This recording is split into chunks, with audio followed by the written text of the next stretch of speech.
can get a player up here. Oh, that's good stuff. All right, perfect. Prepare a Wiley Ballard graphic. Do you want me to start the stream? Start the stream. Camera 3. Beautiful. We're coming in on 1.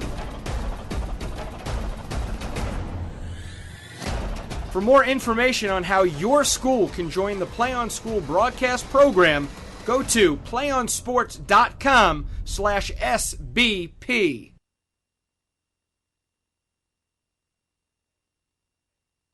Check. Now I can hear it. Damn it. Hey. I hear myself now. Hey. Yo, yo. Check. 1, 2. Yep. Hey. Yep. Hey, hey. We got levels on there. Yo. Sweet. Hey. Hey. Yeah, because they'll hear that. So here, let's just, we're good. I saw it. Okay. Cool. So whenever you guys want to go live. Let me queue up my website here real quick.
Good morning, ladies and gentlemen, and welcome to Kezar Stadium, San Francisco, California, for the 2012-2013 Academic Athletic Association Track and Field Championships.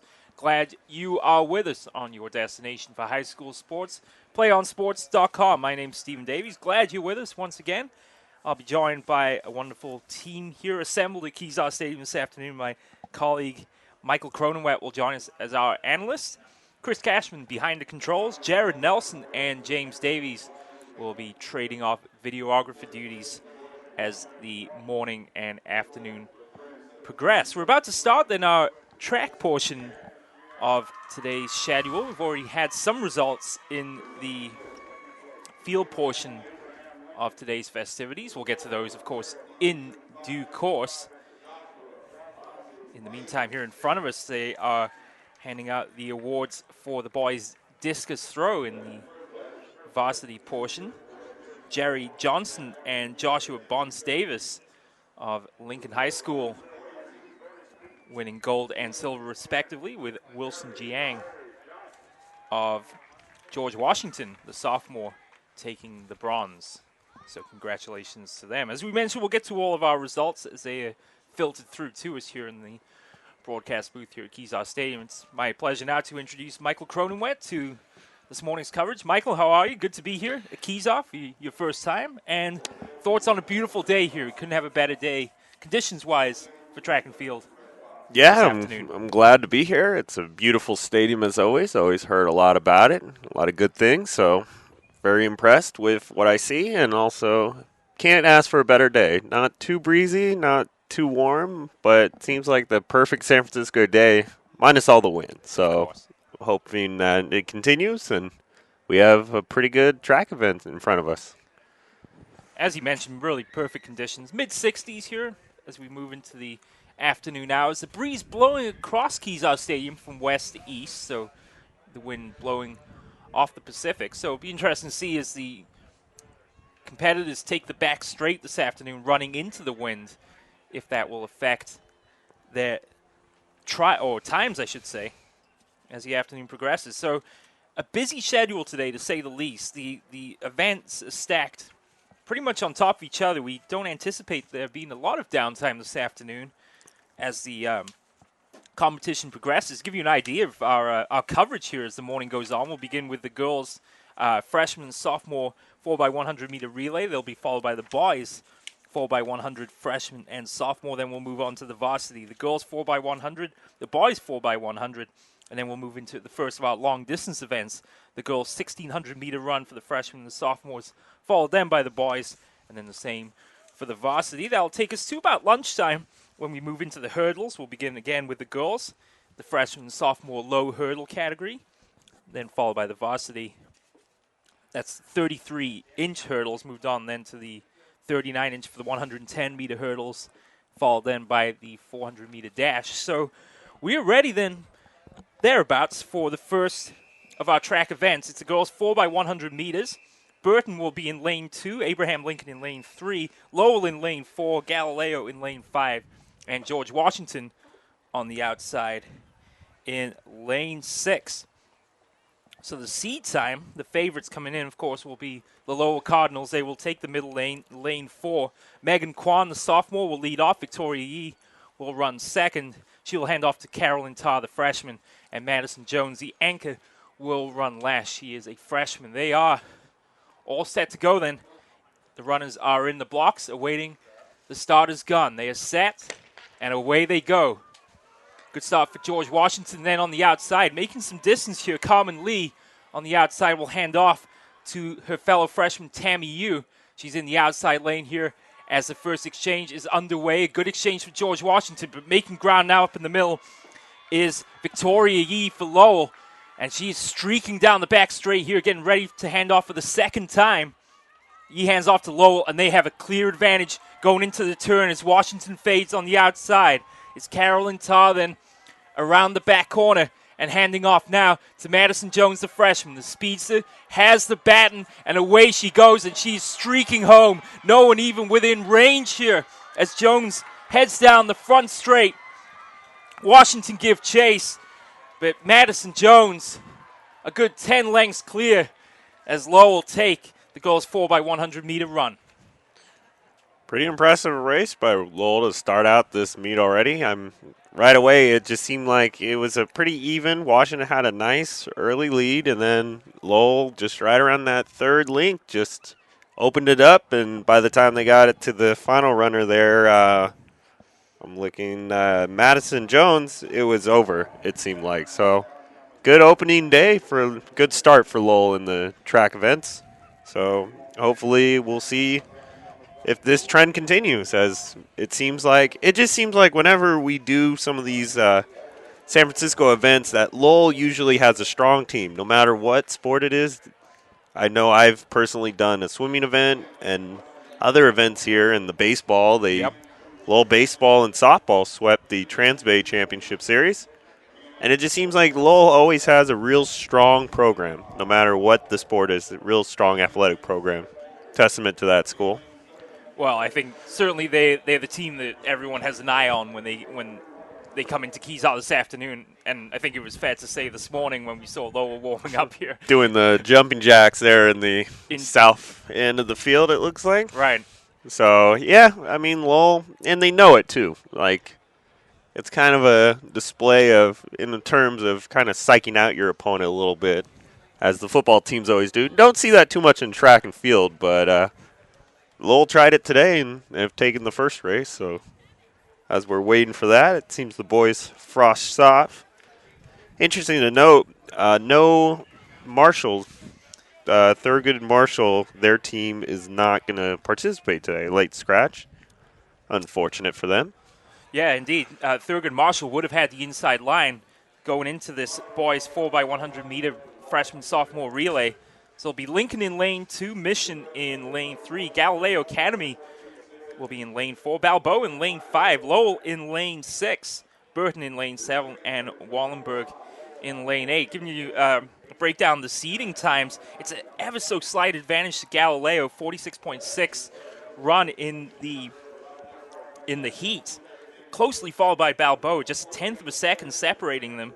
Mission not far behind, 47.1, and then a very close fourth and fifth between Lowell with a 47.44 and Lincoln 47.6.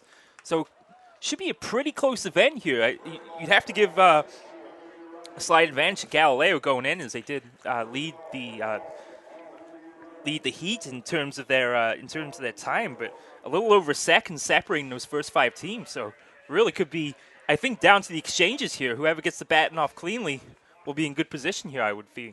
Yeah, definitely. And it looks like the 2 lanes to look out for is 4 and 5, which is Galileo and Balboa, who are literally neck and neck.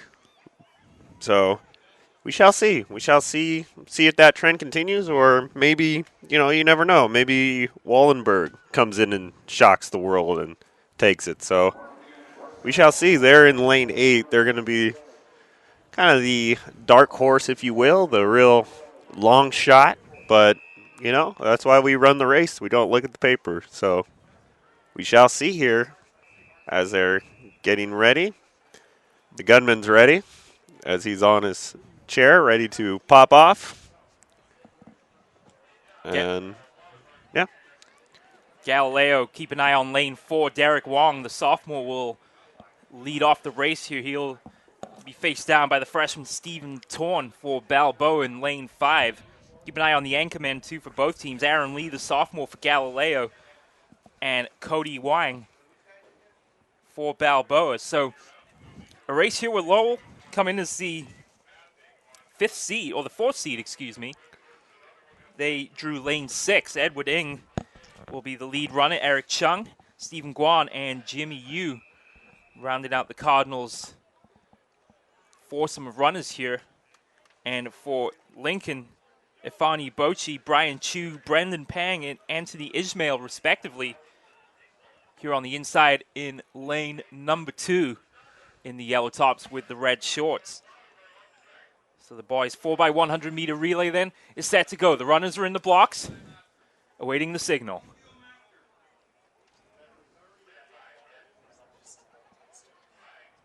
And there's going to be a delay in the start, so the runners will set in the blocks once again. And they are under starters' orders. Demurius Durham for Mission in lane 3 will lead off. And for Burton, it'll be Calvin Liu, the sophomore. He'll be followed by Michael Gillette, also a sophomore, Henry Huang, and Andy La. So a quartet of sophomores then for Burton in lane number 7. So the second attempt then to get this 4x100 relay started. It appears there's some final words of instruction to the Wallenberg runner Ming Loon Lee in lane 8. And he's the last one to settle into the blocks here. Yeah, I was noticing when all the racers were ready to go the first go-around, the Wallenberg, and that is Lee, had to actually run out his block to it, and it looks like he's not even going to race. Yeah, I was just about to say the same thing. Lee is standing off to the side of the track, so maybe a false start, or yeah, it could be. Maybe it doesn't appear that Wallenberg will take a role in this race. Otherwise, the runners are in the blocks ready to go. They rise, and they are underway. Interesting development there. Pretty even start here between Balboa and Galileo. Balboa in lane 5, Galileo in lane 4. Here's the first exchange. It's a good one there for Balboa, and they've got the jump here down the back straight. Balboa with a clear lead. Lowell in second place, though. Good run by Eric Chung there to make up some ground. Here's the third exchange now as they hit the turn, and there goes Balboa around the corner. It's William Barnett, the sophomore. One more exchange to come. Good start here. Not the best of handoffs. It's going to be on the shoulders now of Cody Huang. Giving chase is Ishmael, or Anthony Ishmael. It's going to be close down the straight, side by side. Here they come, and it's going to be Ishmael, I think, at the line that pulls it out. Oh, I think that handoff there for Balboa there, the final exchange kind of slowed him up a little bit. Ishmael finding an extra gear down the front straight. And I think he's in there by a nose. A good run, 45.85. Yeah, it was sensational. 600ths of a second separate the runners. How about that? Good finish to that race. I mean, that was neck and neck, but lane 2, they got it, Lincoln. So Lincoln is on the board with their first win of the afternoon. How about that finish? 600ths of a second is about as close as it gets, certainly at this level. Well, definitely, too. I mean, coming into these prelims, everyone was kind of neck and neck with each other, and actually Lincoln coming in had one of the worst times. Yeah, they did. And then today they came out and they showed.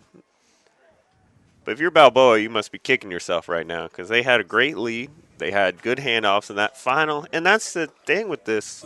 Any of these 4x, just one bad handoff and it costs you. Yeah, I mean, Stephen Thorne had made a great start. One match away from immortality. This is a total team effort.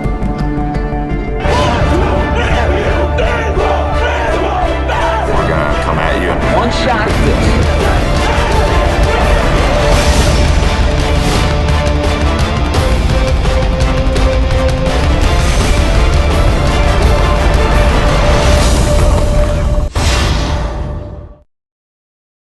And, well, I hope all the races are that exciting now as we move on to the varsity and the girls 4x100.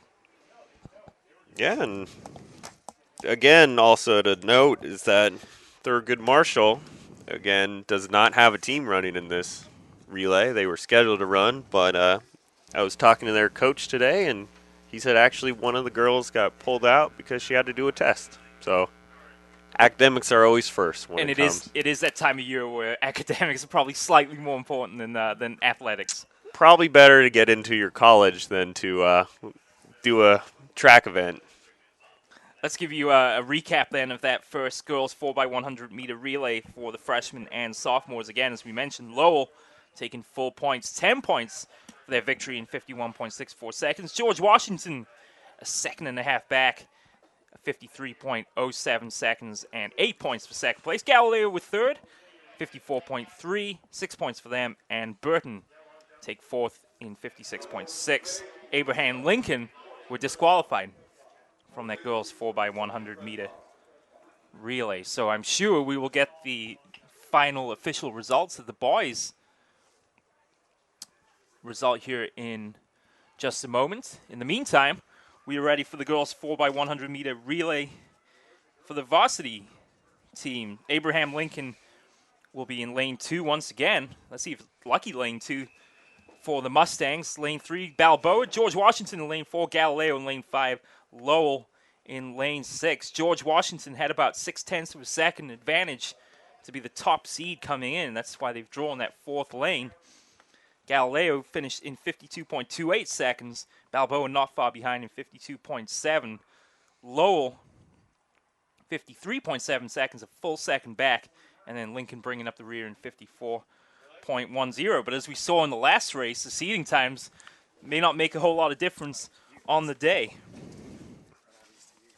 Yeah, definitely. I mean, it could be anyone's race, and that's why, again, this is done on the track and not on paper. They are underway. Good start in lane 5 for Galileo, and they've got quite an advantage here going into the turn. Or lane 4, that's Washington, excuse me. They got a little bit mess up on the exchange. And this is going to be close going into the turn here between Lowell Galileo and George Washington. Handoff crucial here in the third exchange. Oh, not the greatest of exchanges there for Galileo. And Washington is streaking around the corner. They're going to hand off to Malgosia Sikorsky now in the middle lane. And Washington, if they just keep their heads down, will have quite a victory here. Michaela Wallman, the speedster for Lowell, is making up significant ground here on the inside. But I don't think it's going to be enough. As Sikorsky takes this one home for Washington. Good run by Wallman to take second. Galileo will take third. And a good makeup effort there by Balboa to take fourth. Lincoln finishing fifth. Yeah, I mean, this could be a reoccurring theme here, is that handoffs are key. I mean, you mess up one handoff, it could ruin a great race you have going on, and that's what we saw from a couple of teams. Also, Lincoln had a real sloppy handoff there between the third and fourth runners, and that put them in last place. So no matter what spot you're in, got to have those clean handoffs.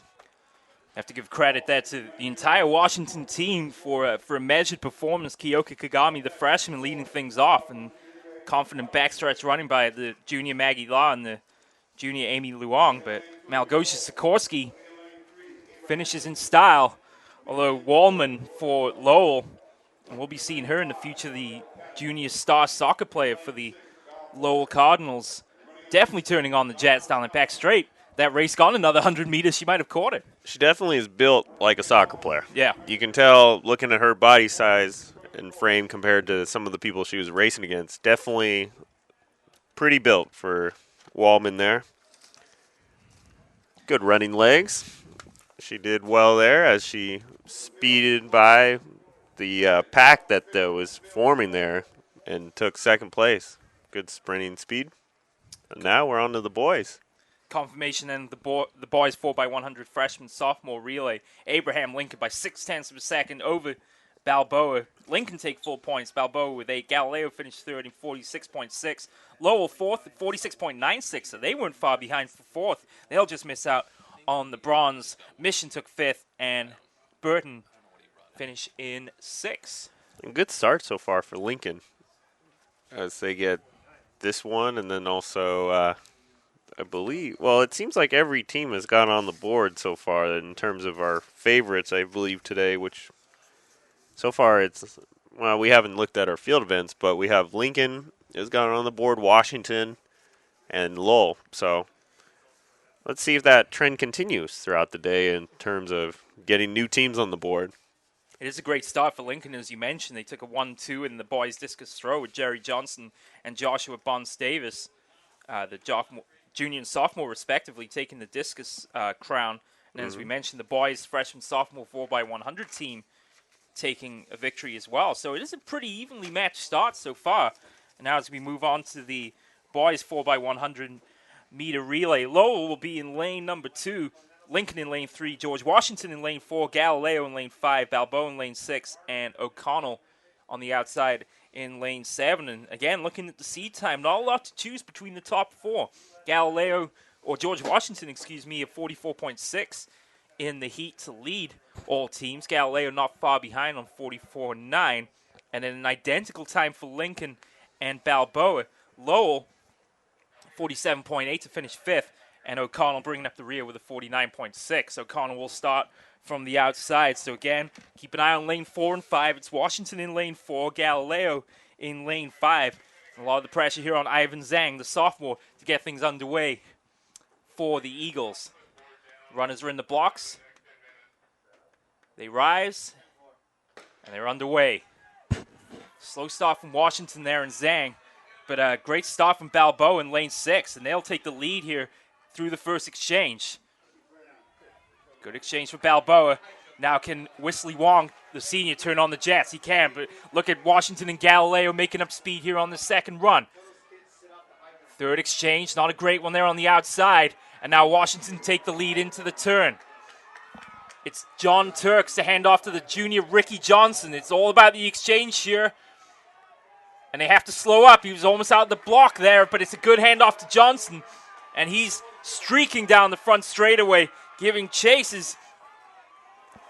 Galileo in lane 5, but they're unable to catch Ricky Johnson. And Washington got away with one there. They almost ran out the blocks. They're trying to hand off the baton. Just about to do it in time. They had enough of a lead off that backstretch run to take the victory. That race was won by John Turks there. And Indeed. that third link, he just absolutely blew by the competition and just opened that up for an easy win there. And Washington, look at this. I mean, you know, at first we were talking about Lincoln and Lowell coming into the meet, and now Washington's taking the first 2 varsity meets for these relays. So good start for Washington. Yeah, they took the girls 4x100 varsity relay in 50.74 for a full 10 points. Lowell took second in 52.1 for 8 total points. Galileo went far behind in third. But yeah, great start for Washington in the 4x100, sweeping both the girls and the boys. And so that will bring us to our first distance event of the morning, the girls' 1,600-meter run for the freshmen and the sophomores. Though, interesting to note here, looking at the times, that Lowell, just like most other sports they do, you know, if they don't take first, they're second. If they have multiple runners, if they're not first and second, they're third and fourth. So they're usually, keep an eye out for Lowell, because they will sneak up on you, if you will. But good start for Washington. You take the 2 4x100 relays, that's a good start for a school that has a good, and it's also interesting to know is the sizes of some of these track teams. I mean, Lowell, as we were talking earlier, did their jumping jacks they were probably the size of a football team, to be honest, as they were up on the hill showing everyone. I think they had 102 or 107 athletes, so I think it's safe to say that they have the most the numbers athletes advantage here today. Though Lincoln has a good sized team, and we have a couple of others here. Washington, it seemed like it's kind of a smaller sized team, if you will. But it's good to see just the multitude of high schools here as well.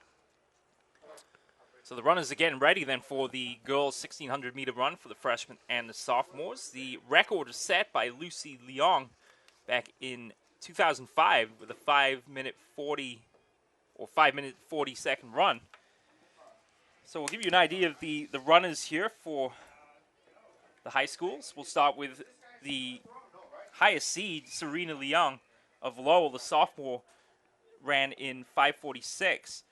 Fiona Keenan-Grice, the Abraham Lincoln freshman, 5:57. So about 11-second gap there between the top 2 runners as they are underway. And of course, in this sort of race, the idea is to keep a steady pace here at the beginning and not try and exert too much energy over the first couple laps. No, but you can't almost take too much or leave too much behind, because if you get too far behind, you're not going to catch up. But interesting to note, too, notice how all the runners get right to that first lane. As soon as you want to get to that inside lane and be the leader almost and set the pace. It's almost like those old snake, the Indian runs where, you know, the last runner has to sprint up to the front and replace it. That's what it's looking like right now to start, as we're getting our boys 4x100-meter relay, as George Washington took it in a time of 43.84, and they get 10 points.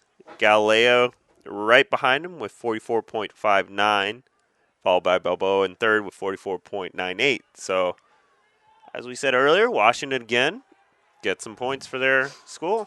So we'll see if that trend continues. So the runners making their way around for the first time. We'll try and do our best to identify the runners where possible. It's Lowell leading Lincoln as they complete the first lap in 1 minute, 20 seconds exactly. So 3 to go here. And the leading duo extending about a 3 or 4 length lead over the pack. 6 runners right behind them and a couple bringing up the rear here in particular. You got to wonder, it being a bit like a horse race. You got the horse that will sit back and kind of keep all its energy and then really let it go in the final couple laps. But already the lead is establishing quite a lead. And as we mentioned, Serena Leong of Lowell and Fiona Keenan-Grice of Lincoln, we assume are the two leading runners here at the moment. As we mentioned, clear leaders in the heats. Those two runners were 14 seconds clear of the remaining pack.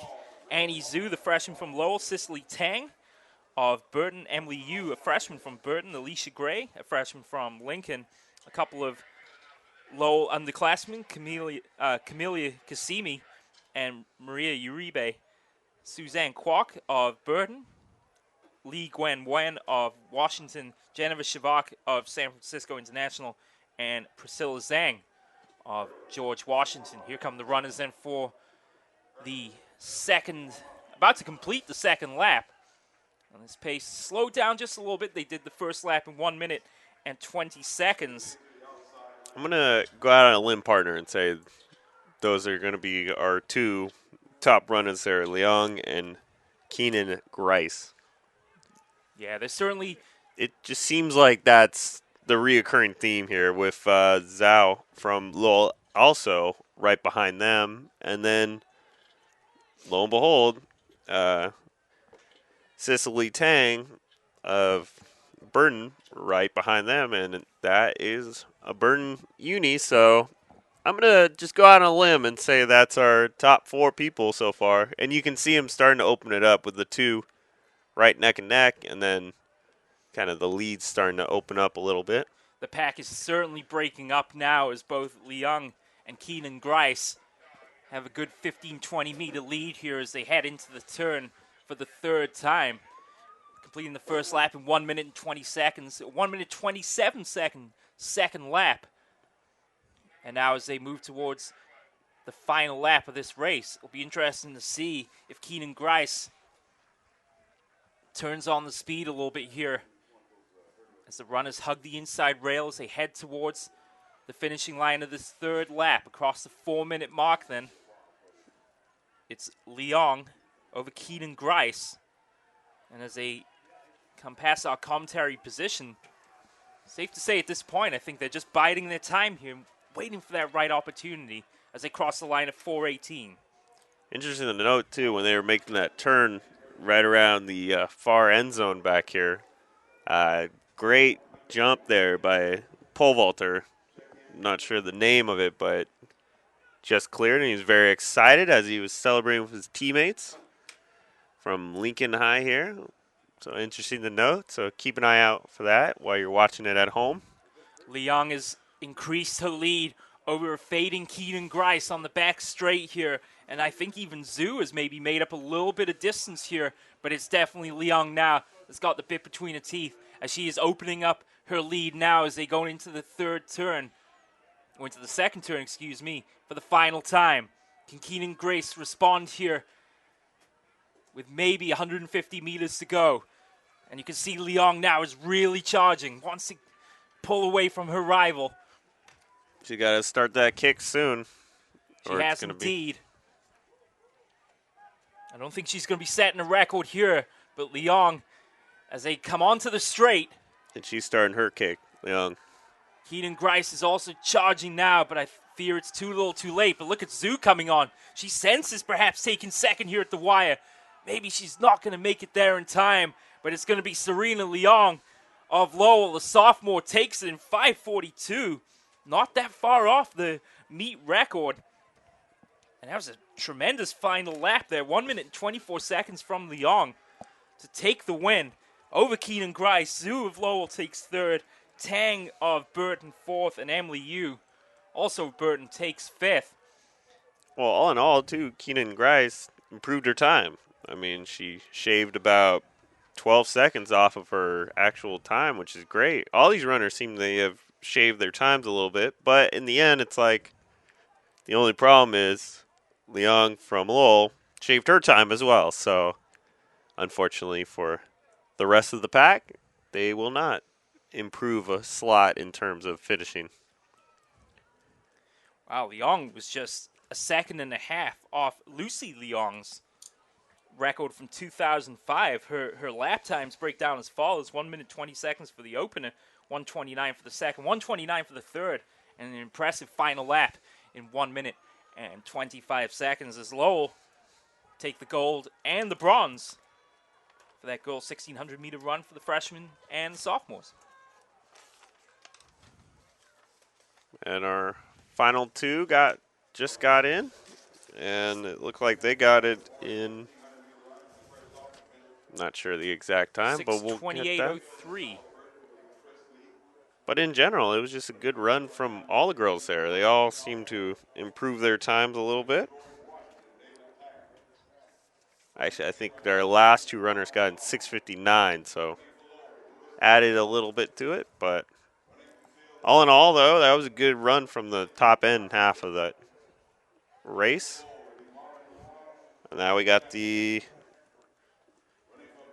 Boys 1,600-meter run for the freshmen and the sophomores. So the runners in order: Chris Lee, the top seed in 4:49.48 of Burton. The sophomore, Ryota Aizawa of Lincoln in a 4:52. Not a lot to choose between these top, say, 7 or 8 guys. They're all within about a 10-second range here. So this should be a pretty close race. It's, as we mentioned, Lee of Burton, Aizawa of Lincoln, Tang of Washington, Gong from Lincoln, Aragon of Lowell, Guy Yoshi of Burton, Luong and Hinson of Lowell, Yi and Z from Lincoln, Abhai Nagay of Lowell, and the freshman Julian Lopez of Balboa. Again, as we mentioned, not even just over 10 seconds separate these top 12. So should be a very competitive race here, I would think, Mike. Yeah, definitely.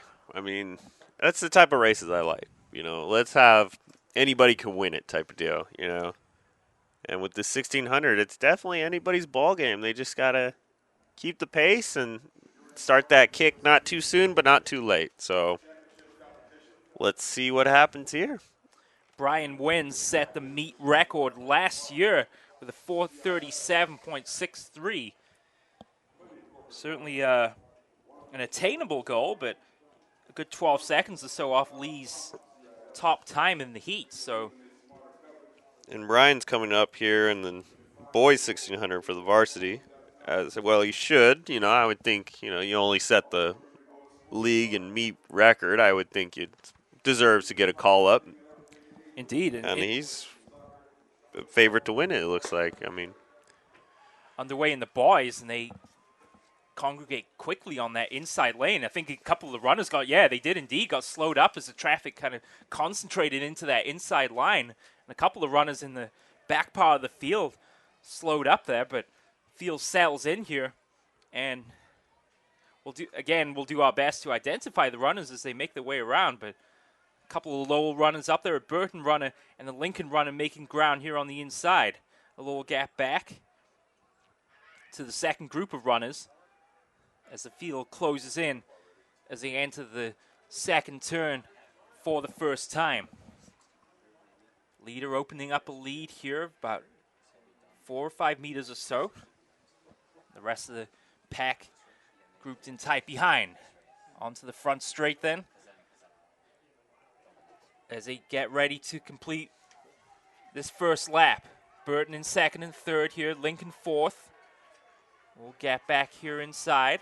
And Washington in front right now. Yeah. Now Washington, you know, they've looked strong so far in this early going of these meets. That's David Tang then, the leader in, I didn't catch the lap time, about, we'll call it 1:12. Tang of Washington then, the only Washington runner in the race, with again about a 4-meter lead or so as they take the back stretch. Those leads shrinking. Yeah, Burton are closing in here to be sure, as they're... Could get past here, right about at the 50. We'll see if this is Chris Lee. We would assume so, as he's definitely eating up the territory there on the back stretch. He's got that long loping stride. A lot of upper body movement again, but you can see as he's just gone right around Tang, around the outside of him, I might add. And Lee will lead here as they enter the front straight for the second time. Now the pack's starting to close in a little bit. Good run here from Lincoln in third. It's either Aizawa or Gong in third place. Not a lot to choose between the top 5 or 6 runners here as they get set to cross the line. Quick pace on that lap, 2:26 as they cross the line and begin the third lap. 228 for the last one, so you can see how much this pack is. I mean, it's still anybody's race. I mean, even guy in last is at 228. Yeah, only 2 seconds separate this pack, and only 10 seconds separate them in the heat. So, again, it's Tang leading. Though it seems like, though, every time there's a leader, they get about 50-yard line opposite of us here in the booth, and somebody's creeping up on them. And it's like, who wants to win this race? It almost seems like that's been the case so far, as each runner, they have a nice lead coming around, and then once they get about midfield opposite of us, somebody is right there catching them. The top 3 have definitely separated from the pack as the Lowell runners fade as they enter the front straight and get ready to complete this lap and go on to the final lap. Neck and neck here as they go down the front straight. Lincoln have taken the lead for the first time in the race. Tang fading just so slightly as they cross the line in 3:40. So really on pace around a 1 minute 12, 1 minute 13 lap or so as they go into the first turn for the final time. Let's see who starts their kick. Who starts it early, who starts it late right now. Appears Lincoln back in 6th place. The second pack have started to make their run. Now they're starting to spread out a little bit as the pack's starting to thin out. But keep your eye on, it looks like a Balboa runner starting to creep ever so closely to the first, second. And here comes, looks like Lowell's runner's making his kick now. He's going for it. Yeah, he certainly is. They come off the final turn. The leader is starting to fade, and you could tell he's definitely trying to dig in here as he comes around the final turn. Oh, man. Lincoln what a kick. Finding a final gear. It's Aizawa really streaking now. Balboa, as you mentioned, making a great run here, trying to take second at the line. They complete it in 4:50. It's a neck-and-neck finish. Balboa take third. 4:53 the final. Great kick by Zhao, we're saying, for that first place finish. Aizawa takes first. Tang takes second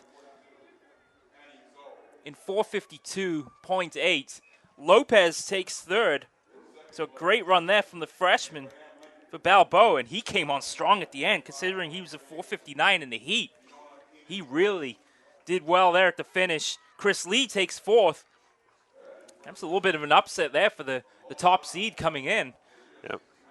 And Marvin Luong, the freshman from Lowell, the first of the Cardinals home, in 5th place. What was interesting was that Lopez, when we looked at him, and I was noticing, he was kind of a little farther back in the pack there, and then all of a sudden he does start doing that kick right around that third turn, and he almost got second place, almost snuck right in. But an amazing kick there by our winner, Azawa. Yeah, I thought he was fading coming off that final turn. I could see, you could definitely see he was reaching through the gearbox trying to find 5th gear, but he found it, and boy, he turned it on down the final straight to take the victory in 4:53.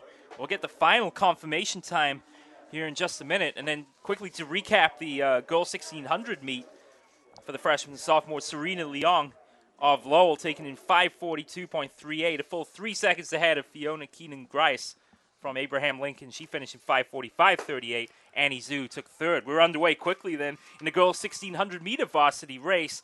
Lowell, the top 4 seeds coming in. Kristen Leong, the freshman, taking that first heat in 5:20.17. And the meet record set all the way back in 1997. Jennifer Akana in 4 minutes 56 seconds.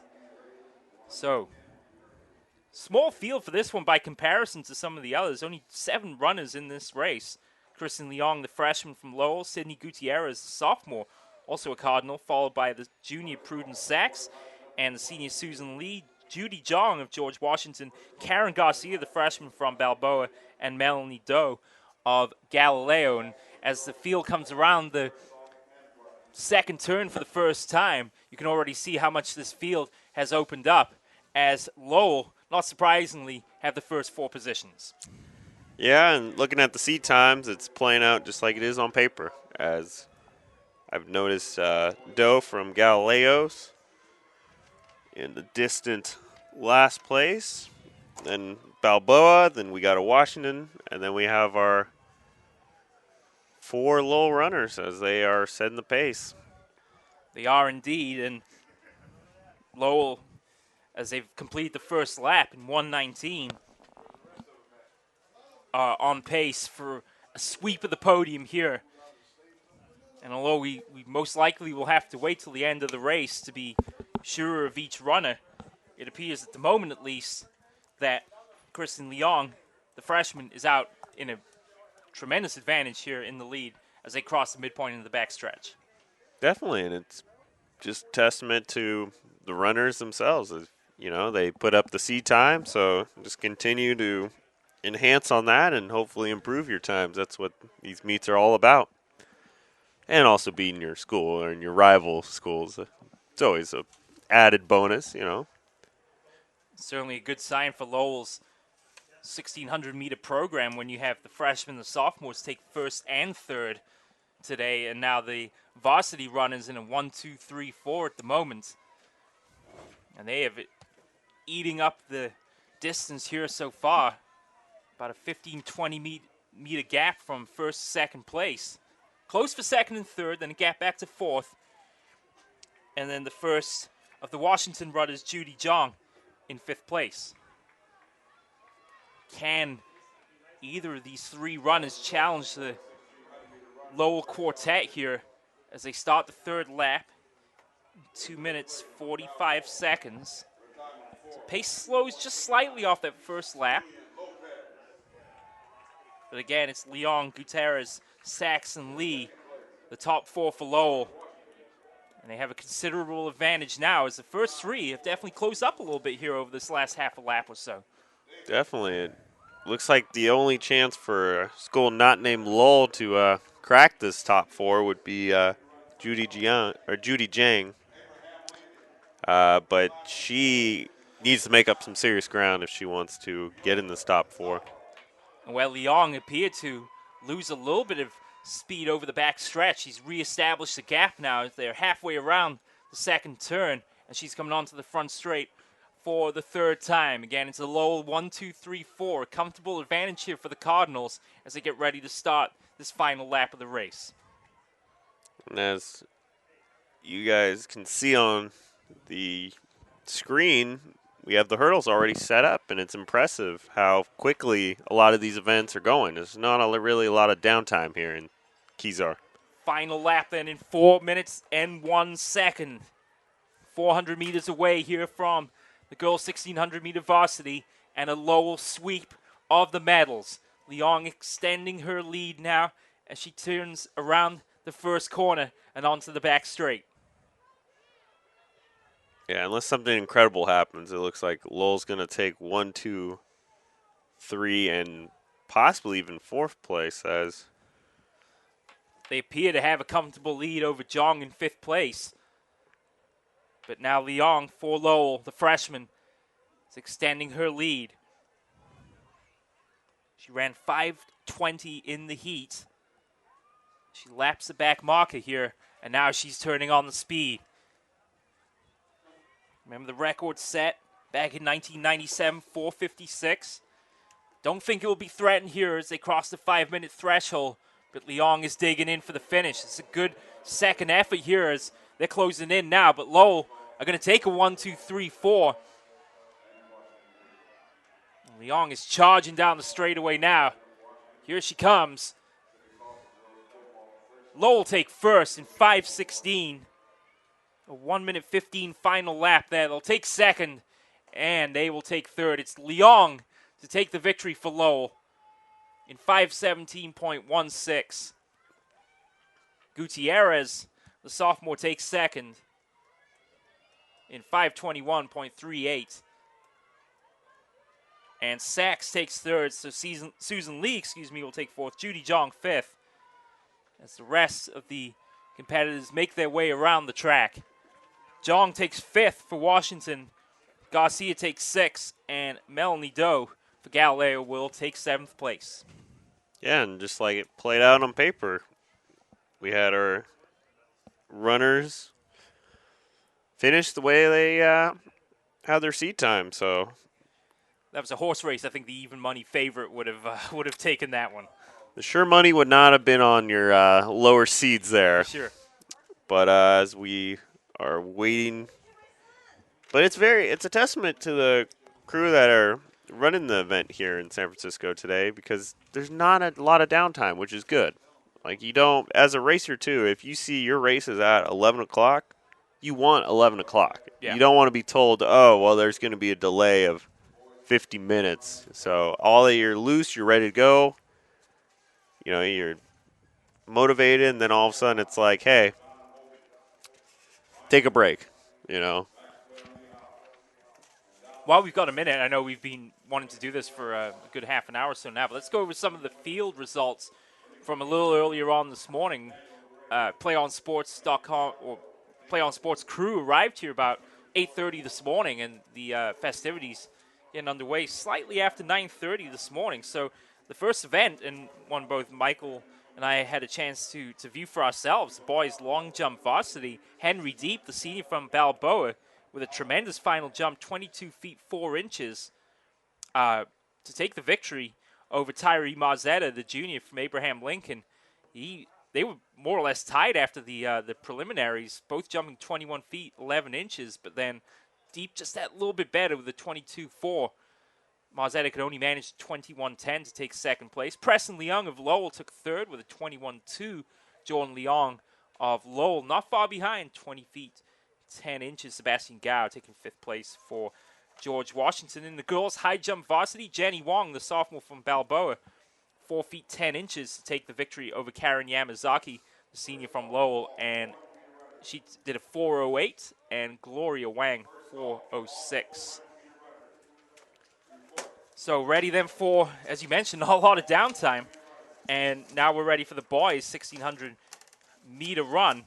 John Hogan, the junior from Lowell, upsetting perhaps Brian Wing. Remember, he was the meet record setter last year in the freshman-sophomore run, 4:37.68. He goes almost 6 seconds better here in the varsity heat, but Hogan comes out on top by 13 or 12 thousandths of a second. So Yeah. not a lot to choose between these Lowell runners here, and I have a feeling we may be seeing a repeat of the varsity run here with Lowell taking the top 3 positions. Yeah, I'm looking at this, and it's Lowell in first, second, third, and fourth seeds, and then the rest. But let's see if that changes.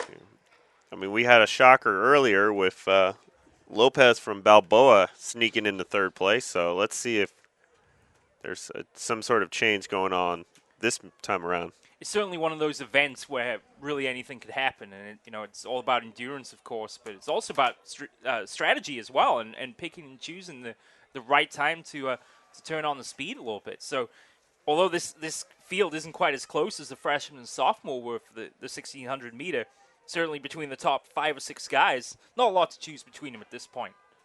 No, it's anyone's game. I mean, Hogan and Newen are just, they're neck and neck in terms of their seat times. I mean, as you were talking about, partner, I mean, this thing is anybody's ball game. This is a quick pace here, to be sure, on this first lap. And Lowell, not surprisingly, in the top 3 positions. The first Lincoln runner, we assume would be Daniel Gray, is in 4th place at the moment. But it's a cardinal 1-2-3 as they cross the line for the first time. A blistering pace here, 1 minute and 5 seconds flat in the first lap of the race. Good long strides from all of them. Not too many short guys run these long-distance races. Good point. They're usually the sprinters of your track and field events.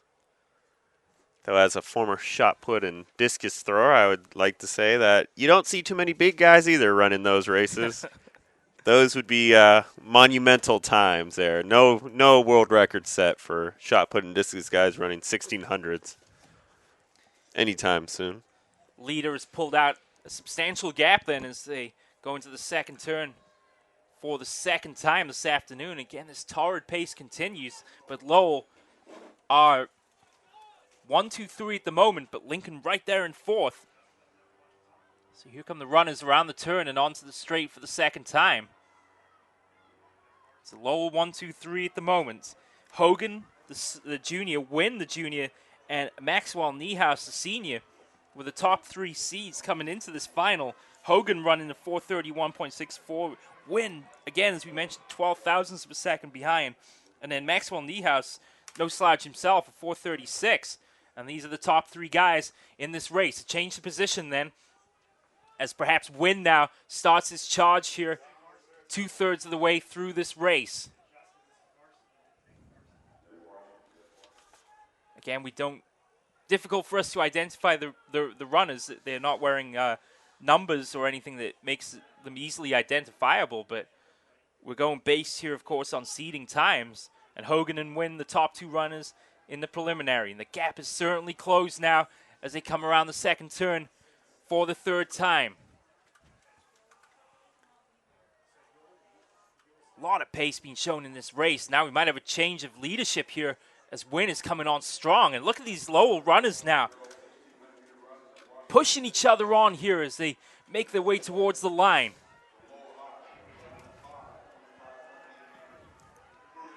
As they make their final lap here, a trio of Lowell runners just neck and neck, followed closely by Washington. Can they keep this torrid pace up? They're taking turns now of closing up, and now you see the kicks, the afterburners coming on down the back stretch. Lowell in a commanding lead, but the field's separating now between the top 3 positions. Halfway home on this final lap.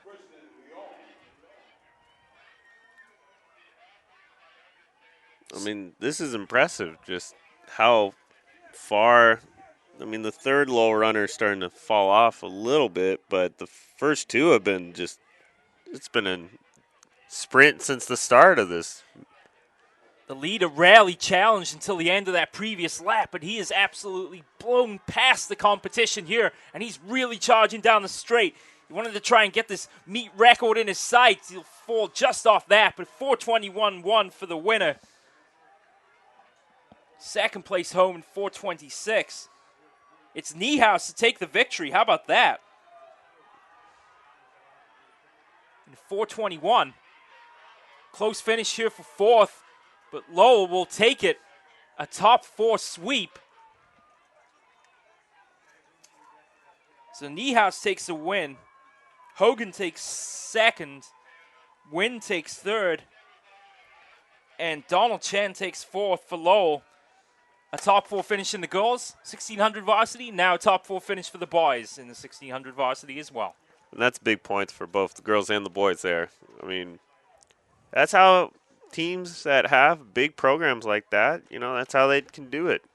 You put some good quality runners in these distance ones. You finish 1, 2, 3, and 4. You sweep the field, both girls and boys, and that's looks like over 20 points right there for both. Well, how about Maxwell Niehaus finishing 3rd in the seeding, 4:36.24, a full 5 seconds off both Hogan and Wynn, but he puts 5 seconds between them and was rarely threatened in that race, to be honest. No, the only time he was somewhat threatened, by his teammate, he just decided, you know what, you might have beat me at practice a couple of times, but you're not going to beat me here today, and he just took off and finished really strong the entire race. I mean, it was his race to lose. So it's Niehaus from Hogan, Wynn, and Chen, a Lowell sweep of the top 4 positions. And we'll give you the rest of the results here as we receive them. We do have confirmation of the boys long jump and the boys 1600 meter. Again, it was Ryota Aizawa, the sophomore from Lincoln, in 450.69. David Tang from Washington takes 2nd. Julian Lopez of Balboa taking 3rd in 452.89. A really close finish after 2nd and 3rd, just 9 thousandths of a second separating the 2. And again, in the girls' 1600-meter run for the freshmen and the sophomores, Serena Leong over Fiona Keenan Grice. So they're setting the hurdles then for the first of our races over the obstacles, and it'll be the girls' 100-meter hurdles for the low 33-inch hurdles for freshmen and sophomores. No, I'll be honest with you. Hurdles, something that I've never, ever wanted to do. Never wanted to try. I don't know what is the mindset of just running sprint full speed and jump over obstacles as fast as you can. Just, I don't know about you, partner, but that does not strike me as a good time.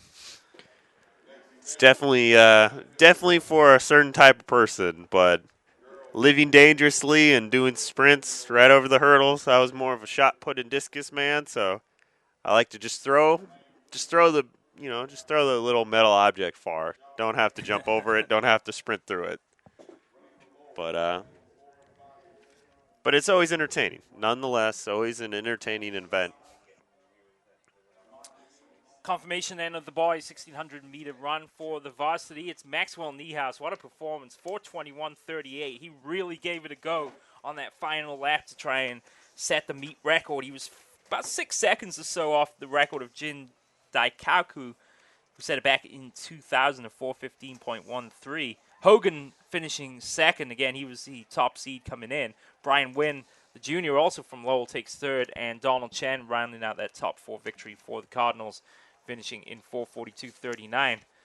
Daniel Gray of Lincoln took fifth. David Wu of Galileo sixth. Jonathan Z in 4:50 takes seventh for Lincoln, followed by a trio of Washington runners, Patrick Anzuato, Jordan Leong, and Raymond Quintella, seniors and junior respectively. Alvin Tan of Galileo and Lewis Reed of Balboa rounding out the field. So setting the hurdles then for the first of the obstacle races. And, well, I'd like to have been able to run track and field, but fortunately I was too busy listening to Duran Duran and various other 80s groups during high school. So the first run then, the girls' 100-meter hurdles for freshman and sophomore. Tiffany Gao from Abraham Lincoln, she'll be in lane 3, the freshman. Tiffany Wang of Lowell, the sophomore, will be in lane 4. Anna Comasana, also a sophomore from Lowell, in lane 5. And Amanda Lee, the freshman from Lowell, in lane 6. So just 4 runners then for this girls' 100-meter hurdles. And here's another quick update. We're happy to say that recordtiming.com are providing this up-to-the-minute results for us. And it's Anthony Ishmael, perhaps the man you saw getting a little excited earlier on, taking the pole vault in the freshman-sophomore category for Abraham Lincoln. Zachary Toy taking second for Lowell, the sophomore. And Ryan Tom, also a sophomore from Lincoln, taking third. Yeah, Ishmael was very excited when he got up and over the bar. And I don't know, I could be biased, but pole vault's also a very fun sport. I also enjoyed watching my cousin do it in high school and in college, so maybe a little bias there, but it's always a very interesting terms of sports. And then, of course, we talked about boys discus earlier as Lincoln took the first 2. Now, so Lincoln, Lowell's getting these long distance, but Lincoln in these field events have been kind of cleaning up shop over here. I mean, you got first and third in the boys frost-off pole vault, first and second in the discus. So if that trend continues for shot put, for girls and boys, they could make some noise here and maybe surprise Lowell. So is that something athletic teams in this sort of, is that something they focus on? Do they pick a particular form of the sport to concentrate there? Or when you have a smaller program such as Lincoln or Galileo, is it best to just focus on one thing and try and get the best athletes you can out there? Well, for the smaller program, sometimes it's just, let's just get an athlete in it. Right. I mean, it's just like pure, numbers-wise, well, we have X amount of athletes and there's X amount of events, so let's just get them as many events as possible for the small teams. For the big teams, it's like they can have the luxury of kind of pick and choosing. This person is really good for this event and vice versa. Underway in the hurdles, Tiffany Wang in lane 4 has made a great start, and she's a couple hurdles from home now. She's got a good lead. Just 2 hurdles remaining. It's Tiffany Wang in fine style takes the victory for Lowell.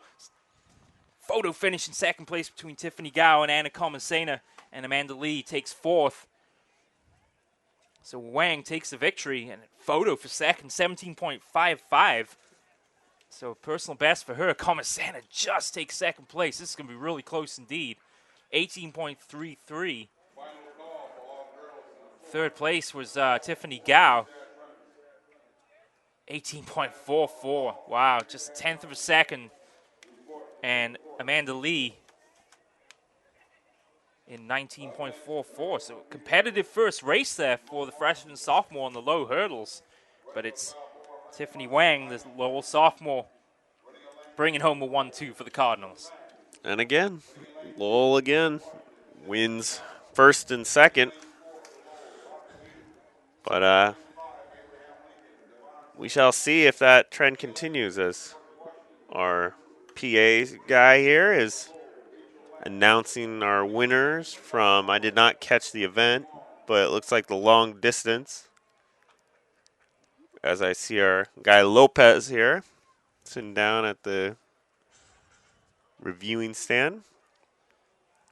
So we're ready then for the girls' 100-meter hurdles, again over the 33-inch hurdles. The varsity runners, in lane 1 will be the senior Ivy Fang from Balboa. Lane 2, Cecilia Fang of Lowell. In lane 3, Tiffany Chow, the junior from George Washington. In lane 4, the slight favorite, Robin Yee, the junior from Lowell. Devin Simmons of Lincoln in lane 5. Christy Louie of George Washington in lane 6. Rachel Lamb of Lowell, the senior, in lane 7. And Jenny Wong on the outside from Balboa, the sophomore, in lane number 8. Just over a tenth of a second separating Yee and Simmons then, both juniors. They'll be in lanes 4 and 5, respectively. Not a lot to choose them between, again, the top 4 runners or so in this event. But again, with the hurdles, they're there to make life difficult for you. If it was easy, everyone would do it. I know. No, with the hurdles too, I mean, the thing, you can almost throw these times out the way because just one trip. Right. Just one, you jump too early, you jump too late, and that's out the door. So, let's see if, now, of course, if these times hold up, it should be a close race anyways. We should have a pack here coming in for first and second and third. So let's see if that trend continues here. Again, keep an eye on lane 4 and lane 5. It's Robin Yee, the favorite, in lane 4 for Lowell. Devin Simmons in the yellow top for Lincoln in lane number 5. Runners are getting set. Here under starters' orders in the blocks.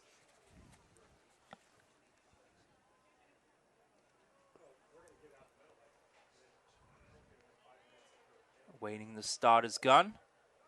They rise, and they are underway. Good start in the middle between Yee and Simmons. Nothing to choose over the first 3. Yee open up a slight gap now. Over hurdle number 6. It's Yee with Simmons giving chase. Simmons making up ground over the final hurdle. It's going to be close at the line. Boy, he can't choose between them. Simmons making up great ground over those last 3 hurdles, and Simmons takes it at the line in 16.2. Yee takes second. 16.24. Wow. Great stuff.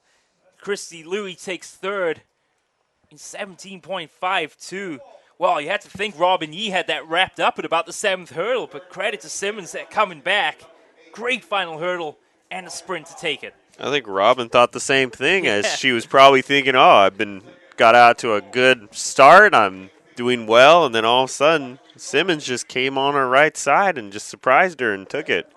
I think Yee, even though she cleared every hurdle convincingly, I think she may have had just that slight stumble or so on a couple of those final hurdles, and Simmons' last one was perfect. Brilliantly timed, landing on the front foot, and just able to out-sprint Yee to the line.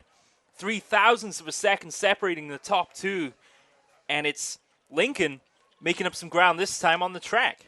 Definitely. Well, what's fun, too, is both of those girls are juniors, so they will meet each other again this time next year, and that should be an even more fascinating and I can't even think, interesting and entertaining race. And that's what they always say, especially when you cross the line, to get the head down. That little extra lean will pay dividends, especially when it's 0.003 of a second. Any advantage you can garner crossing the line will make a difference. And in that case, Devin Simmons, the junior from Lincoln, takes a fantastic victory in the girls' varsity 100-meter low hurdles. So I think we're going to do our first interview of the day, and let's do it quickly with Mr. Maxwell Niehaus of Lowell, the senior. Congratulations. Thank you. Yeah, absolutely. What a run. I mean, considering, your teammates John Hogan and Brian Wynn in the heat ran a good 4 or 5 seconds ahead of you. What did you do to make up the gap there to take the victory? Well, I'm a senior, so I realized it's my last race. Sure. Just told myself, no excuses, and just ran as hard as I could. and that was the thing, is they closed up a little bit after the third lap, and it seemed like you say, that's it, I'm taking over this race. Talk us through that final lap. Well, I told my friend to stay right at that line for the last lap, and he just shouted at me, no excuses, last race. That reminded me it was time to just go, time to sprint. Didn't leave anything left.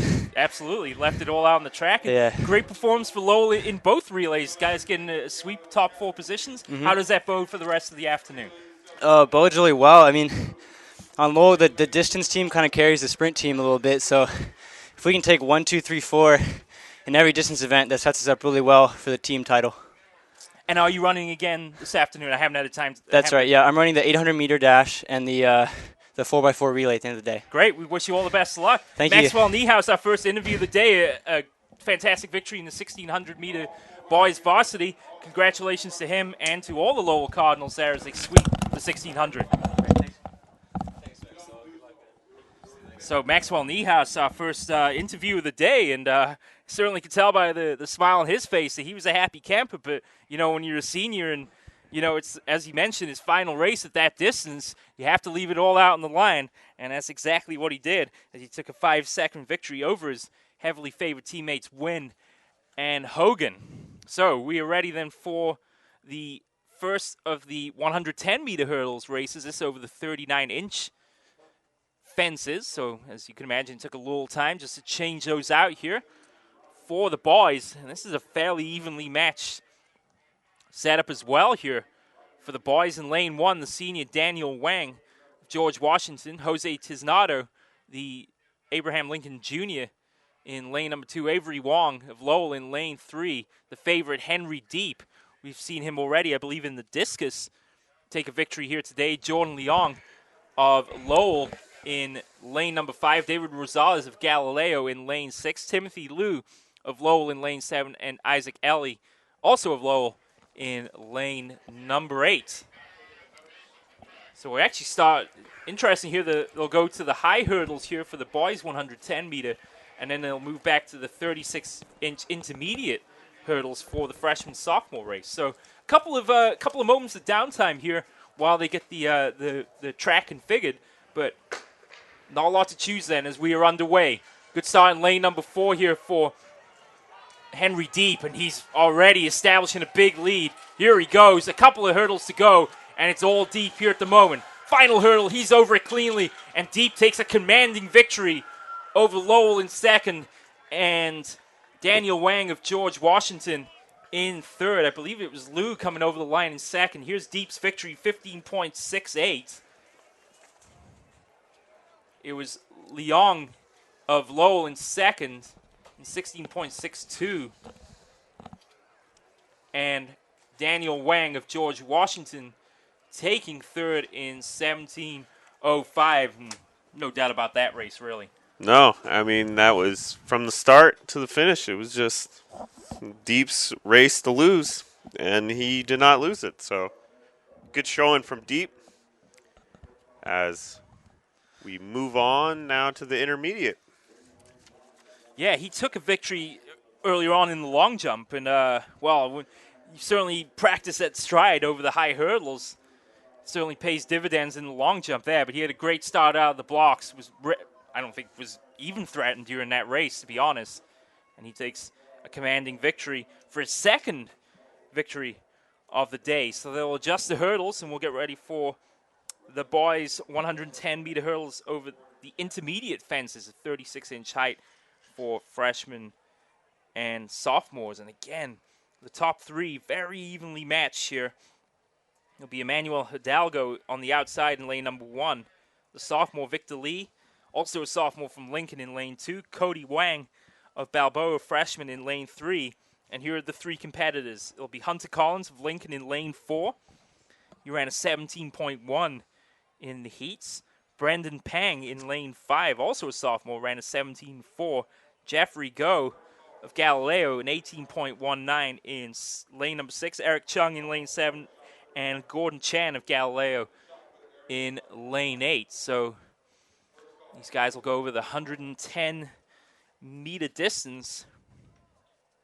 And about half a second or so separating these top three runners. Should be a good race. I'm looking forward to seeing, and it's interesting to note that it's Lincoln this time that has the advantage. I mean, usually we're used to seeing Lowell of a trio and quadruplet, seed times in terms of 1, 2, 3, 4. But right now it's Lincoln for these hurdles. But going back to Deep, he definitely looks like a hurdler. I mean, he's got nice long legs on him. A little taller. I feel like looking at him compared to the rest of the pack, he just seems a little taller and has a little longer legs, which helps for the long jump and the hurdle. Something that, it's nice to have that little extra inch to just get up over.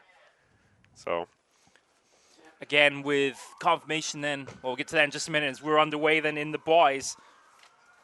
Good start from all the runners here, and not much to choose between the first three. And look at these guys in lane 3, 4, and 5. It's Lincoln in lane 4, Lowell in lane 5. It's Collins and Pang, nose to nose here over the final hurdle. Collins may have just a slight advantage as he takes it over Brendan Pang for second place.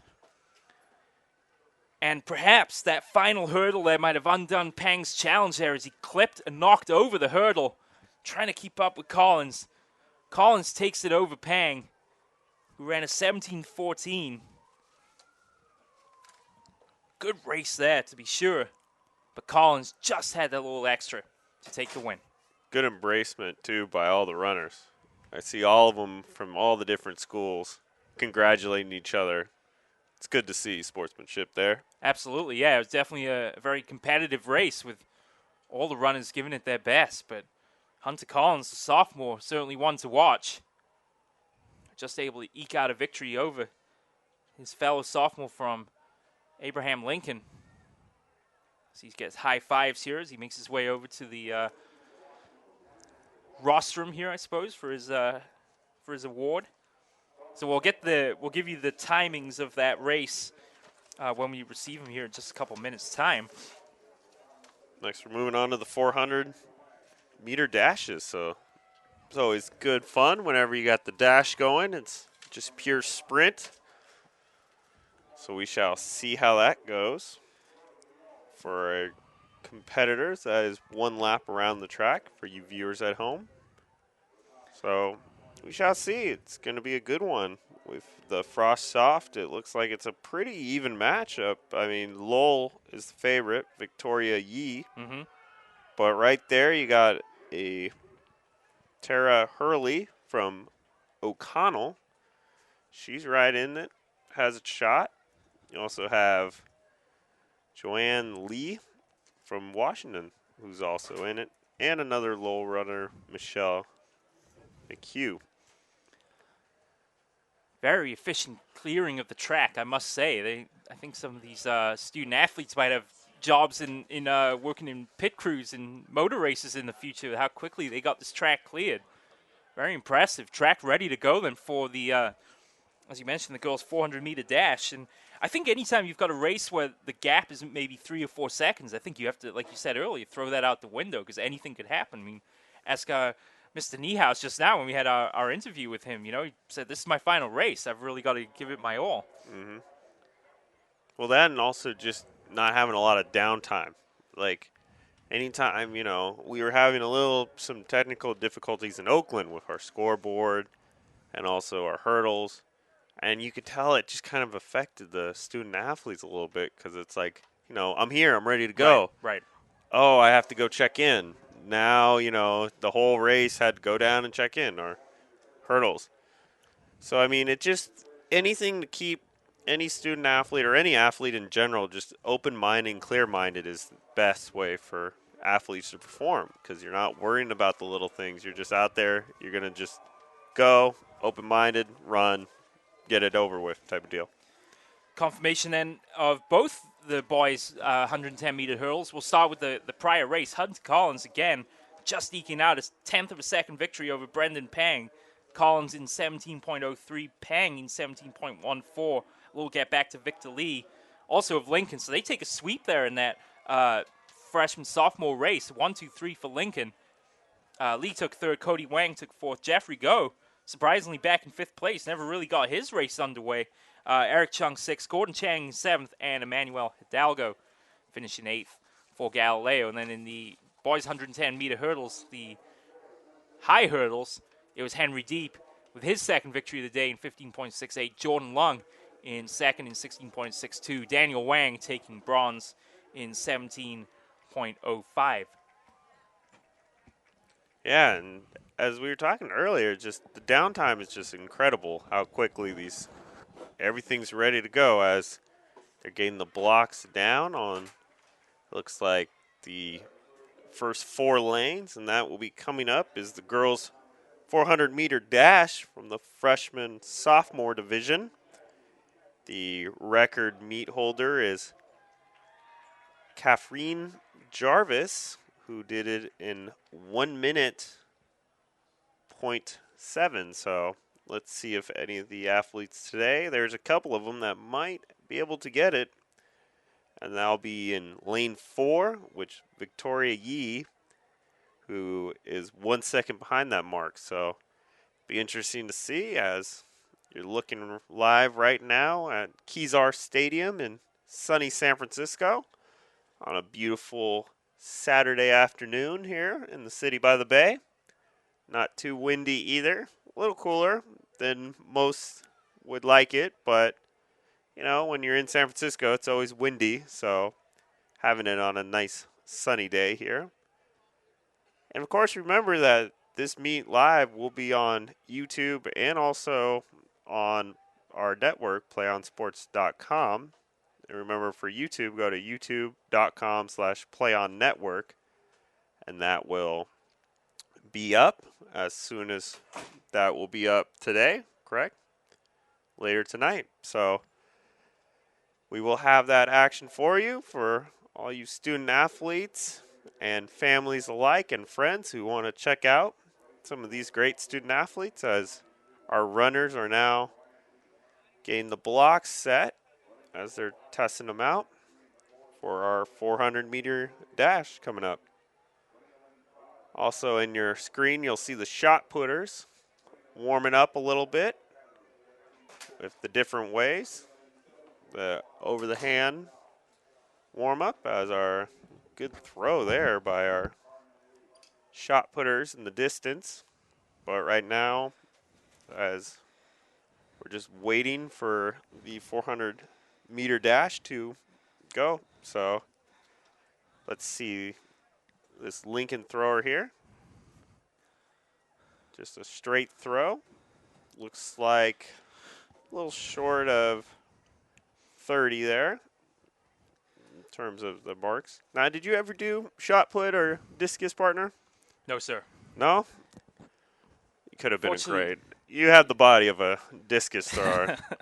For you fans at home, believe me when I say it, Mr. Davies is definitely the body of a shot put discus thrower. As we see him. I think now, maybe not then, but I think these back days. then you used to be a hardcore sprinter. Yeah. Back in Wales? Or back in the old high school days. Listening Foothill High, Pleasanton. Oh, okay. Listening to Duran Duran. Yeah. Trying to figure out the reflex, So Hungry Like the Wolf is my favorite song. Those are the things I was considering in high school. No Guns N' Roses? No Guns N' Roses for me. I was more of a New Order and Human League kind of guy. I mean, you can't go wrong with that, you know. Can't go wrong with 80s rock. Motley Crue. I haven't heard them recently.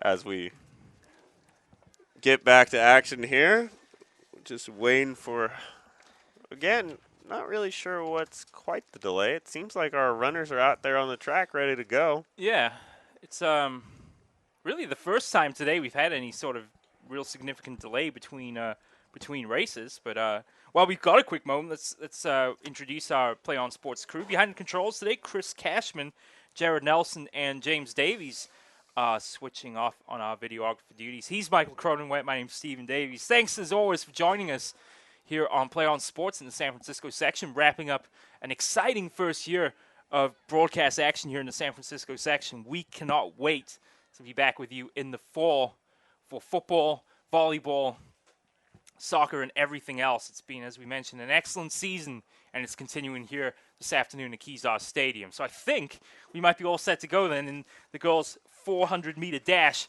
and we are indeed. Let's keep an eye then on our runners on the inside lanes. Victoria Yee to look out for. But right away, I'm looking at Tara Hurley, I believe, from O'Connell is leading the pack. As it's hard to see from across the field here, but I believe that's Hurley in first place right now. And here comes a little runner. I'm going to go out on a limb and say it's Yee.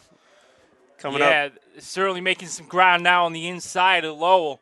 And as they enter the final turn, it's been a great run from Jang on the outside, but can she keep it up here? Round they come. Pace slowing up a little bit, but it's Lowell and Victoria Yee now pulling away from the pack. Jang is giving it a roll in second place. This will be a fabulous finish as well, but Yee is just too strong down the straight. She will take the victory here. This is going to be close to the meet record. It is close. Oh, I think she might be just over it. The meet record was 1 minute, .71. Let's look for the official score. Yee takes the victory. Oh, she did it by 1,000th of a second. Oh, just off. I apologize. I thought it was 1.077. 5,000ths of a second off. Jang takes second in 103.28. And the third place run was in 104.22. Great run there by Yee. As Hurley had the early lead from about majority of this race, and then Yee just, again, it's that 50-yard line mark on this football field here at Kezar from across the way from us. As soon as like most runners hit that mark, that's when it's make or break time, it seems like, in a lot of these races. As it's been, you know, every time whoever's in the lead right around there, either they hold on to it or they just fade away to the finish line. I have to correct myself. It was Hurley that took second, Jang took third, and Yu that took fourth. And we'll have those official timings in just a minute. But what a finish by Victoria Lee. And how heartbreak to be 5,000ths of a second off the meet record. Yeah, I think, though, she'll still be happy about the day, you know, ending absolutely. first place. Probably kicking herself a little bit about being short there. But she was definitely giving it a roll down the front straight to try and take a meet record, which I think would have been our first of the day had she been able to break it. And that's a record that stood for 6 years. Catherine Jarvis setting that record back in 2007. And as we wait for the boys to get set, we're looking at some shot putting down here in the end zone. Looks like he's going to do the glide here, and that's the kick back, glide, and throw. Great throw there. Kind of hard to see what the measurement is down there, sure. But these are just warm-ups right now. And remember, as shot put and discus, you got to enter and leave out of the back.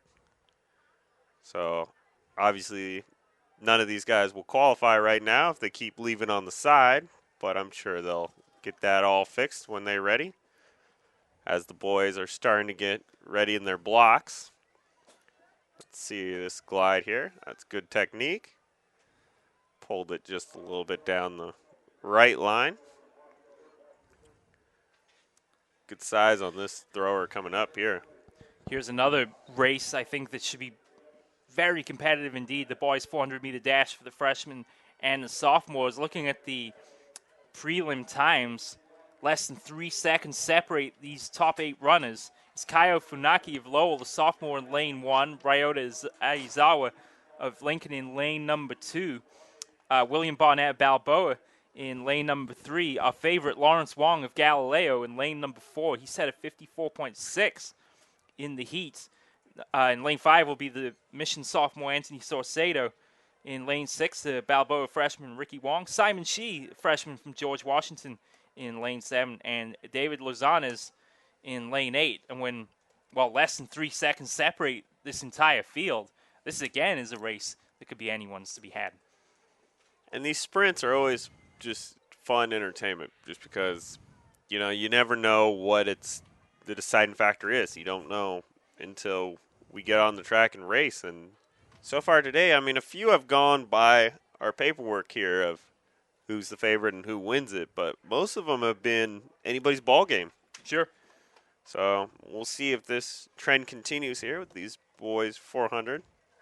Again, to confirm the girls' 400-meter dash for the freshmen and sophomore, it's Yi over Hurley and Zhang. Yi, again, just 5 thousandths of a second off the meet record, the closest, again, that we've come to setting a new record here today. So Victoria Yi over Tara Hurley and Justine Zhang. 1, 2, 3 for Lowell, O'Connell, and Galileo. Boys are in the blocks then for the 400-meter dash.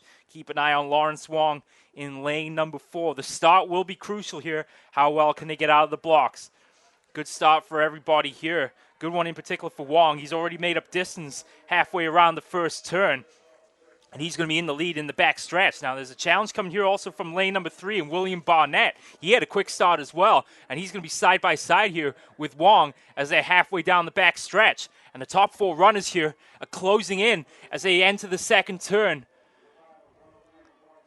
So it's Wong with the lead. Barnett fading slightly in lane 3. And it's Wong around the turn. They're going to be pretty evenly matched here. And the runner coming up in lane 2 is Ryota Aizawa. Into the turn, but it's Wong who's pulling away from the field. Another significant challenge from Barnett down the back straight. But Wong has found another gear, and that confident loping stride down the straight will give him the victory in 53.7 seconds. Great run from Wong.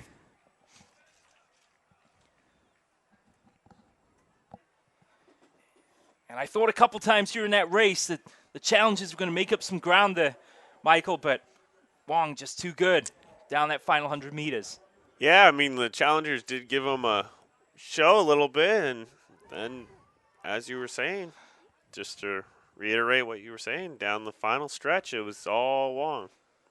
It's interesting how Barnett's speed sort of came and went during that race. He was strong over the first 100 meters or so, kind of faded a little bit in the middle, and then really turned it on down the front stretch. So it's Wong of Aizawa, who took second in 54.6. And then Barnett will take the bronze in third. And he ran a 55.2. So all 3 of the top runners besting their previous mark from the heats. That's always good.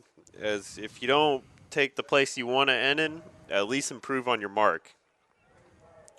That's always a big thing here in track and swimming and any real event where in terms of just long and over a season of improvement, and that's what you want to see. So good to see there. But it seems like everyone here has so far bested their mark for the most part. Yeah. Everyone's top marks have been whittled down, and that's what you want to see. Some of these people will go on to the state meet there in Fresno. Good throw there from the Lincoln. A spinning throw there. That's great shot put throw. Certainly not the warmest day of the year here in San Francisco today, although it's certainly pleasant conditions. The wind hasn't really been a factor here, which it certainly can be at this place at this time of year, but just about 60 degrees or so, warmer, of course, away from the shade, but certainly ideal conditions for this sort of event and for certain personal best times as well. Yeah, definitely. But whenever you come to San Francisco, you're always going to have a little breeze to it. Doesn't matter if it's middle of summer or the middle of winter, you're always going to have a nice little calm ocean breeze. As we wait for the girls and still looking at shot put throwers. Looking at my schedule here and my watch, they're actually 7 minutes ahead of schedule. So it's a testament to how efficient the section has been in getting the athletes out on track in a timely fashion. Well, it's certainly gone by quick here this afternoon as we get ready for our next event, the girls' 400-meter dash at the varsity level. And perhaps for the first time, we've got someone here that could really do some damage and maybe set our first meet record of the day. Mandy Chair, the junior from Lowell, the only runner here to go below 1 minute in this 400-meter dash. She set a 58.2 in the heat. She's in lane 4, and safe to say she's a heavy favorite here in this 400-meter dash. Yeah, definitely. In terms of her competition-wise, I'm looking at it. It looks like still looking. Garzona is in lane 5. She ran a 101.71, the sophomore, but that's still a good two and a half seconds advantage. And over such a short distance, just 400 meters, that can seem like leagues apart. Yeah, I mean, it's going to be Che's race to lose. Yeah, I'd say so. And in lane 4 there, so check her out. Right there in the middle of your screen. Lowell are heavy favorites in this race. They have 4 competitors. Stacy Fan, the senior in lane number 1. Annie Y, the Balboa sophomore in lane number 2. Connie Yu in lane 3 for Lowell, a junior. The aforementioned Mandy Chair in lane 4, the favorite. Karina Garzona, the sophomore in lane number 5. Kimberly Wong in lane 6 from Thurgood Marshall. Lane 7, Balboa's Julianne Lee.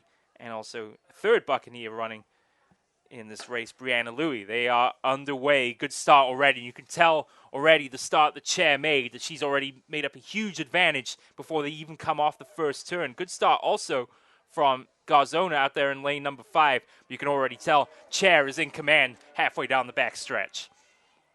Yeah, she's already, you can just tell there's just a different level. And I think she has this meet record in mind. Look at the gap that she's already pulled out before they enter the turn. She's a good 10 meters ahead of Garzona, who's given her all. But Chair is just given a fantastic display of running efficiency at the moment. Around the turn, and this isn't even close at the moment. Now the only question is, can she set the record? It's 55.6 seconds. She's got about 50 meters to go. Can she do it? Maybe just fading a little bit at the end, but she's still going to be a convincing winner over Garzona in lane 5 and making up a nice third and a sweep for Lowell, Connie Yu, to take third place. Also takes 4th in lane number 1 there, which is, where is my sheet? Here we go. Stacy Pham. Stacy Pham. So Lowell takes 1, 2, 3, and 4. That was impressive by Che. I think the first time today we've seen a race really be decided in the opening 50, 75 meters because she had such a good start out of the blocks. And, especially at this level, if you can make that fast start and continue the speed down the back stretch, I don't think there's anyone can really stop you. Definitely. The thing, too, it's what's interesting, what I've noticed a lot so far today is if it's a close race, you'll see a lot of people get out to an early lead, and then they'll just kind of fade because they've thrown all their energy early. But the ones that are consistently just above and beyond everybody else, they never tire. It's like the Energizer Bunny, they just keep going and going and going. And just like what we just watched there, partner, and it was just straightforward, easy win today. So as we're looking next on our schedule, next coming up is the boys' 400-meter yard dash on the varsity level. The person to look out for is Patrick Warren of Lincoln. But, I mean, to be honest, it's a crapshoot with any of these guys, as all our meet times and our prelims are all pretty much, I mean, the last place guy is 54.8. First place, 52.8. So 2 seconds separates that. So this could be anybody's race here. Really, the inside lanes and then the out. There's almost 2 races here between the guys in the inside lanes with they're half a second apart, and then you guys on the outside lanes again about a half a second apart. So, again, anyone's race to be sure, but you have to favor Patrick Warren here. He's the pace setter in the prelims with a 52.81. But Adrian Mee and Johan Leffler set identical times of 53.03 combined, and then Adan Marufo, also of Lowell the Senior, 53.3. So in this sort of race, with no obstacles in front of you and an open lane in front, it's all about the start, and I think that's going to be the difference maker in this race. Yeah, definitely. And then actually, for the first time today, it looks like we have a little delay. I don't see where our blocks are ready to go. I don't see our racers. Are they checking in down there? The only thing I could think of is perhaps they want to just try and get their schedules synced up. I was informed by our producer, Chris Cashman, that Mandy Chair will be up here momentarily for a quick word. So we'll have our second interview of the day and get some insight into her running style. But that was perhaps, out of all the races today, one of the most convincing ones that we've seen. Here's confirmation then of that result. It's Chair in 53 or 58.19. She was going for that record, 53.63, set by Chauncey David Jacobs back in 2004, but still a good 3 seconds ahead of her nearest rival. Karina Garzona took second. Connie Yu of Lowell took third. Stacy Fan rounding out a 1, 2, 3, 4 for Lowell in fourth place. Kimberly Wong fifth. Annie Wei sixth. Brianna Louis seventh. And Julianne Lee in eighth. And yeah, as you mentioned, the runners are a little slow to get out to the blocks. They're already in position here for this boys' 400-meter dash for the varsity. And now the runners making their way down. Some final warm-ups. Oh, interesting to note. I mean, you don't want to tire yourself out too much just warming up down the line. So I'm sure these runners are in fantastic shape and ready to show their moxie, if you will. So we're looking forward at our schedule here. We'll have, let's see, after this 400-meter race, then we'll be moving into the 100-meter dash for the freshman and sophomore boys and girls, and then for the varsity as well. So after that, we'll move on to the 800 meters, and then back to the hurdles, and then to our long-distance races to round out our afternoon of coverage. We'll be rounding out the day, I should say, with the 4x400-meter relays for both the underclassmen and the varsity. So plenty of action still, to be sure, on your destination for high school sports. PlayOnSports.com as our 2012-2013 season wraps up. What a year it's been for all of us here at Play On Sports, and we're certainly looking forward to covering football in the fall. And I assume you were part of this year's football coverage. I actually was not. I was still not part of the company yet, but I will be coming in this upcoming fall, so I look forward to seeing some great football. I noticed my alma mater, actually watched my alma mater play on Play On Sports. Which team? The Encinal Jets that's right. You told me defeated that. That's right. the Alameda Hornets. That's right. I always love to throw that out there, as they defeated the Hornets on a last-second 95-yard run under a minute left to beat the arch rival. So that was a good week in Alameda from the West End. I was going to say cue chaotic scenes in the Encinal part of town after defeating the Hornets. Definitely. Hornets fans, not so much. They were a little upset by that. 95, they had the game won, and then Encinal decided to show up and run 95 yards for a touchdown. But it was a great game and a great broadcast, and been working there ever since. So I'm here now, ready to stay and enjoy some football season. So we are ready then, I believe, for the boys 400-meter dash at the varsity level. So let's give you our runners here in just a minute.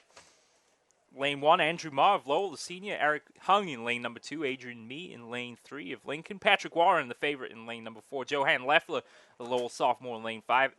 Aidan Marufo, the Lowell senior, in 6. Garrick Ho and Bruno Hasbert. Pretty even start here. Maybe only Andrew Ma on the inside lane making up ground over the first 50 meters or so. But as the field settles into the back stretch, really little to choose between these top 6. Yeah, and that was the theme going in. Could be anybody's race, so let's see how it's going to play out at the finish line. Looks like Leffler in lane 5 has eked out a slight advantage into the turn. Here now in lane 3 comes Adrian Mee around the final turn. And they had neck and neck here. It's lane 3 and lane 5. Mee and Leffler here all the way to the line. Side by side, here they come. Both these guys digging in. 50 meters to go. Mee has just got a slight advantage over Leffler now. It's Adrian Mee at the line over Johan Leffler. Third place goes to Patrick Warren, who was never really in the race. But Lincoln take a victory over the arch-rival Cardinals, and they take a 1 and a 3 in that race. Well, it looks like in lane 5 we have a guy holding his hamstring. That would be Leffler, who finished second. He's grabbing his hamstring like he might have pulled something.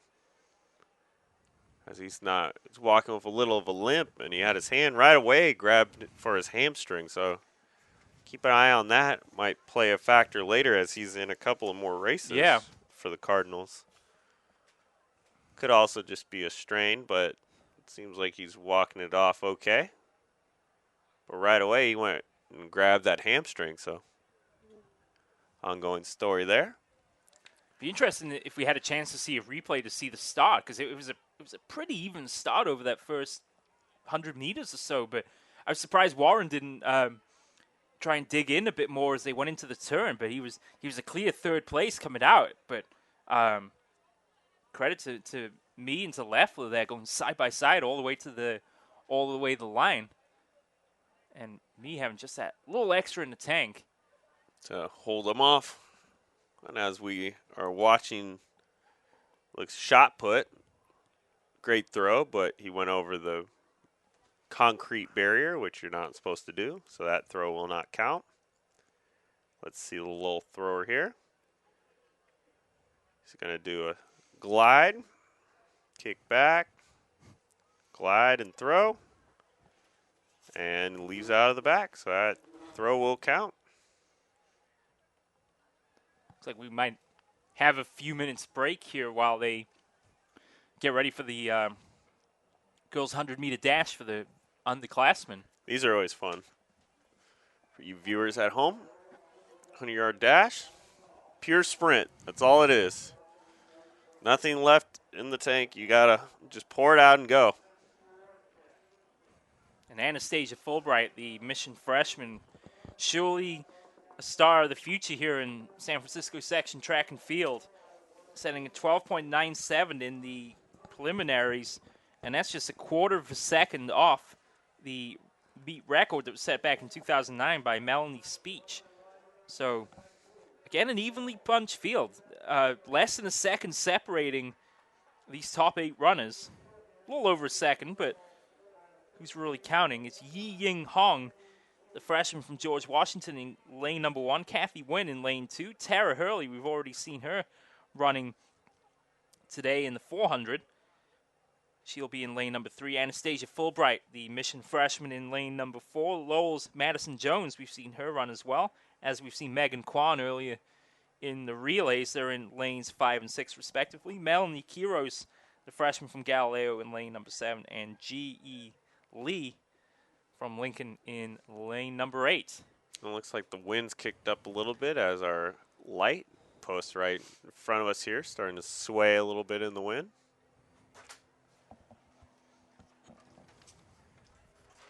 Well, a very nice afternoon. A great turnout from both fans and athletes alike. Here's confirmation then of that boys 400-meter dash. It was Adrian Meade taking the victory, 51.87, and that's a good 4 seconds off the record pace set back in 1995 by Felton Charles.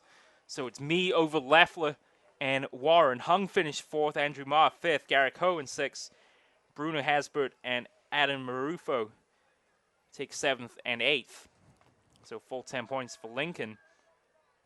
And as we get to this midpoint of the afternoon, it's certainly turning into a 2-horse race here for the meet championship between Lowell and Lincoln. Both teams are really taking a big advantage of each other, but taking those blows and getting those points where they can. Arch rivals going at it yet again. Nothing new here in the city. No. Lincoln versus Lowell. As they will till 1,000 years from now, I'm sure. Till our grandchildren have grandchildren, Lincoln and Lowell will be going at each other. But nothing new. But then again, too, I mean, you got schools like Washington who, you know, they've had some good, you know, as we're looking at the display stand, we got 2 Washington runners taking 1st and 3rd, but there's Lowell right next to them in 2nd. And that's the, I was trying to see if that medal award is for. I believe Frostsoff, is it the, I believe that was the Frostsoff, was it the 400 meter? Oh, that's the boys 400-meter dash. So that was Adrian Meade, Johan Leffler, and Patrick Warren in positions 1, 2, and 3 on the podium, respectively. And the athletes warming up for the 100-meter dash for the underclassmen. And as we're seeing, looks like the 100's almost ready. As well, let's see here, the Lincoln thrower. I'm looking in the far side here. Let's see how he does. Nice spin. Good throw. And he's good. So as long as you keep it in the lines, then your throw counts. Correct. As long as you keep it in the lines and enter and leave from the back of the circle, you will be fine. As we wait, runners practicing their starts here for this freshman sophomore 100 meters. Hard to believe we're almost 2 hours into our track coverage here at Kezar Stadium. It's been really smooth. Yeah, it has. Absolutely. The San Francisco section here, it's been, I feel like it took us longer to find parking than it's been this entire event so far, as this event's just gone in and gone out. We have to give credit to Commissioner Don Collins, someone that we've all become very familiar here at playonsports.com, for his wise words. Always runs a smooth program here. He does with indeed. San Francisco. It's always been a very organized affair, as we've seen today, and certainly all the events starting and finishing in a timely fashion. So even ahead of schedule at the moment, as we've alluded to a couple times already. So no doubt wanting to just get back on track here, as we have about 15 events to go, working our way through our schedule here.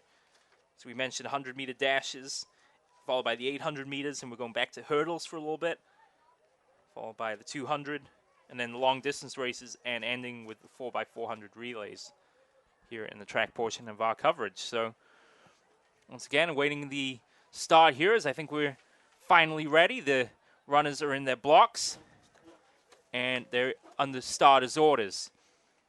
Again, keep an eye on the middle lanes. In this event with the 100-meter dash, it's definitely pure speed just plays a role. It does indeed, but Fulbright already a couple lengths advantage, and she is on her way to taking the victory. Second place goes to lane number 3. Curly, I believe. from O'Connell. You're correct, yes, indeed. So it's Fulbright over Hurley, who took second. 12.87 there for Fulbright. Jones took second for Lowell. Hurley came in third, I would imagine, as she looked like from our vantage point. There we go. And she did indeed. So Hurley in third with a 13.12. Wow. Not much to choose there. And you could be forgiven for thinking that Hurley crossed the line in second. Our view is slightly skewed here at the finishing line. But not much to choose between those top four. Wynn comes home in 13.58 in fifth place. So again, the trend of runners setting personal bests here in the finals continues, and a fabulous performance from Anastasia Fulbright to take the victory. And as we move on now to the boys 100-meter dash, the meet actually there's a two-way tie in terms of the meet time, 10.94. Said in 1985 and 1999. Our scheduled runners here look like no one's really a clear competitor for that record number, but you never know. As the leader right now is Cody Hong with 11.73 he will be in lane 4. So keep an eye on him as the runners are ready. Just half a second separate these top 8 guys here in the boys 100-meter dash for freshman sophomore. Off they go. It's a quick start. Nothing to choose between the middle lanes. Lane 5, Derek Wong, the slight advantage. He's going to be close here down to the line. Wong takes it. Close finish for second place. Perhaps a photo there. We'll have to go to the timings here, but Wong, about 2/3 of the way through the race, finding some separation to take the victory. This is perhaps the closest field today. It is indeed Wong who takes it. In 11.70. So he sets a personal best. Wong of Balboa takes second in 11.83. And Anthony Ishmael of Lincoln takes third in 11.97. So he ties his mark from the preliminaries. Brian Chu of Lincoln takes fourth in 11.99. Yeah, I thought it was a little close down there for second, third, fourth, and fifth. Pang comes home in fifth in 12 flat. So 17/100ths of a second separate 2 through 5. Gregory Dare of Lowell takes sixth. That's in 12.01. Lee seventh, 12.05. And Teen Fung in 8th, 12.29. So a little over a second separate that top 8, and a little over half a second separate the final 7. So great run there from everybody involved. Confirmation then of the girls' 100-meter dash. Anastasia Fulbright, your victor, in 12.87. Madison Jones squeaking out second place over Tara Hurley of O'Connell. So it's Jones of Lowell takes second, and Hurley takes third. And our next race is ready. Here's the 100-meter dash. The aforementioned Manji Chair in lane 4. Keep an eye on Michaela Wallman as well. We've seen her show some speed earlier on. Devin Simmons is in lane 5. Leisha Yao in lane 6 with Galileo. And Ella Roth in lane 2. Any of those 5 ladies has a real chance here. But again, a little over a second separates the field. And they'll take an extra second here to get ready. But it's Chair, Simmons, Wallman, and Roth. And Yao as well. Take your pick. Mike, who do you like? I don't know. I mean, all these, Che and Simmons have both had impressive victories earlier today. So I, though, will put my money on Che. If I was a betting man, if we definitely were allowed put to. on. Yes, if we were allowed to bet on high school sports, who would you put all the money on? Be interested to see how Wallman does, and then it's going to be a vacation in lane number 5. Wallman doesn't get a great start. Let's see if she can recover from it. Lane 6 has made a great start. That's Leisha Yao. She's going side by side here with Mandy Chair, but Chair is going to pull it out and take the victory. Second place will go to Roth And third place, well, we'll just have to see. But I think Simmons was a scratch in that race. Yeah, no one in lane number 5. Chad takes a double victory in 12.31. Yao took second in 12.64. Roth took third in 12.74.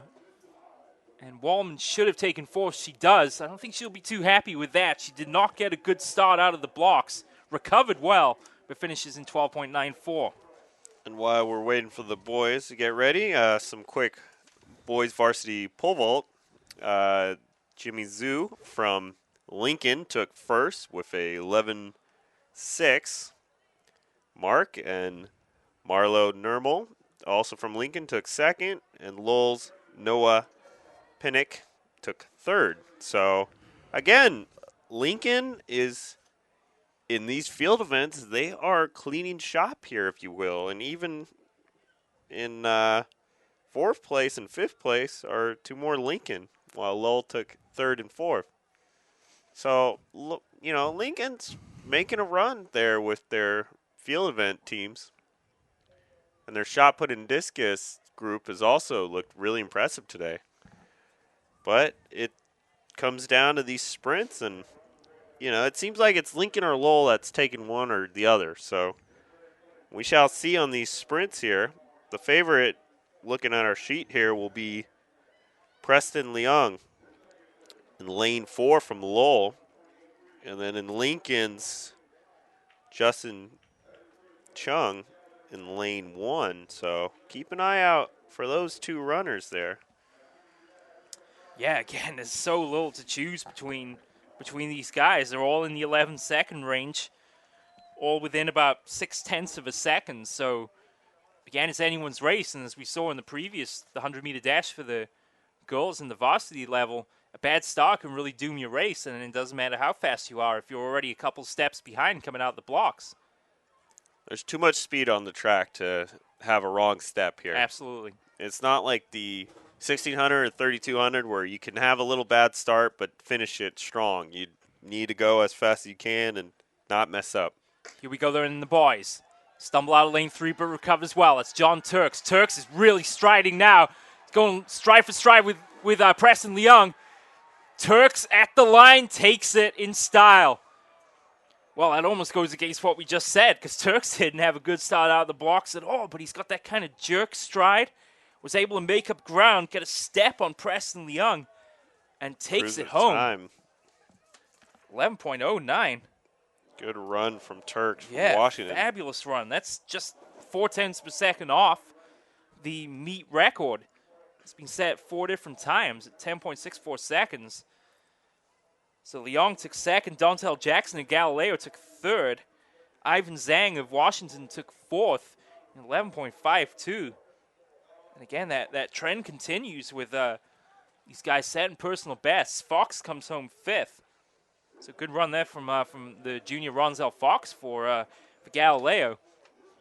And Panic takes 6.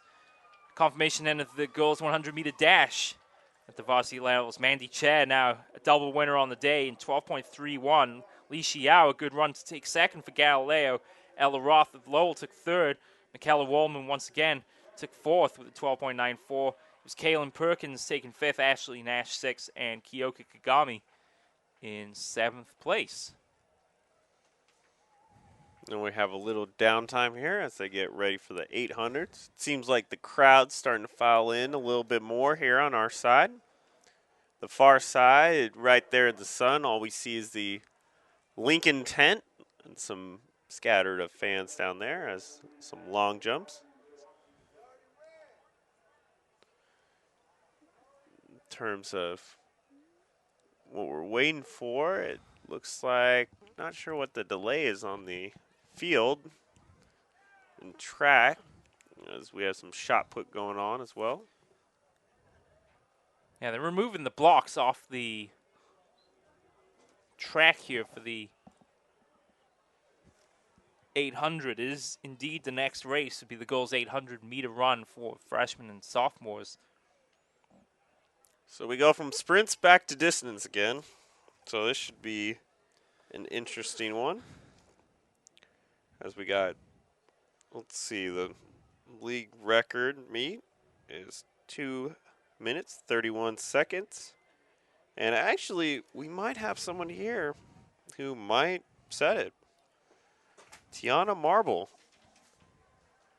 who has put up a 2 minute 32 second time. So look out for her in lane 4. She might have a say in maybe a new record here. Well, it would be our first of the day, and it would certainly be great to set one. Seems like also she's the first one that's really close to it in terms of it could go either way.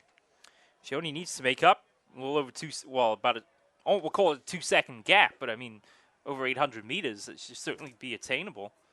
Yeah, it's not like a sprint where 2 second gap it's a lifetime away. But we shall see here and see what happens. So we also, as we mentioned earlier, we hope to have Mandy Chair come up to the booth and hopefully have a quick word with her. Already, as we mentioned, 2 wins on the day in the 100-meter dash and the 400.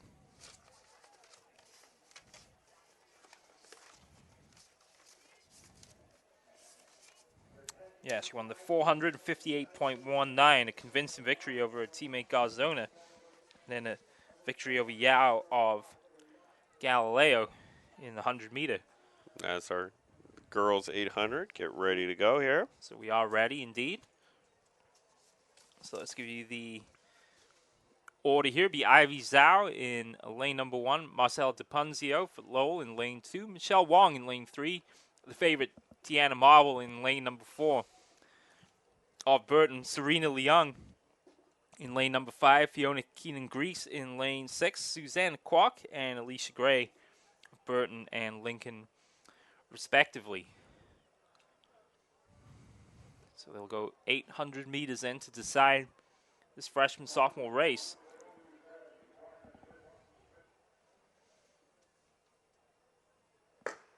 And we're off.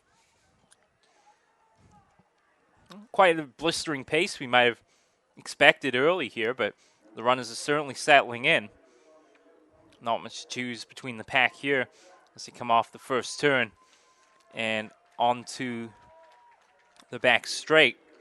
It's Marble, making inroads here in the middle and taking the lead as the field files across into single line formation. Marble a couple of lengths lead as they enter the turn. So it's Marble, a couple of runners in close pursuit. Field spreading out towards the back. This is definitely one of those races that you're going to pace yourself. Yeah. Can't expend all your energy too early. But at the same time, you can't hold it back too much. But clearly this is a not the sprinter's race for this one. It's Marble, Wong, Leong. The top 3 here as they cross the line. 1 minute and 13 seconds over the line. So they're certainly on pace here to set the record. And you got the impression that they've got a lot more in the tank left over this final 400 meters. And you can see now Marble is extending her lead over Wong. Leung has dropped back into 3rd, but she's got a sizable gap to the rest of the pack. You can see Marble starting to pull away now from Wong down the back stretch. She's halfway around the second lap. Is the Burton sophomore, and that lead continues to grow. Perhaps slowing just slightly into the turn. Wong appearing to fade a little bit now. And Marble halfway around the turn. No one really within range to challenge her here over this final 100 meters or so. And Marble has the finishing line in her sights. Burton fans cheering her on now. She's digging in now, trying to get to the line. Will she be able to get underneath this record of 2:31? It's going to be really close indeed. Marble is really chugging now. She's almost there. It's going to be close, and she's got it. She's got the record. Let's wait for the time just to be sure, but she certainly appeared to get in underneath. Marble takes the victory in 2:30.71. So there it is. We have our first meet record of the day. The Tiana Marble. Wong takes second in 2:34.23. A great run there from Marble for the victory. And really, after that first lap, there was no doubt in who was going to take that victory. Definitely. I mean, even from the get-go, you know, we were looking at the paper here and looking at who has a shot to do this, and it was definitely Marble from the start and to the finish here as she sets a new record. So good for her. I'm sure she's going to be excited to know that. She probably doesn't know it right now, as she seems to not be too excited by it, but I'm sure taking first and setting a new record, it's always a cool thing, cool feat to experience. And our first record setter of the day, a sophomore from Burton, winning by 3.5 seconds there over the second place, Michelle Wong. So Marble takes a victory for Burton, and now will be the turn of the boys. And this one perhaps not nearly as close to an opportunity here to set a meet record in this particular event as Jack Hinson, our pace setter in the prelims, 2:09.35, and that's almost 8 seconds off the pace of the meet record set all the way back in 1976. Yeah, and it looks like for the next couple of ones, it's going to be a tough one to get in terms of setting the record. Our next eligible one, it looks like, might be Niehaus coming up here in the boys 800 varsity run. And you'd think after the run he's already had today, that's certainly within his sights. Definitely. As the boys are almost ready. They are indeed. So let's give you the runners. Timothy Nang Savath of Burton in lane number 1. Edwin Ng of Lowell in lane 2. Liam McCurley of George Washington, the freshman, in lane 3. Jack Hinson in lane 4 of Lowell. David Tang in lane 5. George Washington. Ryota Aizawa of Lincoln in lane 6. Chris Lee in lane 7. Jonas Z in lane number 8. And they're off. They are indeed. And again, not a lot to choose between the runners off the start. Slow start from Lee in lane 7. He'll be the back marker as they come into the back straight for the first time. But it looks like it's Ning Savath of Burton who's out to a fast start. Now it'll be interesting to see, of course, if he can keep this pace up over the full distance of the race. He's out to about a 5 or 6 meter lead here as they enter the turn. 2nd through 5 runners grouped closely together, and they've closed up that gap now as they come off the turn. So Ning Savath perhaps playing the role of pace setter in this race.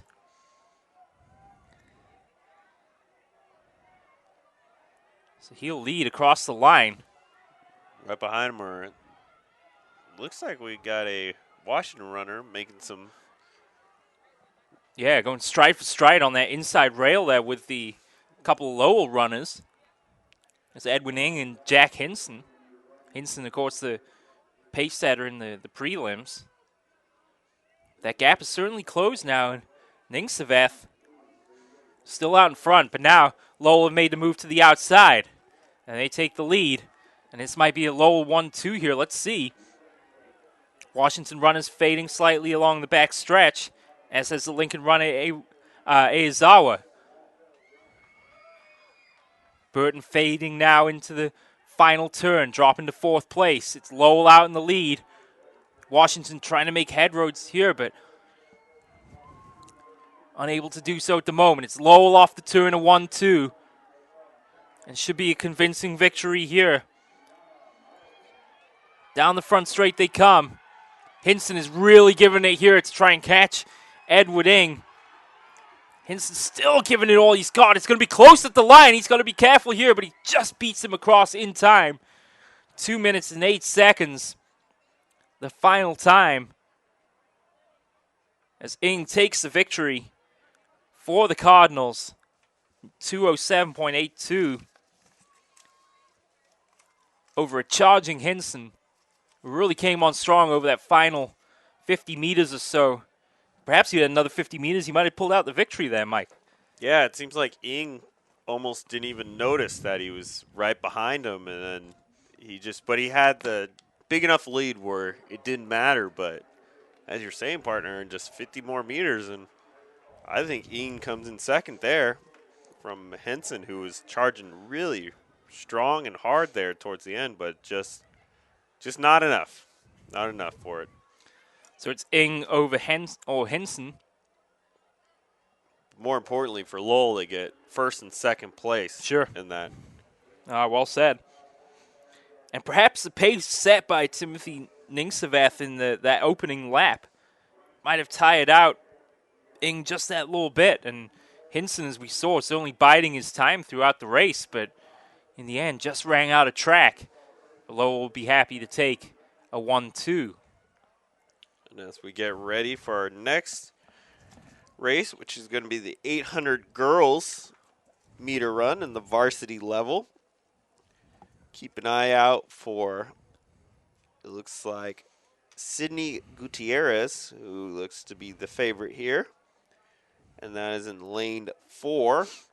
Also, Prudence Sachs in lane 5 for Lowell. 2 girls to keep an eye out. And also Jackie C., who is from Burton. So keep an eye out for those 3 here. And that is in lanes 4, 5, and 6. So right there in the middle of your screen, or top of the screen in terms of. But once they get to those orange cones there on the other far side of the field, they can go in either lane. So be interesting to note. Priscilla Tyus scratched for Lowell. She was intended to be in lane 7. So good start from the runners, and already Lowell a 1-2-3 with Sachs, Gutierrez, and Quinones establishing a short gap over Jackie C. of Burton as they come down the back stretch and into the second turn. Similar to what we saw earlier on with the 1,600 meters, Lowell, so far the class of these long-distance races, and is certainly on display here in the 800 as they round the turn and into the front straight. It's a Lowell 1-2-3 at the moment, and the Cardinals are certainly extending the gap over the pack that's split up considerably here as they cross the line here for the first time and into the final 400 meters of this race.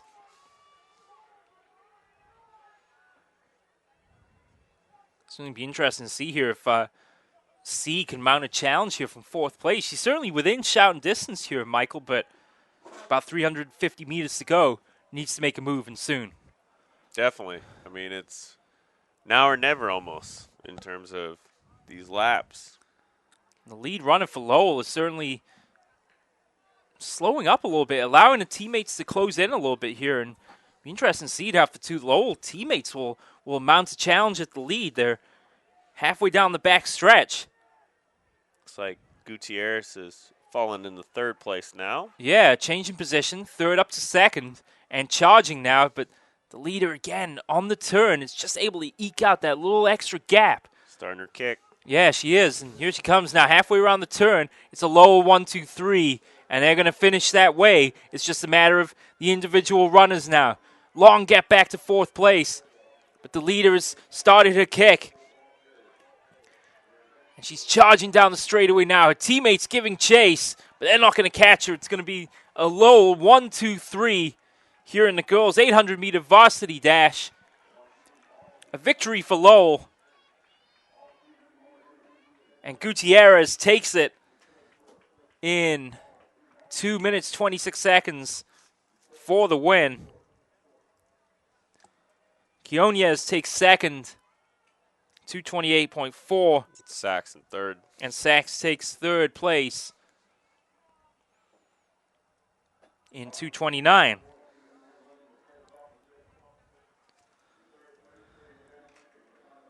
So Sydney Gutierrez, the sophomore, gets it done. A fine run, and more importantly, thwarting the opportunities for her teammates there on that second lap of the race. But in the end, it all counts the same for Lowell as they pile on here. And it's just interesting to know. It seems like the women's distance running, Lowell has been dominant. Like, no matter if it's 1600, 800, and I'm going to assume coming up in the 3200 here, they're going to have a strong team. And it just seems like every time, in terms of sprinting, it seems like it's anybody's ball game in terms of what school comes out on first. And looking at the 3200 girls meter run, you got 5 runners and 4 of them are from Lowell. So in terms of distance and cross country speaking, they probably have a strong run here.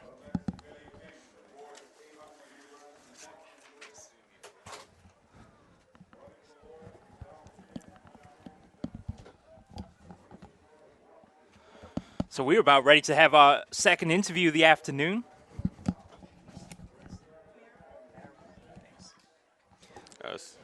We have our second interviewee of the afternoon.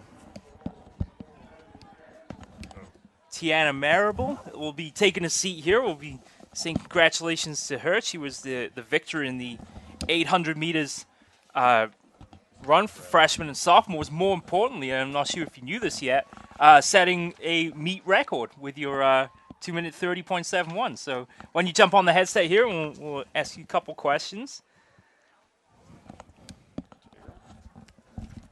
Tiana, how are you? I'm good. Good. Congratulations on your victory. Thank you. Yeah, you're welcome. So how does it feel the first time today that anyone set a record here at the meet? So you were the person to do so. It feels good because I was really nervous at first and I was scared I was going to lose. But then when I actually did my goal and reached it, I felt so proud of myself. What, may I ask why you thought you were nervous? Because one of the runners, she intimidated me and I was really scared of her. Oh, okay. Well, I mean, it's certainly a battle you'll be having in the future as well, because you're freshman, sophomore, excuse me. So you'll be seeing these girls again. But at the end of the day, what was the thing that made the difference that gave you the chance to go home and take the victory? All the support I had, everyone was encouraging me to do good, and when I kept bringing myself down, they made me have more confidence. Well, congratulations on the victory. Will we be seeing you more this afternoon? Yes, you will. Okay, great. We look forward to it. Thanks to Tiana for coming up here to the booth and joining us as we get underway with the boys' race here. Thanks. So we are getting back to the boys' 800-meter race started here. We'll pick it up with Lowell here. It looks like Maxwell Niehaus out in the lead, but he's going stride for stride here with the runner down the back stretch. So it's Niehaus here with about a 3-meter lead or so around the turn. This is a race that's been at full speed since the beginning, and let's see if Niehaus has enough in the tank coming off the turn. It's going to be a close one here. Yeah, it's Stephen Chan of Galileo giving chase, but Niehaus is locked in. Look at him go. Pulling away from Chan now inside the last 50 meters. It's a double for Niehaus on the day as he takes the 800-meter varsity victory here in fine style. What a performance. Chan takes second place.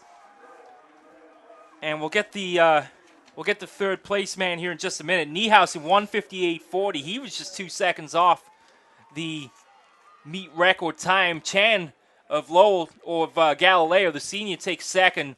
And Donald Chen of Lowell, the junior, takes third. And that was a race that was 100 miles an hour from the get-go there.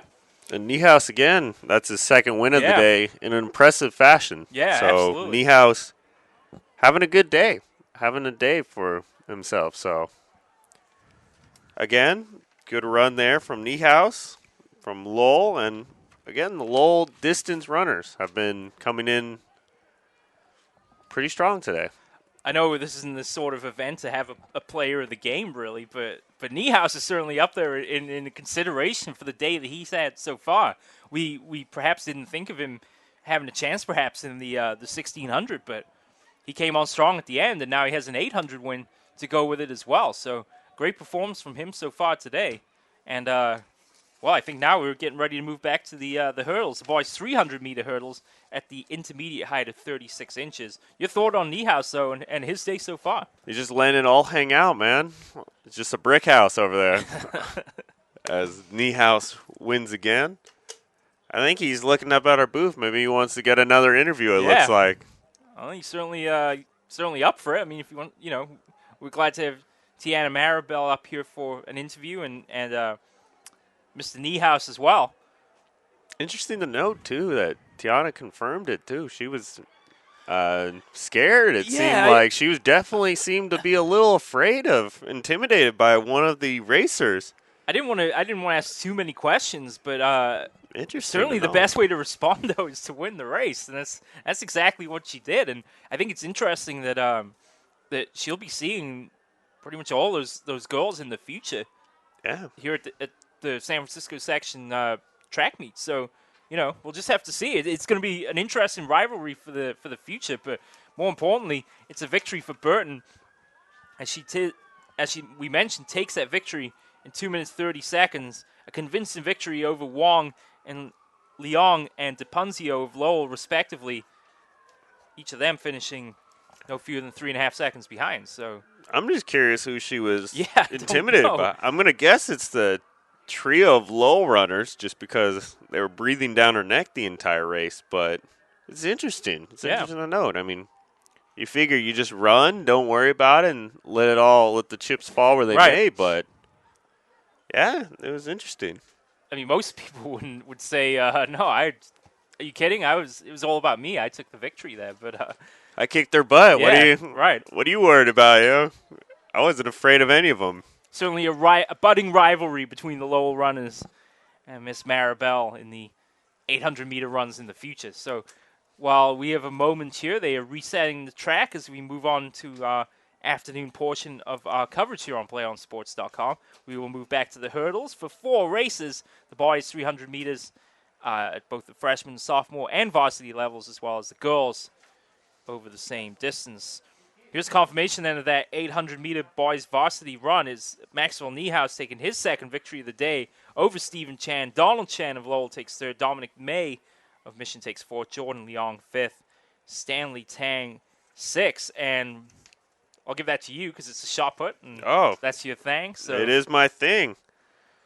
Looks like Jerry Johnson from Lincoln as a reoccurring theme through an impressive 46-4.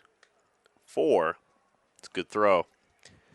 To give you an idea at home, the boys varsity shot put record here at AT&T. Well, actually, yeah. The shot put record is 60.9. Heck of a throw. Yeah. But good day from Lincoln as they take first and second again.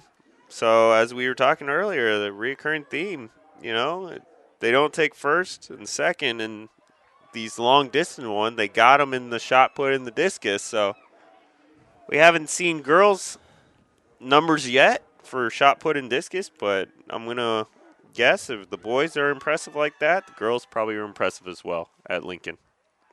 Mr. Niehaus on the top step of the podium, taking his second victory of the day.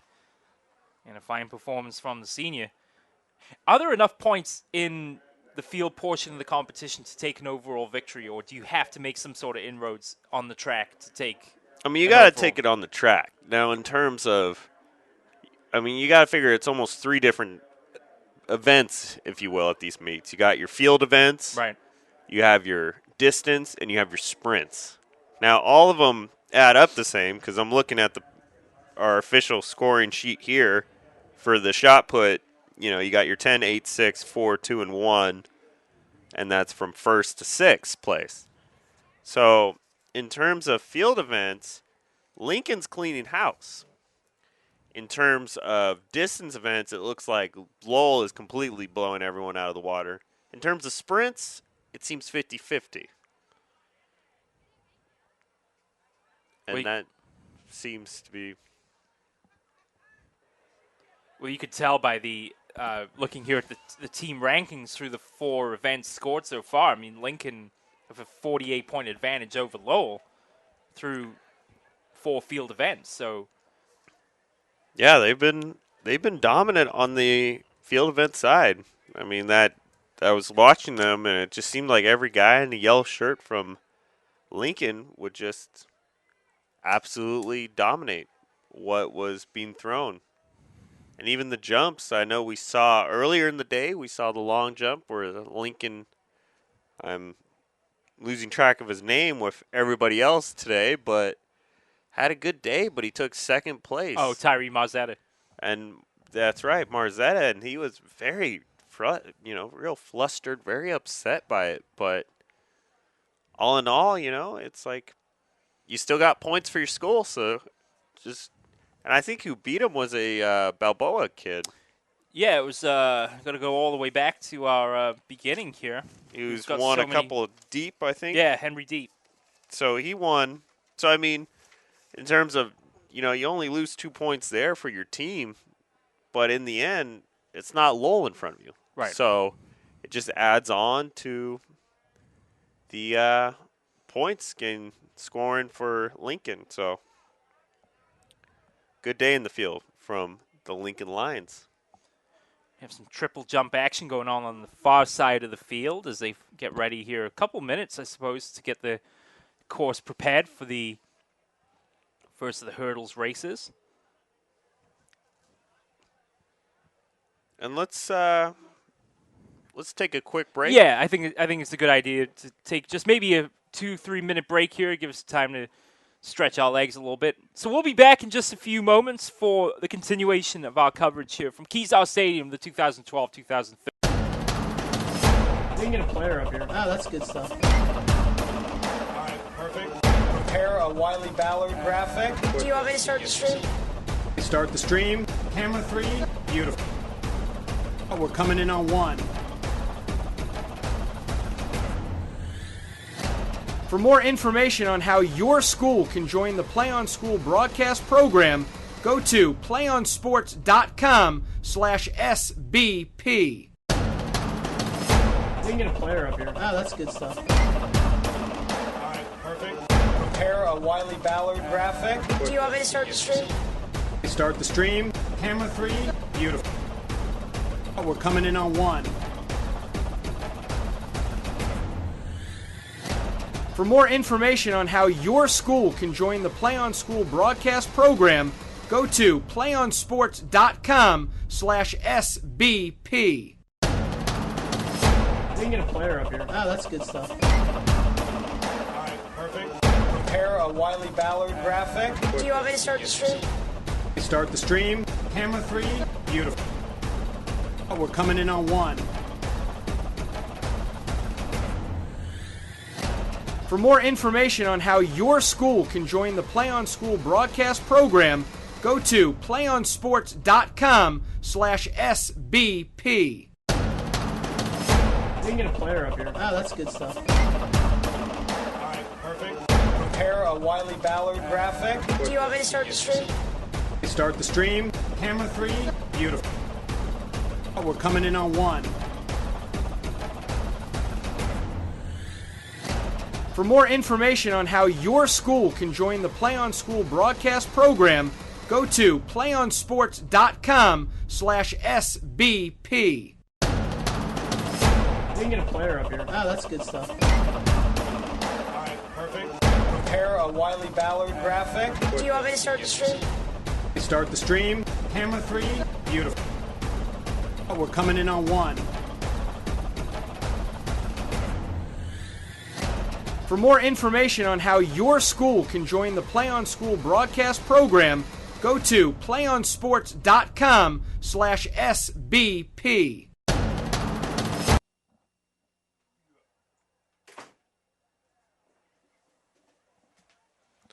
And we're back as we are really close to starting our 300-meter hurdles. And, we were talking earlier about the hurdles, saying, I would never want to do sprints and hurdles. I take that back.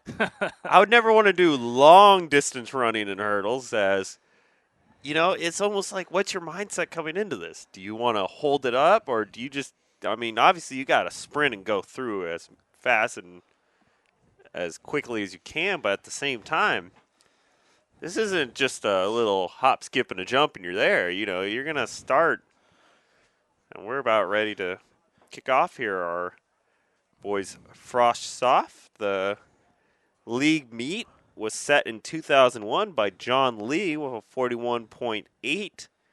And I'm looking at the numbers here. It doesn't look like there's going to be anyone to threaten that number, but you never know. Well, we've got some guys here who could certainly run. We've seen Jeffrey Go, Hunter Collins, Brendan Pang, Kaio Funaki already. They're in lanes.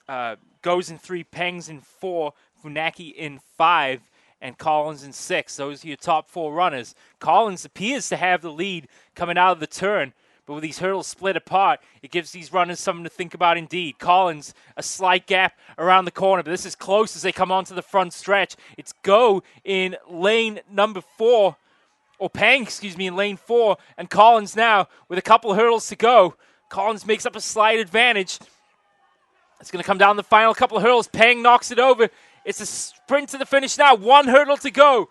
Pang's over. So is Collins, but Pang will take it. Collins takes second.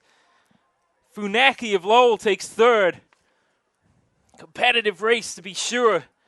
But Brendan Pang just enough in the tank to defeat his fellow sophomore, Hunter Collins. Good race there. And actually, you know, what I'd noticed right away from the start was one of the varsity boys was actually on the grass here and trying to get an idea of the jump, practicing his jump. So he lined up actually right next to our inside track there, which was Gordon Chan, lines up next to Chan and practices a little jump, trying to get that little competitive edge. And that was John Turks, who also won earlier today. So be interesting to see if that little kind of distracted me on this race, but it'd be interesting to see if that pulls off him a W. I was just watching Turks here in the warm-ups, and he's got such a clean stride. And what's more important, I think, something that these runners struggle with, especially with the hurdles being set so far apart, is they have to shorten up their stride as they get closer. Turks is the only guy I've seen so far that can run at full speed, set his feet in time, and clear the hurdle in stride without having to shorten up his approach. I think that's why he's been able to set this 40.06 preliminary heat, which is only 3/4 of a second off the meet record, but more importantly, a good 2.5 seconds ahead of anybody else. Yeah, and Turks has been impressive. Kind of an unorthodox style of running. Very much so. It's not necessarily the textbook way, if you think and imagine running styles, but it works for the kids. So, I mean, heck, if it works for you, why change if it's not broke, you know? Well, I mean, he did not, similar to Michaela Wallman in the 100-meter, didn't get a good start out the blocks, but with those kind of short, choppy strides, able to make up ground quickly and then really turn it on at the end. And in a way, that running style is almost perfect for this sort of event with the hurdles spaced out 50 meters or so apart. It's also, it almost seems like when we watch him run, he's running on his heels. Yeah. Usually you're taught to run on the ball of your foot, but Turks, I should say, is running on his heels a lot. As we watch him on the far side there in the middle of your screen. Here we go. It's Turks in lane 4, the man to watch. He's already got a good start out of the blocks. Cleanly over the first hurdle, and you can see he does it in stride. He's already made up ground on Dupree. He's in lane 5. It's Turks and Dupree into the turn. The top 2 runners in this race, they really are going stride for stride here. This is an excellent run from Dupree. Can he hang with Turks out of the turn? Side by side over the hurdle. 3 to go. Turks now has established the lead. Here he comes. He's really charging now. Dupree gives chase, but he can't keep up with Turks. 1 to go as he clips a hurdle. Turks is charging for the finish, shortens the stride. Oh, he almost tripped, but he's able to hold his lane and take the victory. Almost disaster there at the end for John Turks, but he's just able to keep his feet. He's kicking himself a little bit, probably going for that league meet record, but in the end, he also ends with the victory. He may have. I think he actually took it anyway. Yeah, let's with see. The 38. He did indeed. Let's get the official timing before we say that. But and again in lane 2, I see a Lowell runner coming up holding his hamstring. As Well, hopefully Turk's now a double victor on the day as well. It'd be great to have a word with him at some point. But, boy, you could see him there. The first 5 hurdles were perfect. He clipped the one here right in front of our commentary position. You could see him sizing up that last one, and he just clipped it with the top of his foot. Luckily, when he landed, he was able to keep his footing because he could have fallen into Dupree's lane. Also would have cost him his new mark here. Absolutely. It was definitely 38. We'll get the official number here momentarily.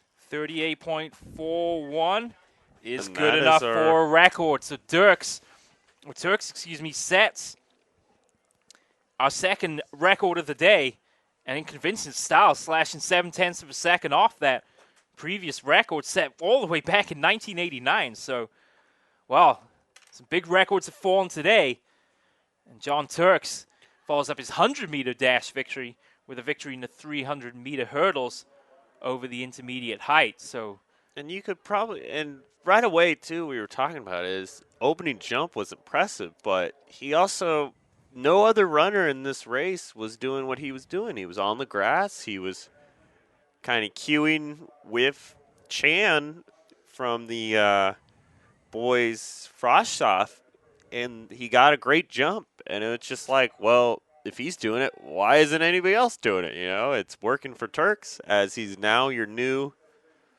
city section meet champ. As we see a Lowell runner, looks like from this last race here, rolled his ankle. So he's having issues there walking across the grass. Hopefully he's okay. going back to what you were saying about that first hurdle, that might have made the difference in the race, because Dupree, don't forget, also had an excellent race as well. I mean, he pushed him all the way to that, to the front straight, but Turks just that little better coming off the hurdles in the turn. And then, of course, we've seen the speed. I mean, if you win the 100-meter dash. But, boy, so close at the end on that final hurdle. You could see him shortening up his stride, clipping the top of the hurdle and just keeping his balance to take a victory over Dupree here in the 300-meter hurdles. Here, I believe, will be the confirmation of that victory, and is indeed Turks, 38.4 with the victory over Dupree, who really gave it his all, but hard to believe that he was a second and a half off the pace. And Dupree almost beat the record, close to it, 39.9. Yeah, it was 39.1 was the record. So, I mean, it was a strong showing from Dupree. There was nothing, nothing to take away from his race, but just Turks was just better. Be worth and the looking girls through here. The girls are underway now in the 300 meters. This is for the freshmen, sophomores over the low hurdles. It's Tiffany Gao, Tiffany Wang, Anna Komasena, and Amanda Lee. Gao of Lincoln, Wang, Komasena, and Lee, all of Lowell. So Gao in lane 3, already a little behind the Lowell competitors here as they're halfway around the turn. And Gao will need a couple of good hurdles here, which he might have, to try and make up second place. But in lane number 4, it's Tiffany Wang, well ahead of the pack here, and just 2 hurdles to go. It's Komasena in second, Gao in third, Lee in fourth. Wang is over the final hurdle, and she'll romp home to victory. Komasena takes second, Gao takes third, and Lee will take fourth. And again, Lowell throws in 3 runners out of 4. So, they're going to get some points out of it regardless. And this is, long distance women's running. It seems like that's where Lowell is at its best here in these events. And looking coming up on the girls' 300 hurdles, we have 4 Lowell runners out of 7 total. So, I mean, more than half the field is Lowell. So that will always help out your point total. But to their credit, they also take first, second, and in this case, fourth. But usually it's first, second, third in these long distance. As our shot putters are now coming over here to be recognized for their day. Got to feel those guys play a little football too, right? During the fall. I would think so. They're some good-sized guys. If not, we saw the Lowell, or not the Lowell, but the Lincoln coaches here today, football coach. I'm sure he will recruit them. He probably already did recruit them. I would imagine so. Probably some seniors. Well, let's see. We got some names on them. I'm more than positive these guys do play some football here, as it's actually they're according to this they're listed as both a sophomore and a junior. Sophomore and junior. That's the only guys appearing here on our roster. So good sign for Lincoln field events in the future. Sure. As they are sophomore and juniors, and they are the reigning San Francisco Section Academic Athletic Association football champions with that Turkey Day victory over Mission in what's been said one of the best Turkey Day games for a generation or more. And Play On Sports will certainly be proud to present the 2013 Turkey Day game this Thanksgiving Day here from Kezar Stadium. And Lincoln, again, as you can imagine, will be favorites. And whether or not Lowell win track and field or softball or baseball, it's certainly pride for the Mustangs to be known as the football champions of the city of San Francisco. And anytime I think you beat Lowell in any sport, really, they'll take it. That's true. But they've certainly kept up the pressure on the Cardinals today with their victories in the shot put and the discus. And that's Jerry Johnson taking first for Lincoln. He's a junior. And sophomore Joshua Bonse Davis is a sophomore. So good showing from the Lincoln field team. Absolutely. Underway then in the girls 300-meter varsity on the low hurdles. And already Robin Yee is out to an impressive start. She's already leading halfway around the turn. And she's got just 4 hurdles remaining now. And Yee is building up a huge lead. Might we see another record fall here in the 300 meters? She's got 3 hurdles to go and about a 10-meter lead over her nearest rival. 2 to go then. Can she keep up this tremendous hurdling? Clips the top of that one. But it's such a convincing margin. Final 1 to go. She's over it cleanly. Yee takes the victory for Lowell. Second place goes to Christy Liu of Washington. Tiffany Chow will take third for the Eagles. But it's Robin Yee all the way, and another Lowell victory. And I think, did we have a scratch on that one too? Because I'm not seeing anyone from Lincoln. It would mean Jane Wu in lane 7. Was she out there? I don't think she was, no. I only see 4 and 2, so 6. Yeah. So late scratch there. So Lowell take first, Washington second and third. Though good sign from Washington to take second and third there. As we have some award ceremonies going on. Certainly keeping Commissioner Collins busy with all this medal coordination he's had to do this afternoon. Our Washington thrower. That is Christian Elk, who threw today for an impressive 40 feet, 1 inch. And our 2 Lincoln throwers, 43.5 and 45.8 respectively. As the girls' shot put are starting to loosen up a little bit.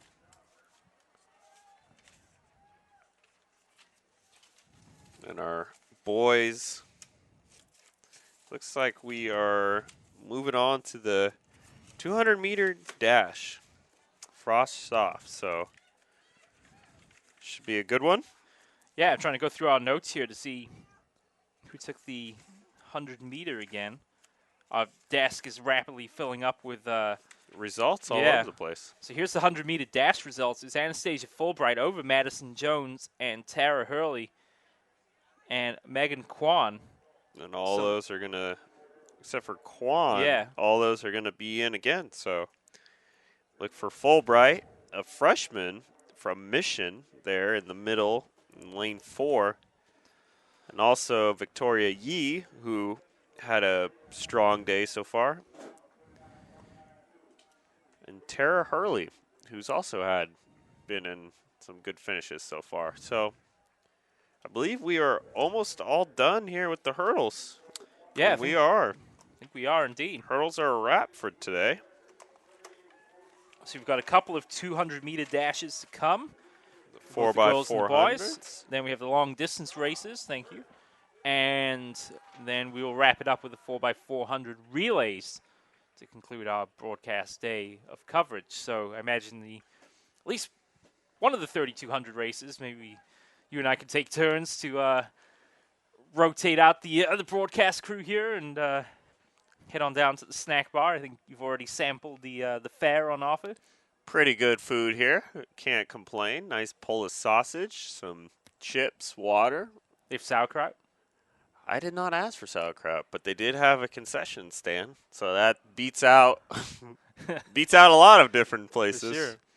But good deals there, and it's always nice to have it for the kids. Just have a snack bar, have some good stuff going on. Nothing better after winning double gold here at the track meet than have a hot dog, and because they're at that age. Definitely so after. Right? Definitely after the event. Don't do it before. You don't want that on the track, but definitely after. So again, as we mentioned, the girls' 200-meter dash for the freshmen and sophomores. Should be an interesting contest here with Anastasia Fulbright, as we mentioned, taking the 100 earlier on over Madison Jones and Tara Hurley in that order. It'll be Hurley in lane 3, Fulbright in lane 4, Victoria Yee of Lowell, another runner to keep an eye on here in lane number 5. Jones will be in lane number 6. So it looks like we'll have a couple minutes here at least before we're ready to go for the first of the 200-meter dashes. Yeah, it looks like, I'm trying to see where it looks like they're starting in our far corner there. So it looks like the blocks aren't even on. So we might take a quick little break and come back to you guys. Yeah, let's do that. Let's take a quick little break as they set up. You are tuned to Play On Sports' continuing coverage of the 2012-2013 San Francisco section track and field championships from Kezar Stadium. We'll take a quick break. We'll be back in just a couple minutes' time. Don't go anywhere. One match away from immortality. This is a total team effort.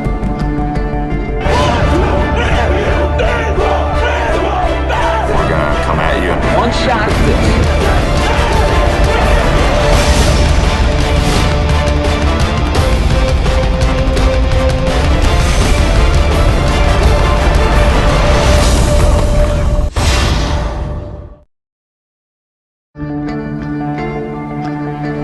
One match away from immortality.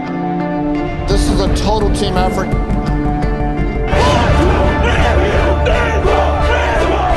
We're gonna come at you in one shot at this.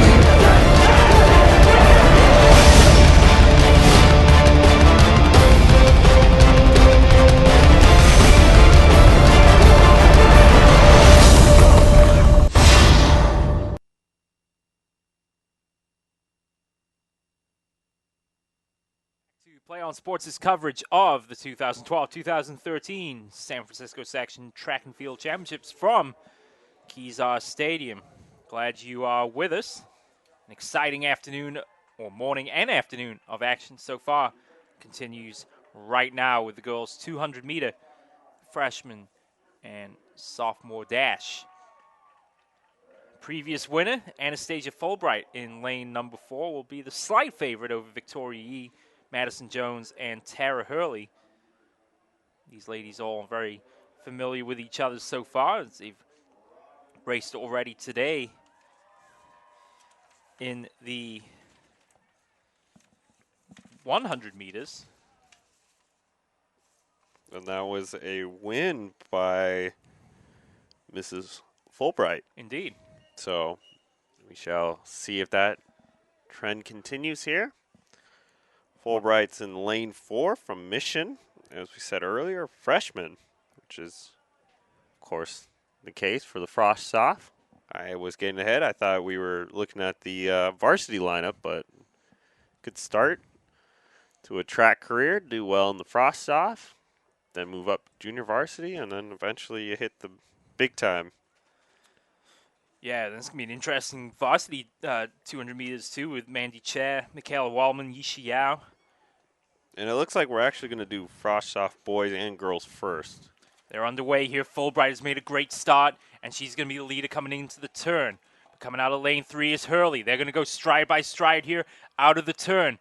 Fulbright, though, just a slight advantage in lane number 4. Not much to choose between the two, but Fulbright, I think, just has a little extra as she pulls away now from Hurley. Fulbright inside the last 25 meters will take it at the line. Good run from Hurley to take second. And we'll see who took third. Looked like it might have been Yi. So Hurley takes second. It's 26.69 for Fulbright. That's just off the record, unfortunately. Third goes to Yi. Well, a great run from Fulbright. She's a double winner on the day. And she was just a quarter of a second off the previous meet record there. So we almost had our third one fall of the day so far. But it's not to be. However, Fulbright does take a second victory. It looks like we have another runner pulling up lame who was in lane 1, who was Melanie Caroz. She's in, looks to be excruciating pain on her side of her hip there as she's behind the white tent. Can barely stand, and now she's on her. Well, she was grabbing her hip right away, and she's trying to stretch it out, but it seems like she's having a hip flexor or something on the, because it seemed like right away she was grabbing in sharp pain right on her hip, but she's stretching it out. Hopefully she's going to be okay. But another one to keep an eye on to see if, I don't think she's scheduled for anything coming up. Maybe the 4x400. We forget these athletes have been here since about 8 o'clock this morning. So they've been. Yeah, and now we got a trainer coming out to go take a peek at her. And she's scheduled for the 4x400. So luckily the Galileo team does have a alternate, and we're ready to go with the boys now. We are indeed. Keep an eye on lane number 4, Derek Wong, 23.9 in the prelims, but again, less than a second to choose between these guys in the race, and they're underway. Good start in lane 3 from William Barnett. Can he keep it up around the turn? It's Wong and Torn in lane 5, but it's Wong with the advantage here off the turn. Coming on strong in lane 6 is Abochi. He might be able to pull second here at the line if he can keep it up. And now Wong is fading at the line. It's going to be close. It's going to be a three-way tie as they cross the line. Let's see what the official word says there. Wong fading badly over that last 25 meters or so. Abochi, to his credit, turned it on. Long look here from the officials. That's about as close to finish as we've had all day. Wong takes it just at the line. 23.82. Torn takes second. Wow, it's tied. They must have gone to a photo. Abochi third. Now did Abochi die? 400ths of a second off. Separates the top three. And that is indeed our closest finish of the day so far. Two-way tie for first, so good run there from, and as you were talking, partner, Juan was just fading away there in the end of the race there. So Wong had such a great start, too. He was a clear leader out of the turn. He was able to deal with the charge from Barnett out of lane 3, but Torn, I think, pushed by Abochi down that final 100 meters or so, really found another gear. And I'm not sure if Wong wasn't, you alluded to it earlier about perhaps not really aware of where, the fellow runners are at, but he definitely lost some speed over the last 25. And, we'll have to see. I mean, he still took first, so luckily for him, it didn't cost him overall the meet in terms of that race. But it was definitely a close one. And now we move on to the varsity side with the girls and then the boys following. Well, your favorite has to be Mandy Chair, already a 2-time winner today, looking to become our first 3-time winner. And we'll have some stiff competition from the likes of her junior teammate at Lowell, Michaela Waldman. Definitely, she's looking to get make amends perhaps for a couple of races earlier where she felt she might have had a better showing, but over 200 meters here, the bad start might not be as much of an issue as it is over 100 meters. Because, again, if you stumble out the blocks and you're already on the back foot. Yeah, in this case, not so much. But in terms of the 100-meter, bad start, you're done. There's no time to really make it up. But 200, you still got a little leeway. Obviously, you need to make a run really quickly or else you're going to be in trouble. But 200, I think, not too bad.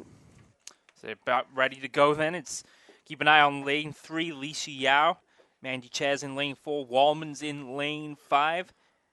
And Kyoka Kagami in lane 6. But could be any one of these 8. They're underway. Good start from Wallman this time. Also a good start from Chair in lane 4. It's Wallman and Chair into the turn with Yao keeping the pressure on. Chair is slightly ahead of Wallman now off the corner, and Chair is establishing her lead. Wallman in second, going stride for stride here with Lisha Yao.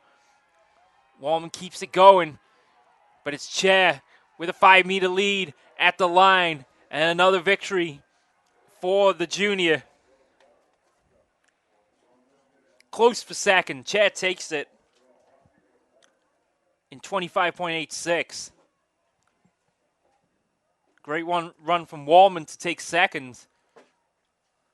And Che has been, it's impressive because she's not really a tall person per se. She doesn't have real long legs, but she's just been motoring by everybody.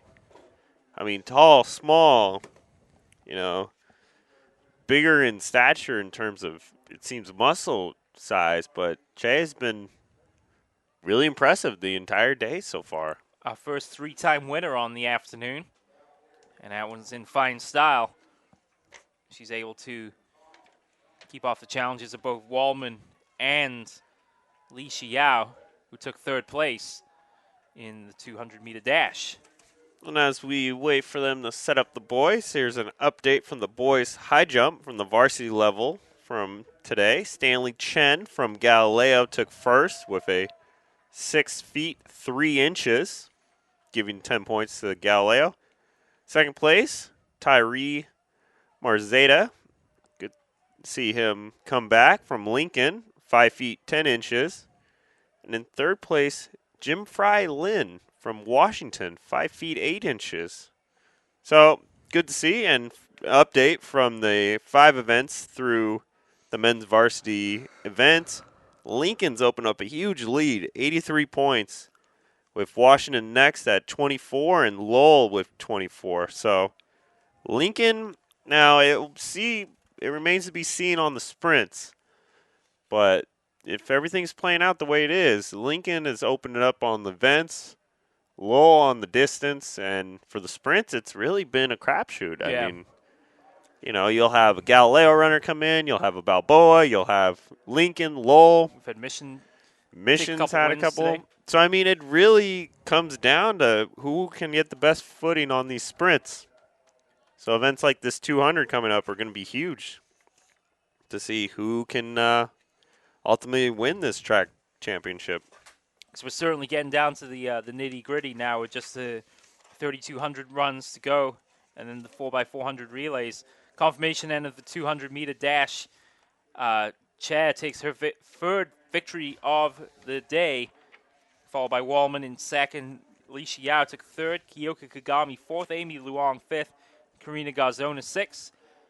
Kaylin Perkins took seventh. And Maggie Love finished in eighth place. And coming up here, the boys 200-meter dash, I should say. It looks like the favorite's going to be Lowell's Preston Leung. So followed closely, though, by a slew of runners.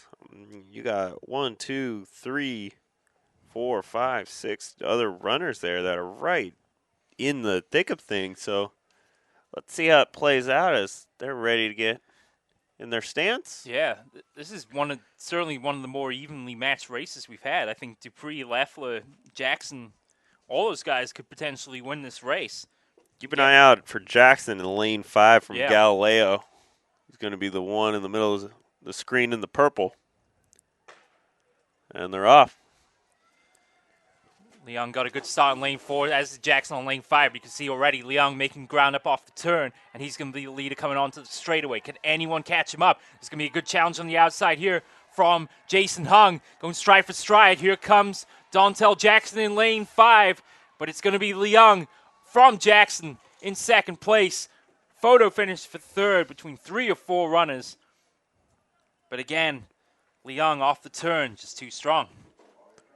Good strong showing, and we have another runner down, and he's grabbing his hamstring, and it looks like it's Leung.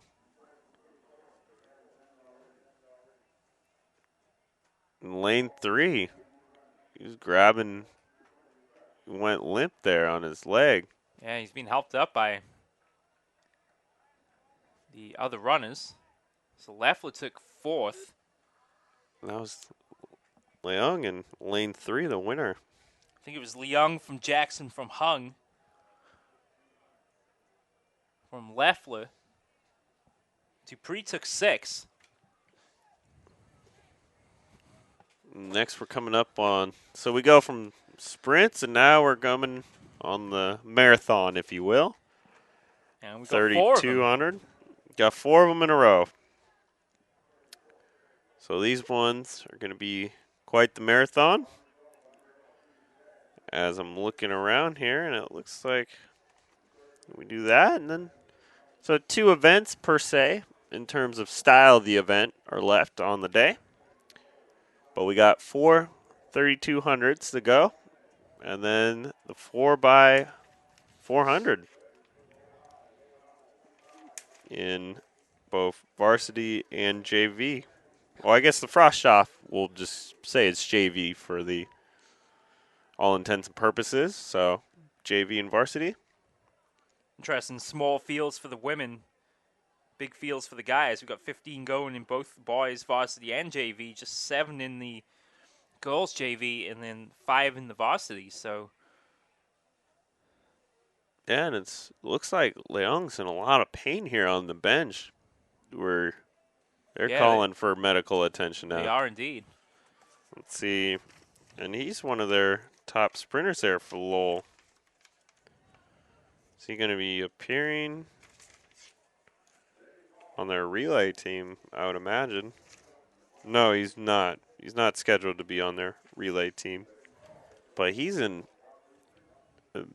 seems like a incredible amount of pain there on the end of the bench.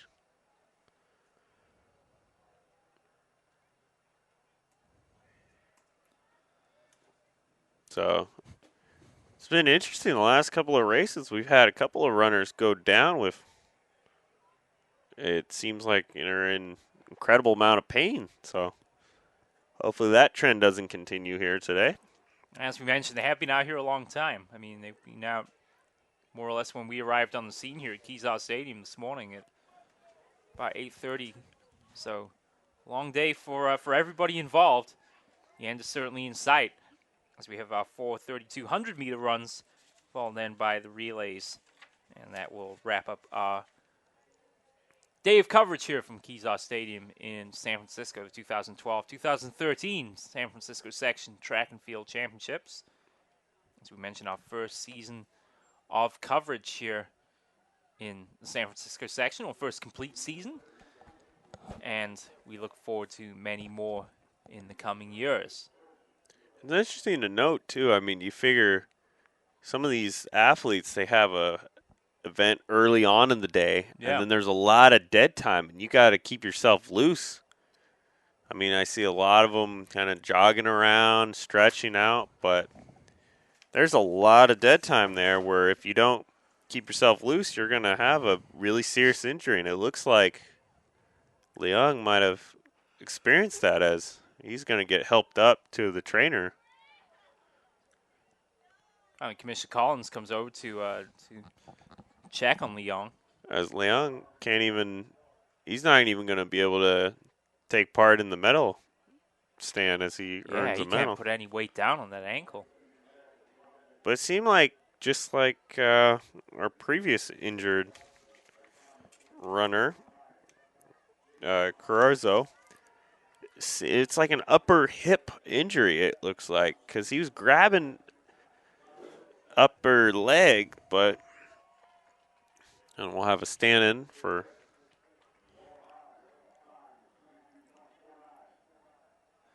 to confirm that 200-meter dash for the varsity for the boys. Leong over Dontel Jackson, Jason Hung, Johan Leffler, Patrick Warren took 5th, Kareem Dupree took 6th, Graham Waller 7th, Andrew Ma in 8th place. As we have a fill-in for Leong, who's now getting helped over to our medical personnel here on site. And the ladies taking the track then for the 3,200 meter run for the freshmen and the sophomores. So this should be, I believe, 8 laps around. So should be a marathon here. 2-mile run.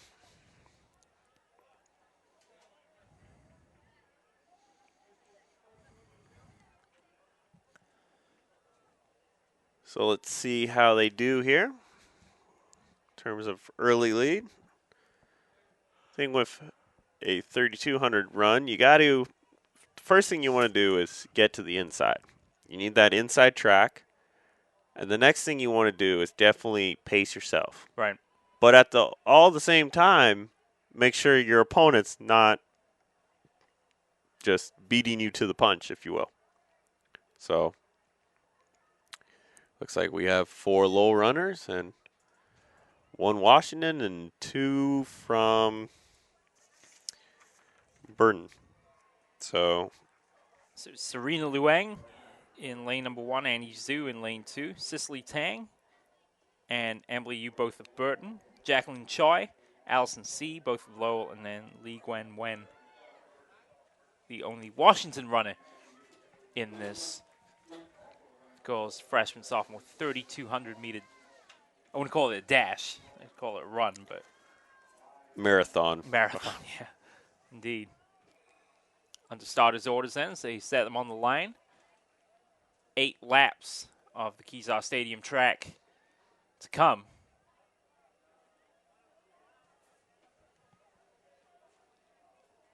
We're about ready for takeoff.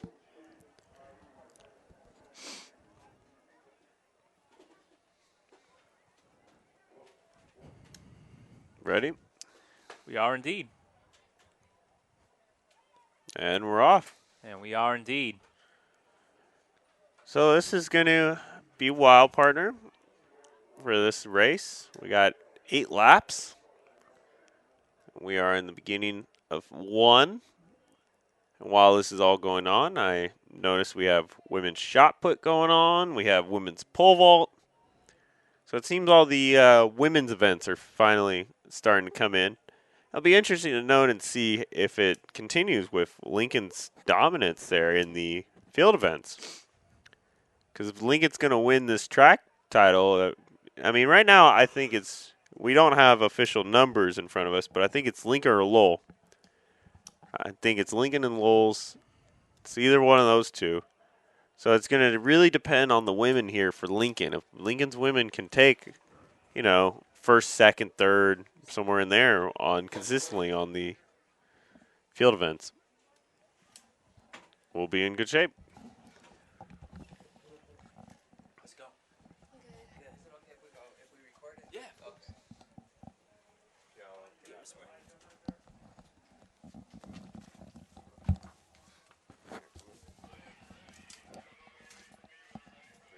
Yeah, you can put them on. Yeah.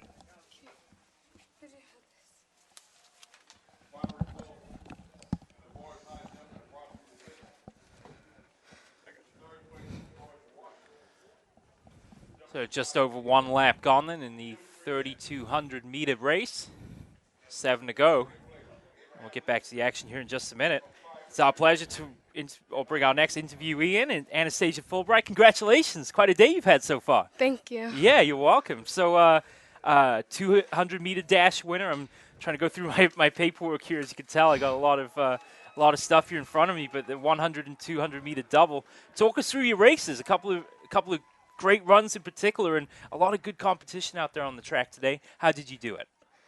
Well, before I run, I usually do high knees and then butt kicks, and I just stretch really good. Mm-hmm. And then before each run, I pray, and then I just, and then that's it.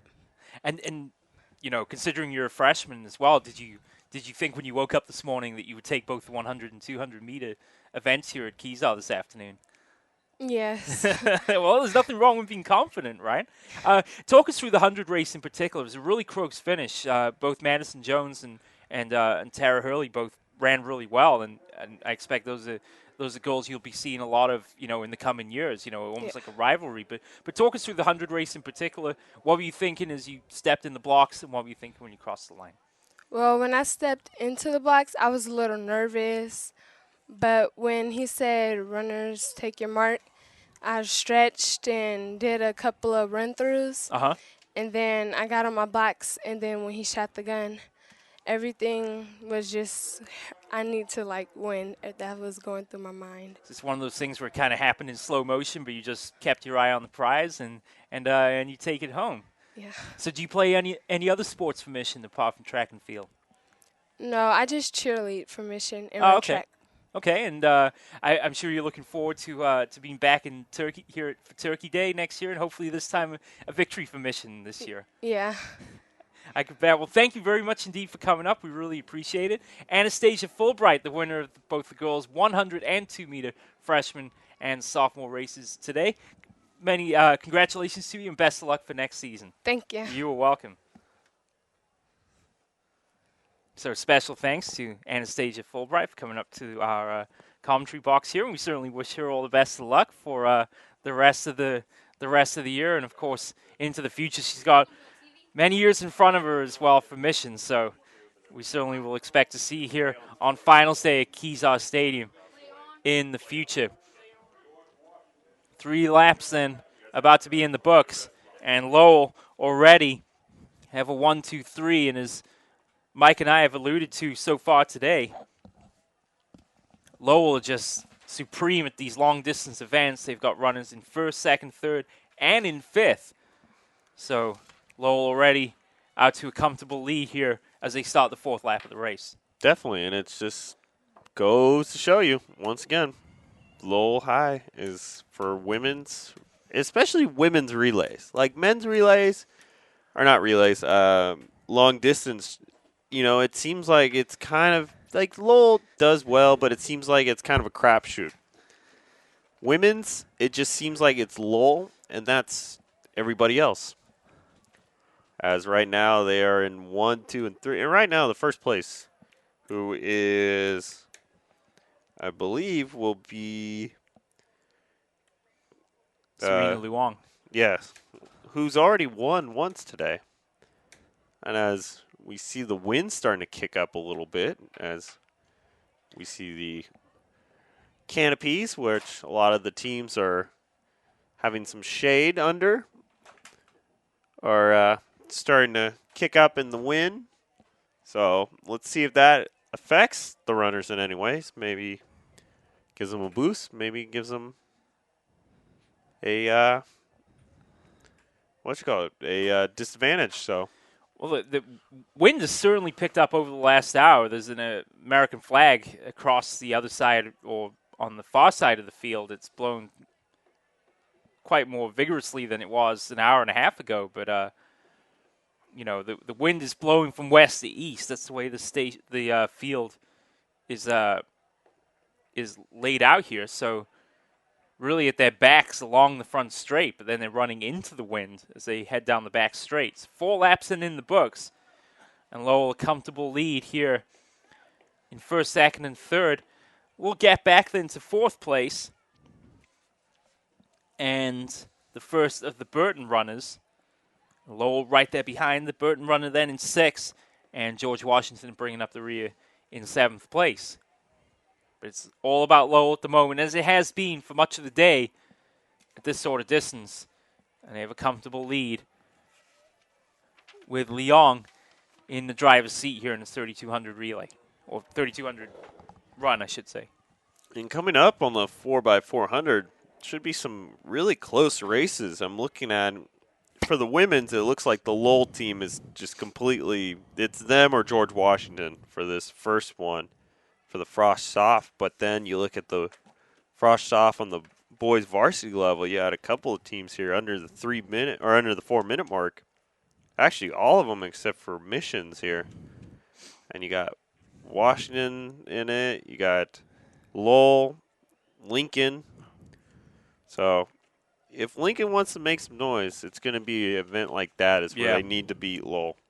And then on the varsity level, coming up, it looks like it's Lowell and Washington will be the favorites. And then to round out the boys, I see Lowell again and Washington.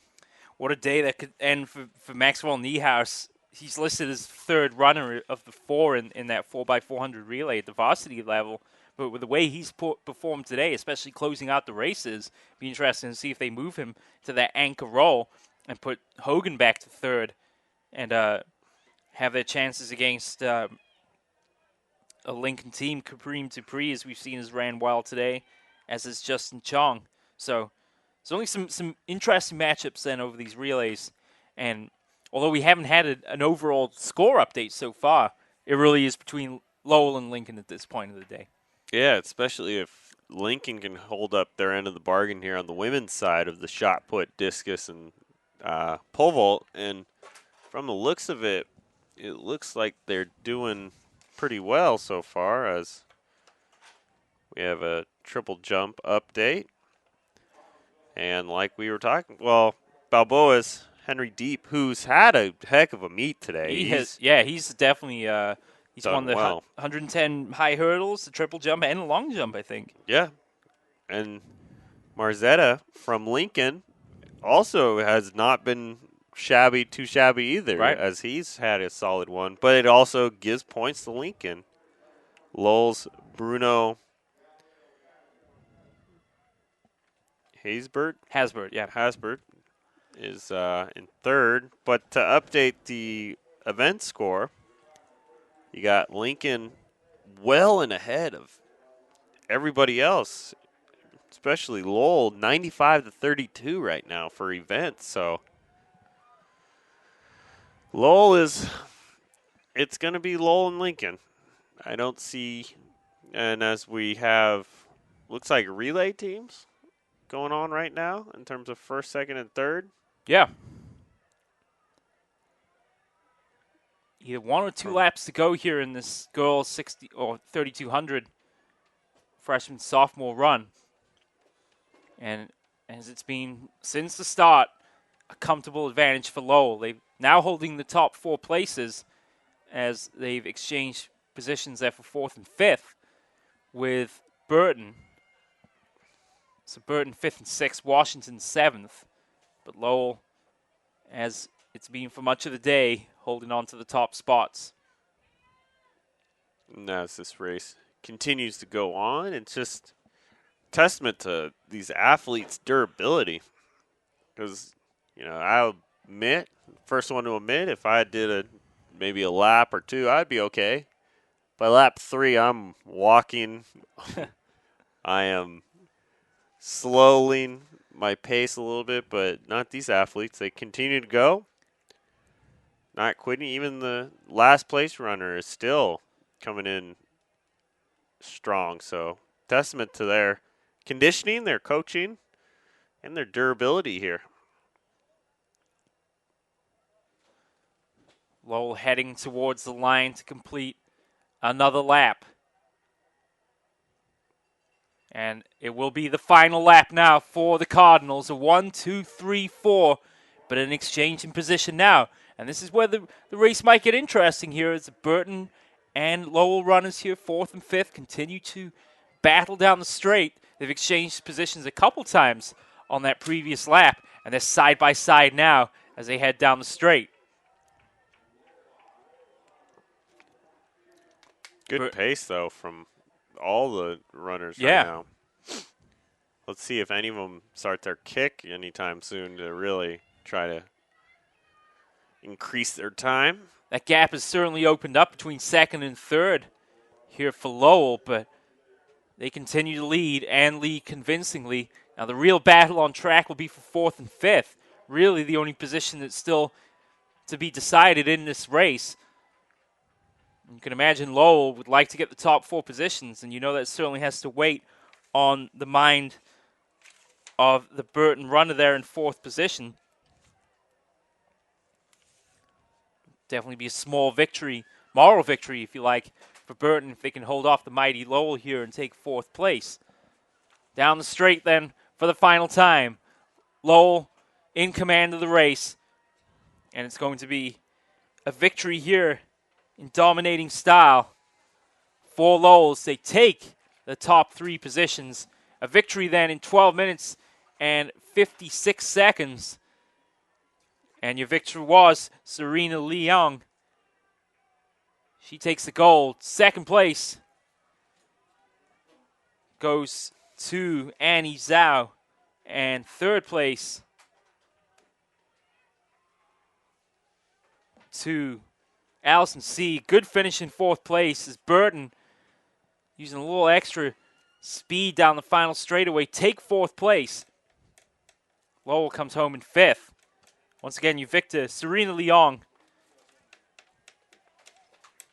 takes it over Annie Zhu and Allison C. in 3rd. Final couple runners making their way around. C takes 3rd, as we mentioned. And let's see who took 4th for Burton. It will be Cicely Tang to round out the top 4. So another dominant performance by Lowell over the long-distance race. And as we're waiting for the rest of the race to complete, I believe. Or waiting for the next one to come up for the boys. We have some quick updates from the girls' JV pole vaulting. It looks like Lincoln took 1st and 3rd and 4th. Lowell had a pole vaulter in 2nd, so updated in the frost off. Lincoln with 114 points, Lowell in 2nd place with 54. In the girls' varsity pole vaulting, Roth from Lowell took 1st place with 9 feet even, but Lincoln's Chamel took 2nd with 8 feet, and updated in that category for the girls' varsity is Lowell 35, Lincoln 29. So right now the Lincoln women are holding court so far in terms of the frost off. The Lincoln varsity women are right there too. I mean, you have a strong, obviously your pole vaulters are not going to be your shot putters and discus, and we haven't seen discus or shot put paper yet, but it looks like the shot putters just finished. So if Lincoln shot putters can do well there, they could make a run here and possibly beat Lowell for the crown. Well, we'll just have to see, but it's going to be a good finish. It certainly if will anything, it'll be close. Lowell, as we've seen so far, being pretty well favored throughout the event. Right, and especially over if we look at the preliminary timings of the runners in both the boys and the girls' races remaining, Lowell's certainly there or thereabouts, especially in the girls where they have 4 of the 5 runners and the top 4 seeds by a comfortable margin. And also then with the boys in this 3,200 race coming up, they had the 2nd, 4th, 5th, and 6th place runners in the preliminary heat. So, and we're off. Yeah, we are indeed. Here we go in the 3,200. Benji Guy Yosh of Burton ran the top time in the preliminary race, 10 minutes, 37 seconds. And, well, judging by the start, certainly in a hurry to get this underway. Field separates into two over the first 50 meters or so. And two packs forming here with a Burton runner taking the lead.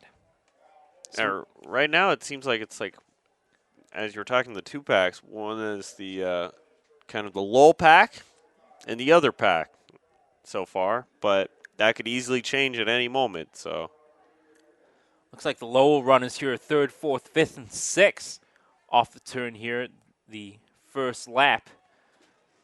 As they take the straightaway, it's the Mission runner out in the lead. The only Mission runner, Monkbar Chimbita, leading here, and he's got a couple of lengths lead over the first of the Burton runners, then the four Lowell runners, and a big gap back to the rest of the pack. The four Lincoln runners are all in there. The remaining Burton runners and the lone Galileo, O'Connell, and Washington runner as well. Monkbar continues to lead then. Opening. Looks like he's tiring down a little bit. Yeah, he's certainly given it his all over this first 1.5 laps or so, and already you can see the strides getting a little bit out of shape. Mission runners biding their time behind. They've opened a substantial gap over the first of the Abraham Lincoln runners there on the back stretch, with Burton and Galileo bringing up the rear of the field. Monkbar now continues to lead, but he's under serious threat here from the first of the Burton runners. So you assume would be Banji Guy Yosh, as he takes the lead from Monkbar here on the front straight. Ready to complete the second lap, and now Lowell make their move. They've certainly closed the advantage there over the first two laps, being fairly wide as they started lap 2, but now as they turn the corner here on lap 3, pace has fallen somewhat, and now Lowell are finding their rhythm. Monkbar continues to drop back. He's down to third place now, and the Lowell pack are right there. As they're starting to pass him. Yes, they are indeed. See if he can hang with that lead group now, as all three, or make it all four of the Lowell runners have now gone past the early pace setter there for Mission. But out front, Guy Yost continues to lead. This seems like our lone Mission representative there. It just seemed like he blew all his energy early on in the race, trying to get that lead, and then just kind of faded as it wore on here.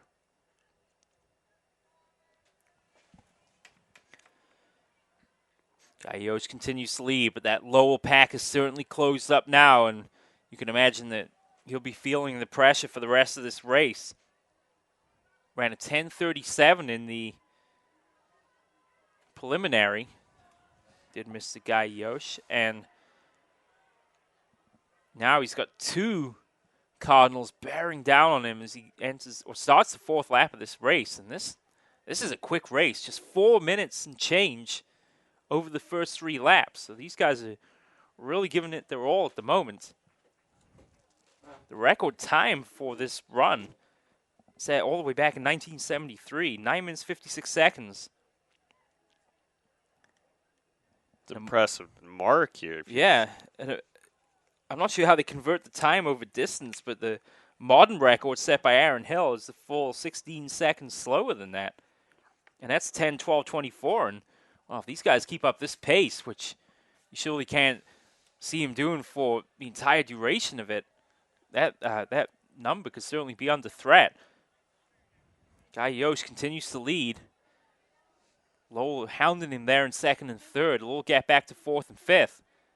And then a good 30, 40 meters back to the first of the Lincoln runners. And then the pack continues to spread out as this race progresses. We're over at the halfway point now. And a good race brewing here. Can Guy Yost keep the pressure off his shoulders as Lowell begin to close into the turn. To the second half of the race now. 5:22 then at the mile.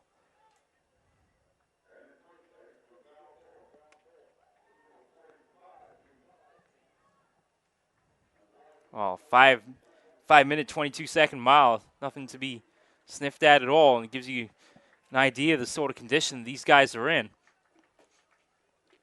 Gallegos continues to lead. Lola right there, hounding him all the way. This is a motor race. They'd be trying to put pressure on him to try and force a mistake here, but as long as Gallegos continues to maintain his inside line, the other runners will have to make a move around him. Into the turn. Still keeping about that 2-3 length lead or so. Got a couple strides on him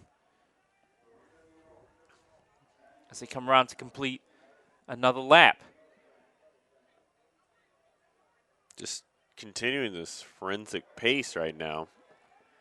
As a set early on by the Mission pace setter, and he's since faded into obscurity right now as he's not even struggling back in the pack now, but as you could imagine, the wear and tear will get to you. Yeah. They're still keeping up pressure. This should be a good finish here. This gap has not really changed that much, as they're into lap 6 now of 8. And the top 2 Mission runners have kept the pressure on here. More importantly, have extended a big gap over their own teammates. And especially at this point in the competition, Lowell wants to score as many points as they can. And with all 4 of their runners in point scoring position, are in an excellent place to do so. However, they would like the overall lead. So far, you have to give credit to the sophomore from Burton. It's kept them at bay. Perhaps has even pulled out a slight advantage over the last couple laps. So with 2 1/4 laps to go. And interesting to note, again, the Lincoln boys, if they can just, and even the girls in the long distance in the 32, if they can just sneak in a 4th place finish or just sneak in there to keep Lowell in reaching distance from the distant perspective. Beginning the 7th lap then, and as they pass the shot putters. Gap is closed up slightly between the 2 leaders.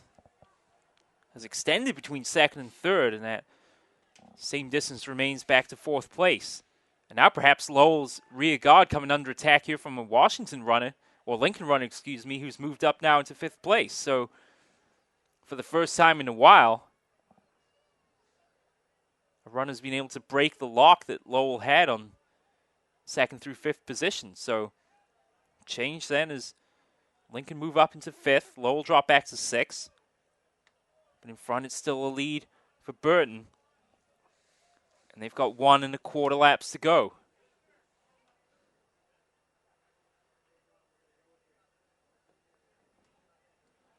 And this is the point in the circuit where the Burton runner is able to kind of make up some ground along that back stretch.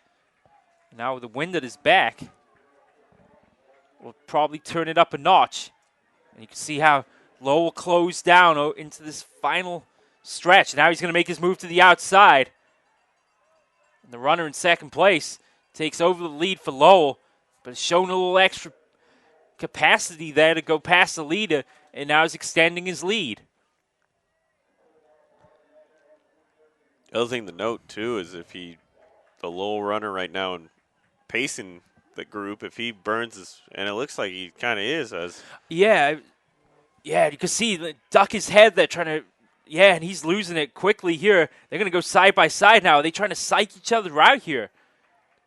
Like a little rope-a-dope type thing here. They're both gaining. Well, now he's starting to pull. But it seems like he started it maybe a little too soon here. Let's see how it ends. But he's starting to open now. Here comes 200 meters to go in this 3,200-meter run for the freshmen and the sophomores. Lowell lead. Burton led the majority of this race, and it's now coming down to the top of the stretch. Does Burton have enough left in the tank? We'll have to see. They've got to make up the ground and quick. But it's Lowell charging now towards the line. What a victory. What a well-run race by Lowell. They will take first place. Lowell takes first, Burton second, Lowell third. Your winner will be Abhay Nagi. He'll take the victory in 10:43. Benji Gayosh will take second place in 10:45. Great race run. Marvin Leong takes third for Lowell. As many of the runners just collapsing, just trying to get their win again. Well, 2 miles in 11 minutes. They'll do it. Yeah. And that was a very well managed race, if you like. Real effective and efficient. Just never really a lot of downtime, and that race was won there in that final, little right before the final lap was where it was run. And they were going back and forth there. And then 200 meters away, and that's when Guy Ayosh fell apart. Well, I think he just was lulled into a false sense of security. They didn't really challenge him that much over the middle laps. And then when push comes to shove there at the end of the final lap of the race, the Nagay had already made his move coming across the line, and despite the best effort of Guy Yost to respond, you already knew that he was going to be behind the gun. So, very well-run race indeed, as Lowell, more importantly, take another victory. And with just 6 events left to go. Points are coming tight. Yeah, they certainly are. Less and less opportunities here. As the seagulls are starting to form a little bit, flying a couple of them over our heads. No Probably doubt. thinking it's lunchtime, man. Yeah, head over to AT&T for the big dinner. This is the appetizer.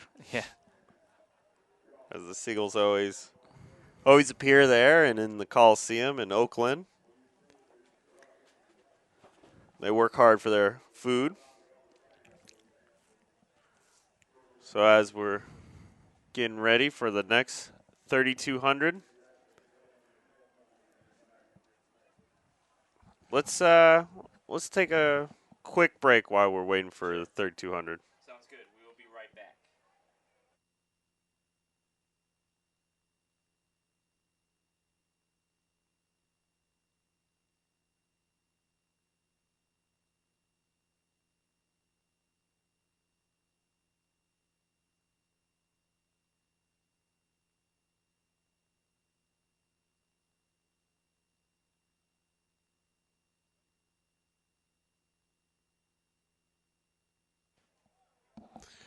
And we're off with the 3,200 girls varsity. It looks like in terms of this race, it will be all Lowell, as the one runner from Galileo is a late scratch. So Lowell will take all 10, 18, 22, and 28 points. So that's a big 28 points there that they will get that no other school will get here today. So 3,200 race, girls varsity is now underway. And upcoming for the next one, which is the boys 3,200, the favorite will be Lowell again, first and second, as their seed times are a little ahead of Missions. In terms of Lowell here, for the record, meet record. It's 10:48, set in 1998.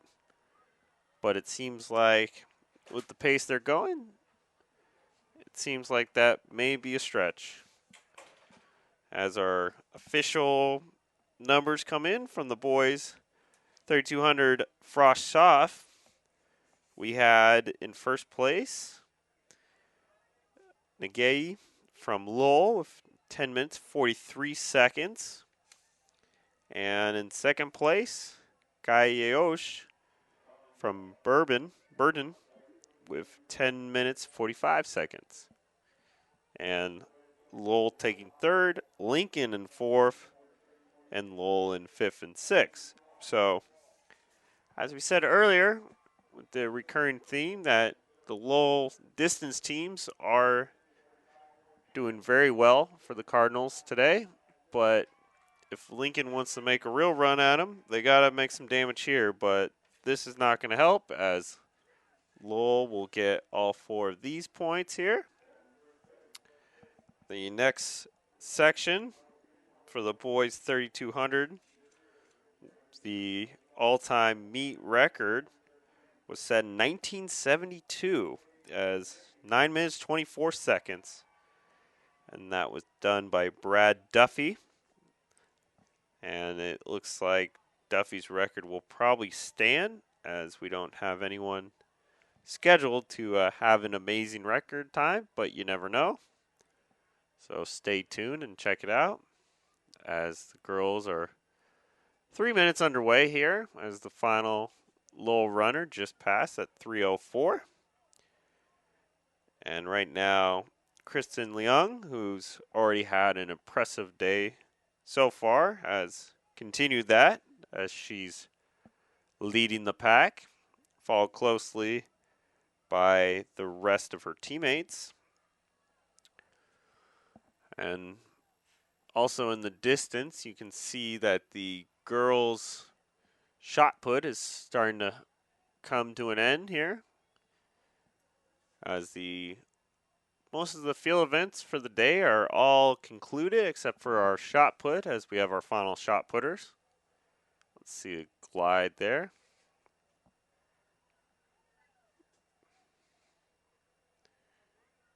Some good throws going on today. And remember, you can always check out any game that we cover at Play On Sports at our website, playonsports.com. Also check out our YouTube page, youtube.com/playonnetwork. You can check out all the different sports from track and field to football season and everything in between. So definitely check that out if you have some time and check out your school and other action than the one you're watching today. Also on that is plenty of other high school sports, so keep an eye out for that as we are wrapping up this season and we are moving on to 2014. Well, 2013 in terms of football season, but you're a little ahead of yourself there. I'm just excited for some more sports. He's already thinking a year in advance. So we are coming to a close this 2013 spring season. Next time we'll see track and field events and baseball. That will be in 2014. But so far it's been a pretty exciting one as the girls varsity all Lowell running around the track. So they will get a big point total from here. But it'll be interesting to note what happened here in this girls' shot put for the varsity. If Lincoln does well there, they will be right back into it. So let's see if, and that will be updated as soon as we get them. We will update you folks at home. Have we had an overall update of everything so far? I don't think we have. Not yet. For a while. We've had by different types. So we've had our girls Frost Soft field events, boys varsity events, boys Frost Soft field events, but nothing in terms of the sprints yet. Right. So the overall points are your guess is as good as ours here in the booth, but our educated guesses would put us at Lowell and Lincoln battling neck and neck for the title. And of course, some of these athletes will go on to Fresno and compete in the state track and field events. That's coming up here in the next week or so. Yeah. Yeah. So, Got 1 week of coverage left. Yeah, so next week they'll be in Fresno. Some of these participants, I'm sure that'll be announced here down the line. So stay tuned for that. Also, keep in contact with your head coaches. I'm sure they'll let the athletes know who gets on the state scene and sees who can go from a regional name into a state name. As we've had some really good sprinters and all sorts of athletes in California, track and field history. Had one guy in high school I played against. He was a state champ meet by the name of Javid Bess. Went on to NFL fame and also fame in college football playing with Cal. You went to Encinal? He went to Salesian.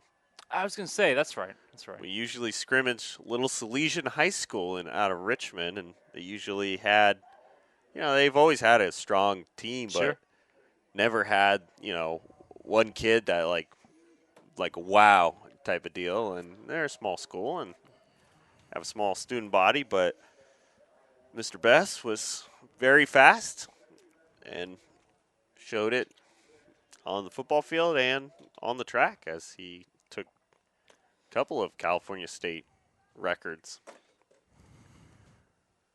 So hopefully his recovery is going along as he's had concussion problems dating back to his years at Cal. But as we get back to this, we are 8:30 in, and it's been still going at the same forensic pace here for the Lowell runners.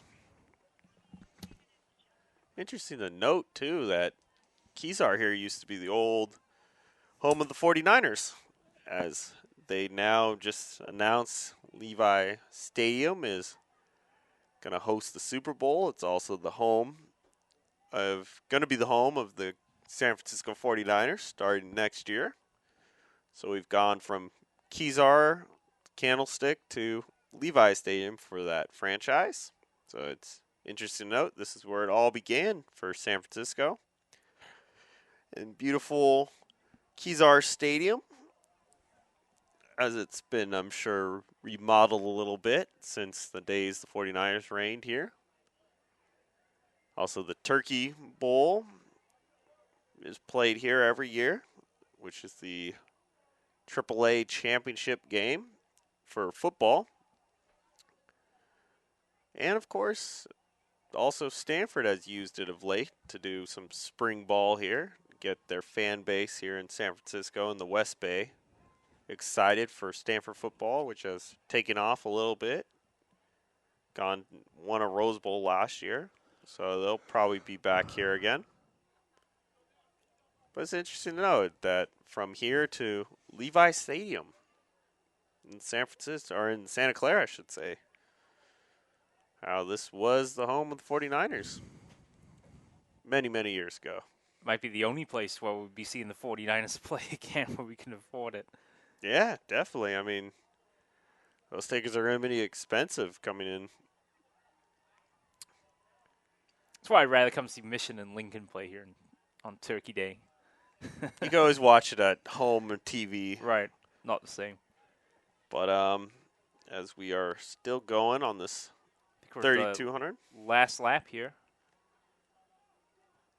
We got one more 3,200 to go. 2 to go. This is the girls 3,200. So we have one boys meet left. And then we are on to our 4x400s. So we are winding down our coverage here today from San Francisco. Hope you're enjoying it as much as we are, as it's been a fun day.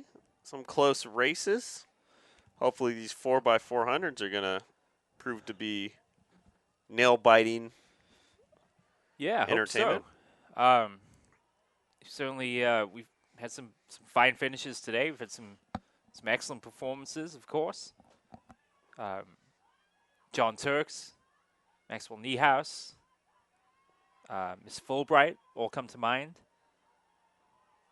Certainly, we've had a couple of new records set, which is always great. So we've got something to aim for next year. But overall, I think another excellent day's competition, and I think everyone's enjoyed themselves and couldn't have had a better morning and afternoon, I should say, to do it. Definitely agree with you there. In terms of nail biting, I mean, we've had a couple of photo finishes here where we didn't know, as Leung just finishes. She cruises to a victory there in 11:52. And we have our second place finisher as well coming in. 12:12. So this race, more or less, going to the form book with the Cardinals. As you can imagine, taking the first, second, third, and fourth place. Did we just had the 4 runners for this race? We have the 1 scratch from Galileo today. Right. So we move on to the boys 3200 as our last Lowell runner here. Is rounding the corner. Final bend here. And that is Camp Lee coming in. Or, sorry. Had a scribble on my paper. Canley coming in. And we've got a full field again here for the guys coming up. With, again, Lowell the favorites, but got a couple guys back there in the pack that certainly we got a couple seniors here in their last long distance race. Look at Jeremy Shoa, Daniel Gray, Patrick Anzueto, Gavin Lee of Lowell, David Wu as well of Galileo. I mean, these are all guys that this is it. Their high school careers are about to come to a conclusion, and no better way than to go out with a great run and battling spirit here, which is certainly needed over the 2-mile distance. Definitely we'll see how they respond to their final race. So we're getting updates, and we have an update now from our girls' shot put on the varsity level. As Jalen Alston took first from Lincoln with a throw of 32 feet, 6 inches. Lowell, though, takes second and third. Washington takes fourth. So updated, the women's varsity, Lowell has now taken the lead, and that is huge, folks. So Lowell has taken the lead in women's varsity events, 50. Second place is Lincoln with 39, and that might have wrapped up the track title for them because we were banking on Lincoln having that. Right. Now, on the men's side, it was a complete utter dominance from Lincoln. But with this race and a couple of coming up, I think Lowell has it wrapped up for a track championship, but we don't have an official score going. But I think that might be all she wrote here for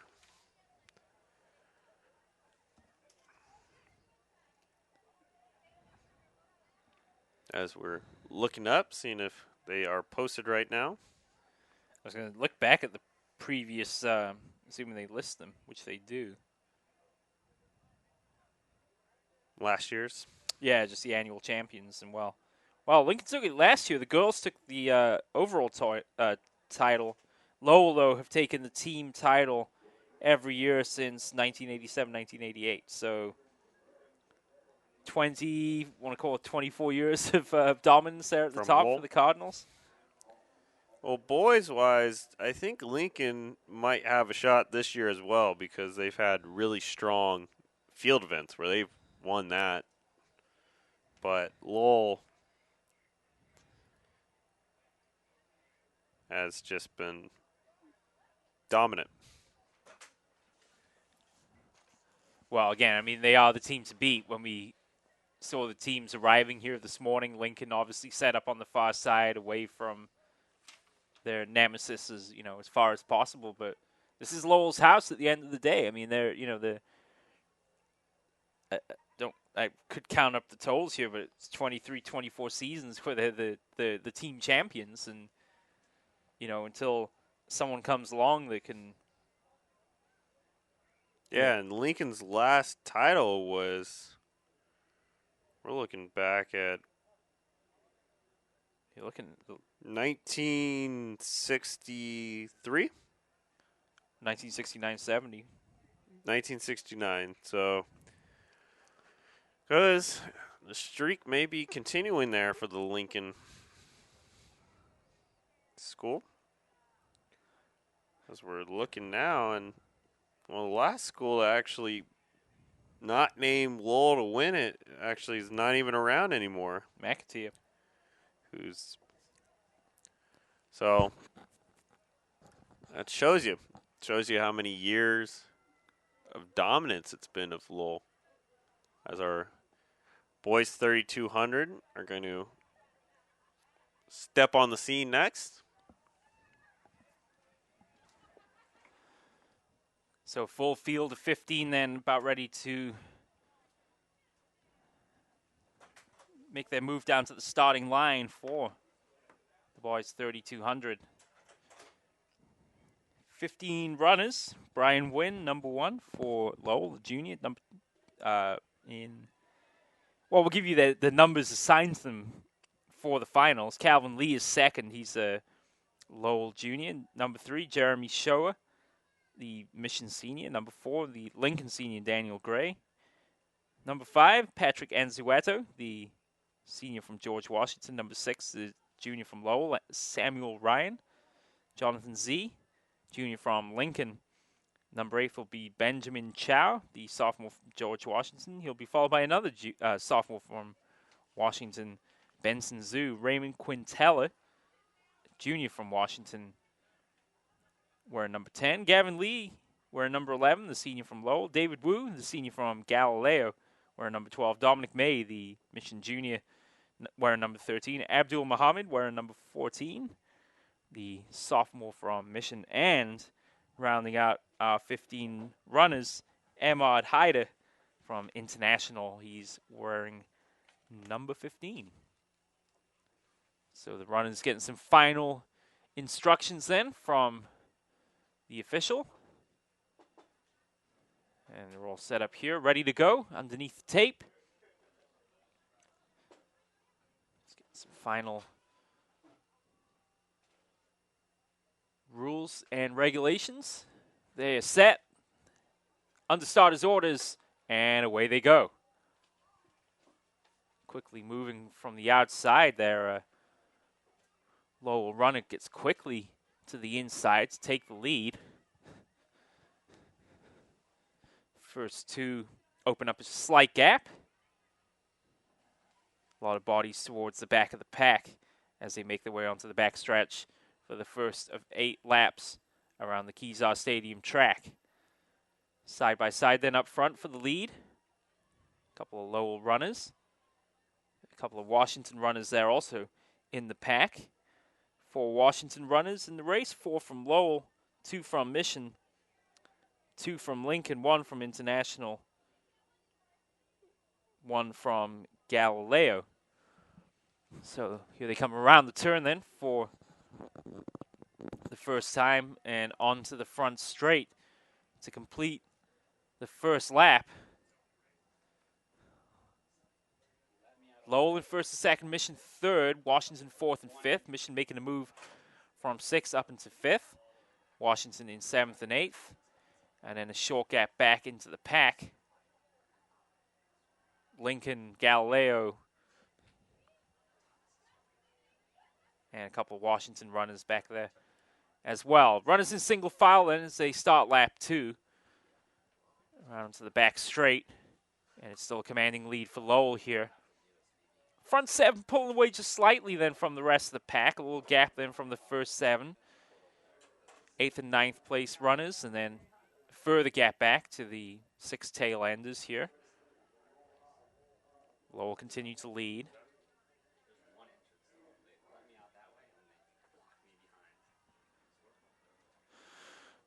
So, around the turn and ready to complete another lap. Record of 9 minutes 37 seconds set in 1995, but the real meet adjusted, or real record time adjusted for time and distance set back in 1972, 9:24:62.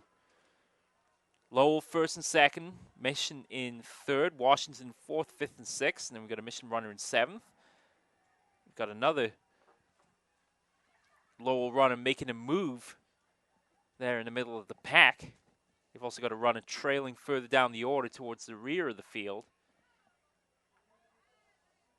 We've also got Galileo and Lincoln runner back there as well. But at the front, Lowell have extended a slight lead as they head down the back straight. Mission still holding tight in third with Washington in fourth and fifth. And now a Lowell runner making a big move on the outside to gain a couple places. So a couple shifts in the order here. You've got Lowell 1, 2, Mission in third, Washington fourth, Lowell now in fifth, Washington sixth. Slight gap back to Washington in seventh, Mission in eighth. And then the rest of the field following. But these first 9 or 10 runners have pulled away from the rest of the pack as they come onto the straightaway to start the fourth lap here in just a couple moments' time. Mission still hanging tough there in third place as they go past our commentary position. A couple of Washington runners right behind. Lowell there in sixth. Had Washington in seventh, and the first Lincoln runner there in eighth. And again, Lowell's dominance. It's been dominating for the long distance. Lowell has just been dominating this entire event. They got first, second, and what, 6?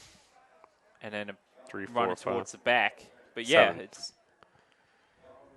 But so usually they're top heavy here. Like, it's not they have, 4 runners and they're all in last place, They're always usually first, second, third, or fourth or fifth. They're in that consistent top half. So it's also interesting to see some of the other smaller schools here represented today, like Mission, who's holding steady. I mean, they had a runner earlier in the day who was leading his heat, and then he just tired out. But this looks to be going so far so good. Yeah, Dominic May and Abdul Muhammad, the three Mission runners in this race. Jeremiah Shoa, Dominic May, and Abdul Muhammad. And we would assume that is Shoa up there in third place right now for Mission, but he's looked very strong here over this first 3 laps. He's now actually making a move up into second as he's found a head of steam here and has moved past the Lowell runner into second. So it's Lowell first, Mission second, Lowell third, Washington fourth and fifth, the first Lincoln runner in sixth. Then a big gap back to a Lowell runner in seventh. And I believe a Mission runner in eighth. A couple of Washington players sandwiched there for 9th and 10th, Mission in 11th place. But back at the front, the gap is certainly closing now between the Lowell runner in front and Jeremy Shoa in second place. Also, when you look around the field, everything's done. We are down to just this 3,200 race, and then it's on to the 4x400s. No more field events, so if everything holds up right now, our last update, we had the men from Lincoln take the field events. Women from Lowell, on the varsity scales I'm talking. Women from Lowell took that.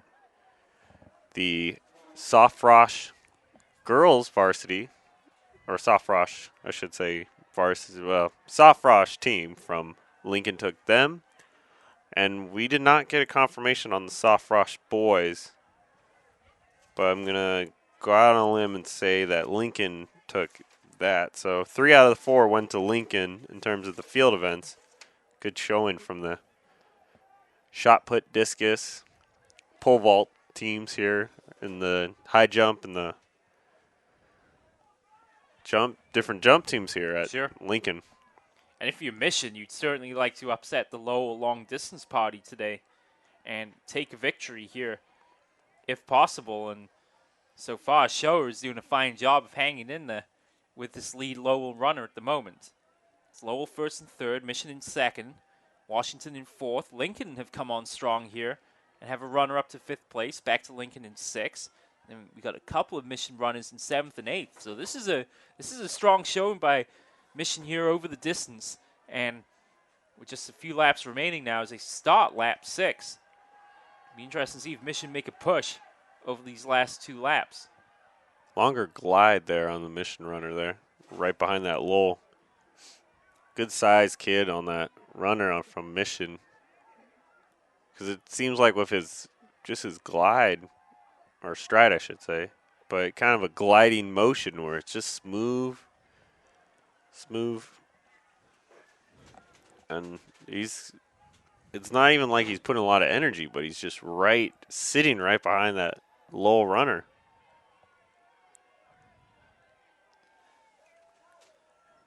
Yeah, putting pressure on him to be sure, letting him know he's there, but it seems like at any time he could just make a move and take over this race if he wants to, because there's definitely no let up in endurance so far. Coming around the back turn to complete another lap. I wonder if he's going to wait until the final lap to really make his move here. Well, we saw it in the guys' race with Abhay Nagy making a move there with just over a lap to go. And they're coming up on their final lap here. They got 2 to go after this one. Now they're going to get the bell. Nope. So it's it is indeed the final lap. So it's do or die time now for Mission.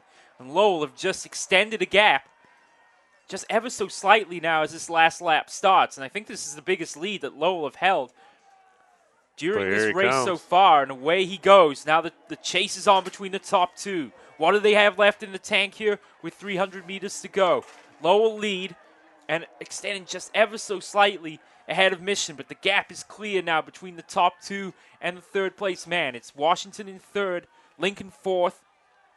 A little gap back to Lowell in fifth.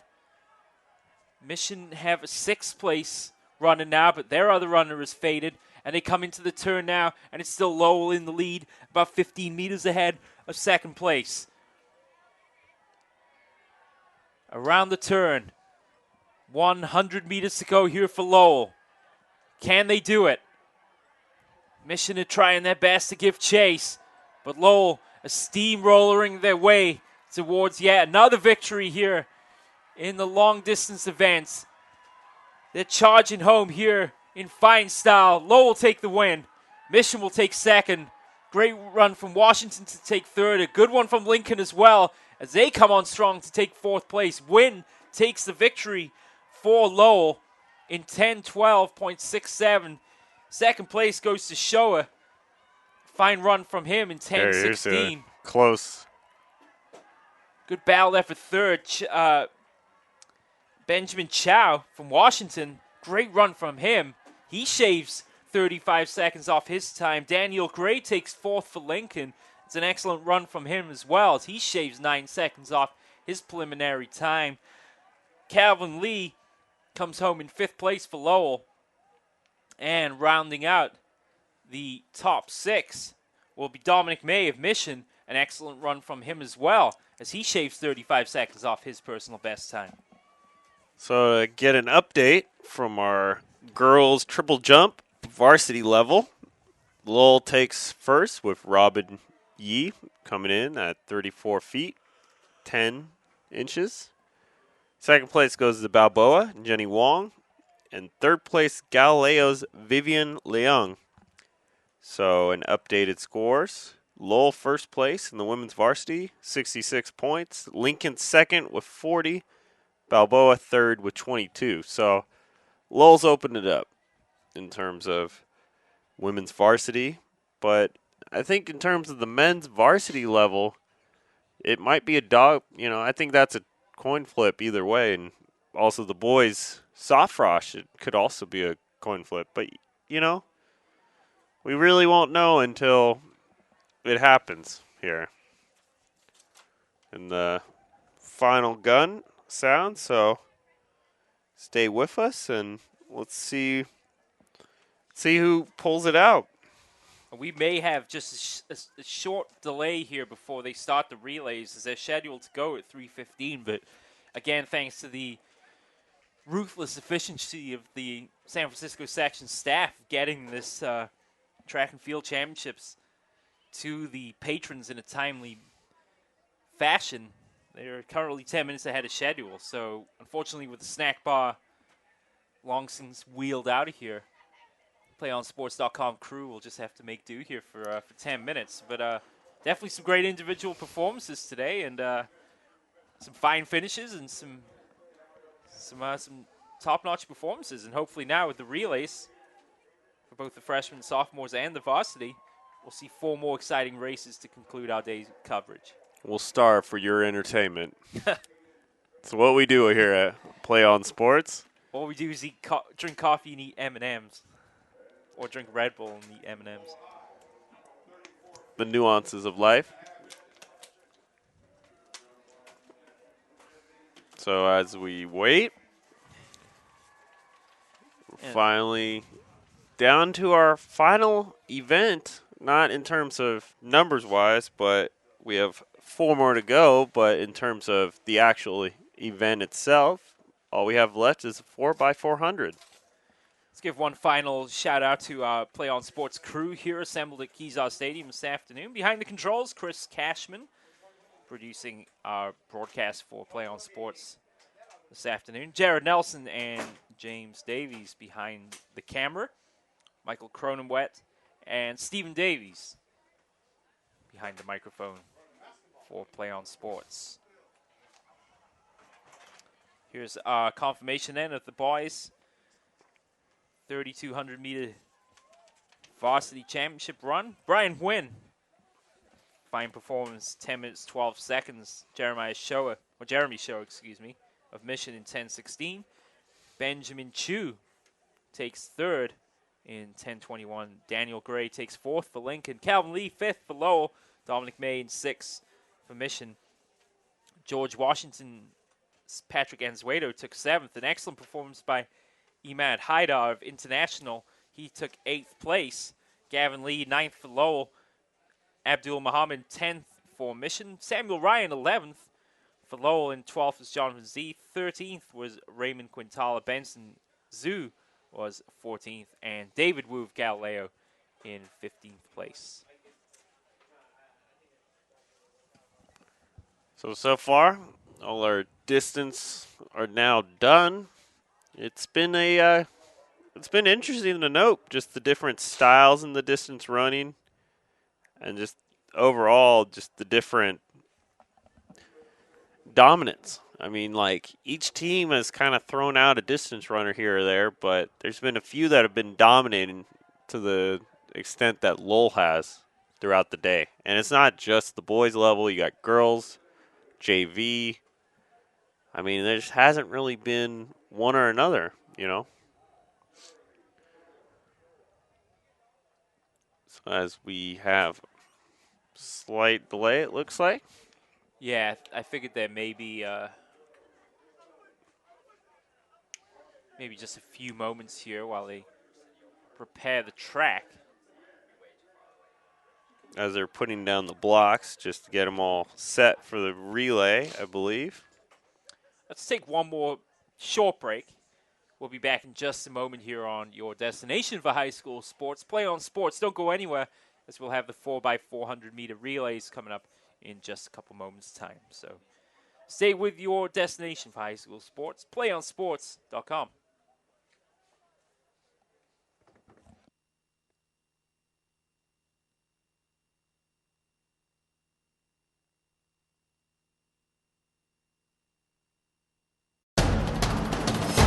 can get a player up here. Oh, that's good stuff.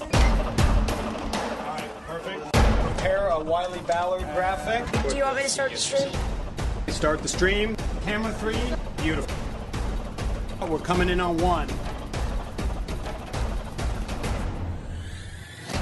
For more information on how your school can join the Play on School broadcast program, go to playonsports.com/SBP. You can get a player up here. Oh, that's good stuff. Perfect. Prepare a Wiley Ballard graphic. Do you want me to start the stream?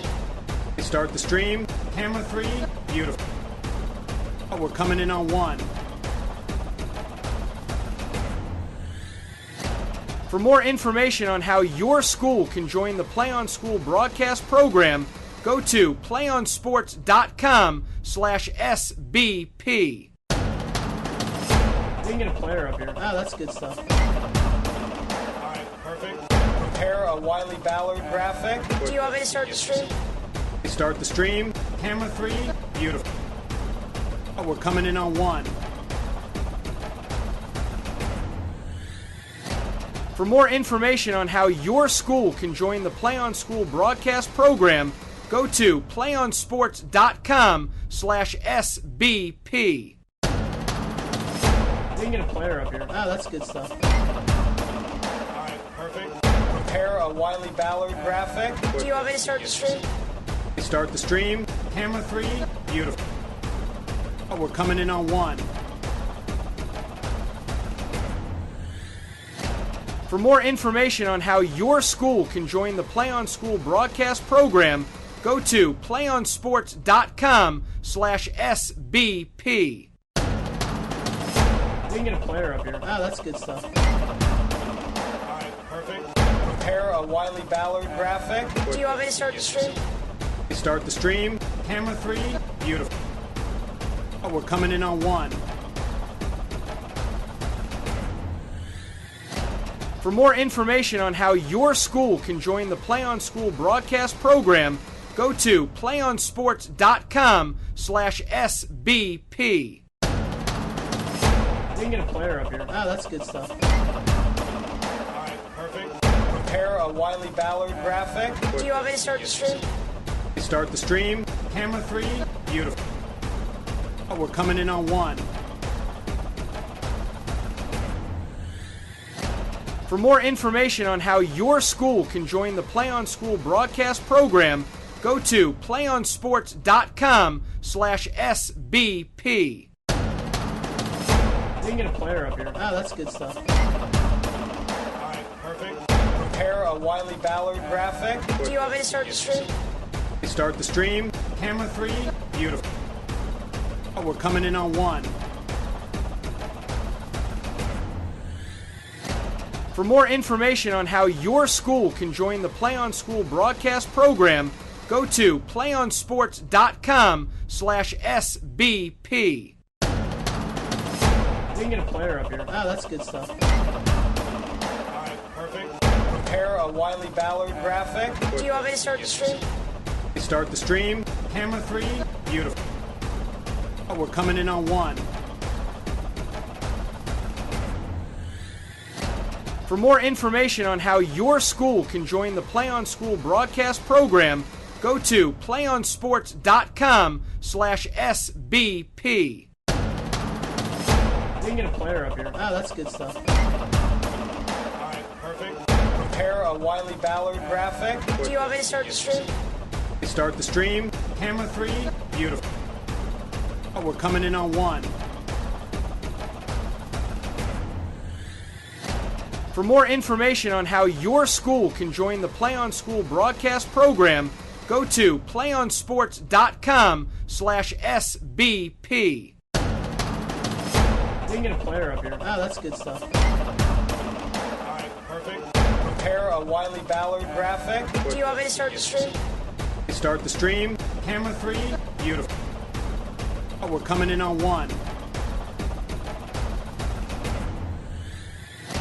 For more information on how your school can join the Play on School broadcast program, go to playonsports.com/SBP. You We can get a player up here. Oh, that's good stuff. Perfect. Prepare a Wiley Ballard graphic. Do you want me to start the stream? Start the stream. Camera 3. Beautiful. We're coming in on 1. For more information on how your school can join the Play on School broadcast program, go to playonsports.com/SBP. We can get a player up here. Oh, that's good stuff. Perfect. Prepare a Wiley Ballard graphic. Do you want me to start the stream? Start the stream. Camera 3. Beautiful. We're coming in on 1. For more information on how your school can join the Play on School broadcast program, go to playonsports.com/SBP. We can get a player up here. Oh, that's good stuff. Perfect. Prepare a Wiley Ballard graphic. Do you want me to start the stream? Start the stream. Camera 3. Beautiful. We're coming in on 1. For more information on how your school can join the Play on School broadcast program, go to playonsports.com/SBP. We can get a player up here. Oh, that's good stuff. Perfect. Prepare a Wiley Ballard graphic. Do you want me to start the stream? Start the stream. Camera 3. Beautiful. We're coming in on 1. For more information on how your school can join the Play on School broadcast program, go to playonsports.com/SBP. We can get a player up here. Oh, that's good stuff. Let's go section track and field championships underway in the first of our 4 final relays, and it's the girls 4x400 for the freshmen and the sophomores. 5 teams competing: Burton, Galileo, Lowell, George Washington, and Abraham Lincoln. And I think we may only have 4 competitors in this race. It certainly appears that way. And let's give you the leaders as we come off the turn. It's pretty much neck-and-neck race here on the outside with Lincoln in lane 6 and Lowell in lane 4. Your leaders here after 1 lap. Not much to choose between them here as Burton has lost a little ground, and Washington in lane 5 will be in 3rd place. But it's Lowell with a slight advantage over Lincoln here as we come up to exchange the baton for the first time. Lincoln fade a little bit there towards the end of the lap. And now here they go to hand off. Good exchanges from the top 3. Kind of poor on that handoff from Lincoln. Not the best one indeed, and that's certainly put Lincoln now on the back foot as Lowell is storming away here on the 2nd lap. Lowell about a 15-meter lead here over Washington as they now move to the inside. So it's Lowell, Washington, Lincoln, and Burton, your top 4. But it's Lowell streaking away here, continue to build their lead, and actually extending it here around the turn. Lowell's second runner is Megan Kwan. We've already seen her in action this morning and this afternoon. She's going to hand off now to Carolyn Tarr, the freshman. Lowell crowd getting loud here as most of the fans now over on this side of the field. So Kwan did a great job. Hands off to Tarr. Washington's handoff is good, as is Lincoln's. Lincoln's got a lot of work to do here to try and catch up, get on equal terms. But look at Tarr speeding around the corner and onto the back straight. Huge lead for Lowell now.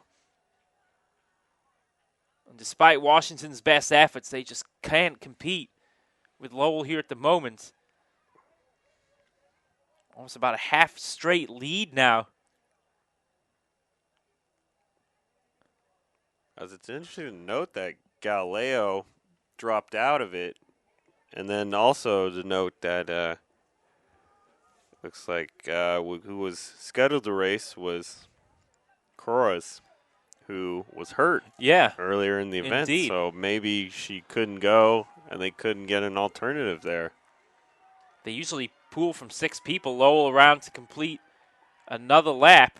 And now they're going to hand off to the final leg. The anchor, Tiffany Wang, is 400 meters away from taking this Lowell victory. Washington hand off.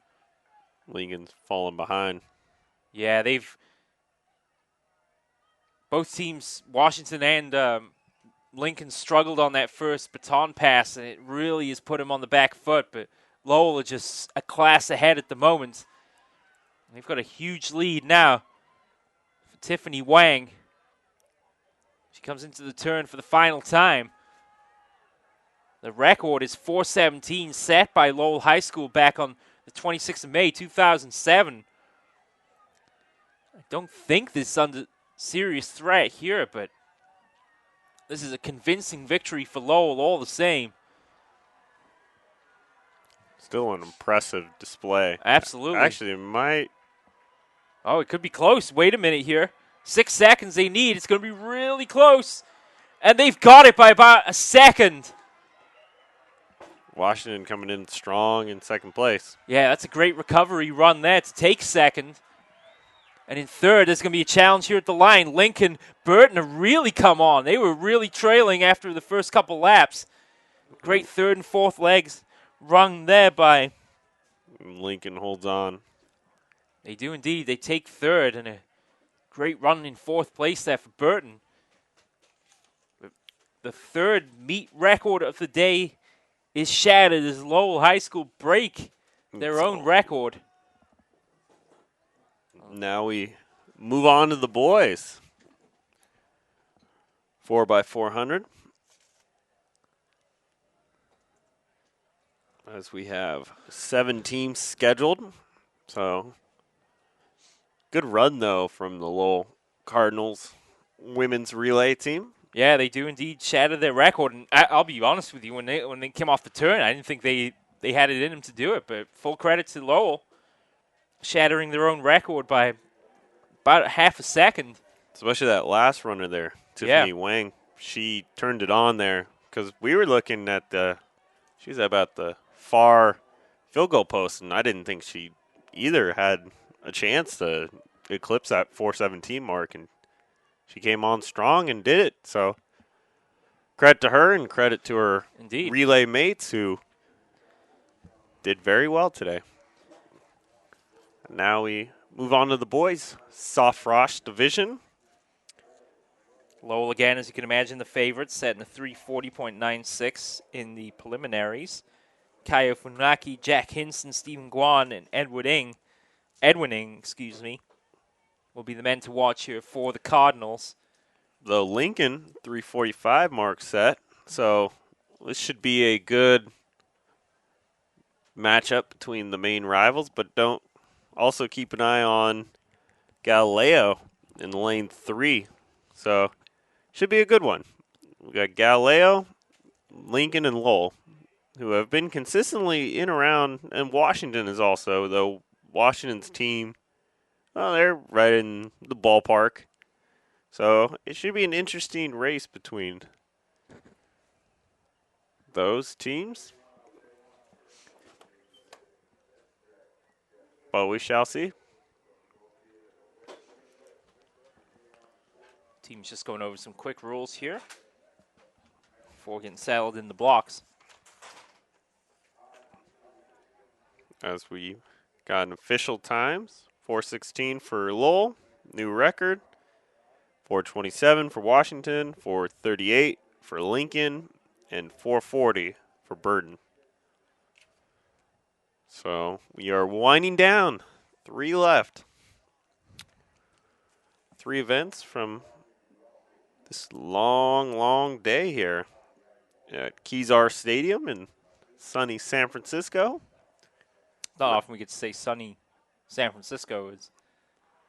Especially when we got here this morning. I thought it would be cloudy a lot longer than it was, but that's just normal San Francisco. Yeah.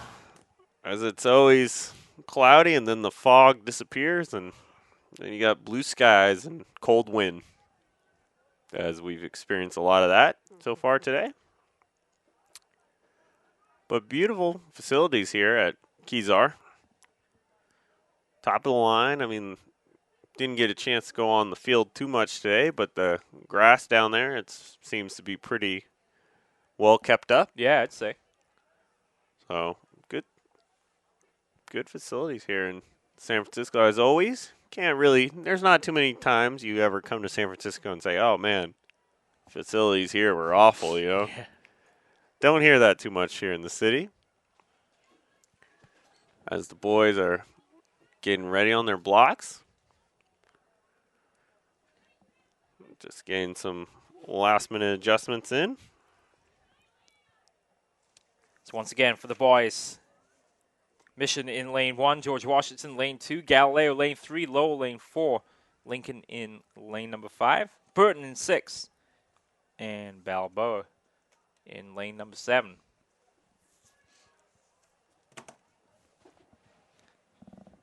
Yeah, every team here has a guy that you think could provide some speed and potentially put their teams in the race. I mean, you look at, for instance, Balboa has William Barnett running second. We've got Hunter Collins running third for Lincoln. And then we've also got the combination of Hinson and Guan for Lowell running second and third respectively. So this race could be settled in the middle portion or so. And it'll be interesting to see how the anchors for each team will run over the final 400 meters of this race. Let's also see how these starts start, you know, how the starters get off to. Is it a good start or is it a not so rememberable start? So let's see how each team does. The team, again, to look out for would be in lane 4, and that's Lowell, and lane 5, which is Lincoln. So the white shirt, red trunks for Lowell, and the gold shirt, yellow trunks for Lincoln. So let's see what plays out here. Runners are in the blocks, and they are waiting starters' orders. Got lane 3 has opted not to go with blocks. They're going from the standing starts. That's an interesting choice there for Galileo. And away they go. Good start from Lowell there in lane number 4. They've got the lead here off the turn. Balboa in lane 7 are making some strides. They've got a good start as well, albeit, of course, with the extra distance as they have to go around the outside of the second turn. And this is an interesting strategy that might pay off here for Galileo because they've now eaten into this Lowell advantage, and it's going to be very close here. They're going to go neck and neck here with Lowell around the turn. But it's Abraham Lincoln in lane 5 that's got the lead off the corner. And they'll hand off first. It's going to be Omar Seneda to take the baton for the second turn. Crucial handoff coming up here. Oh, they dropped it.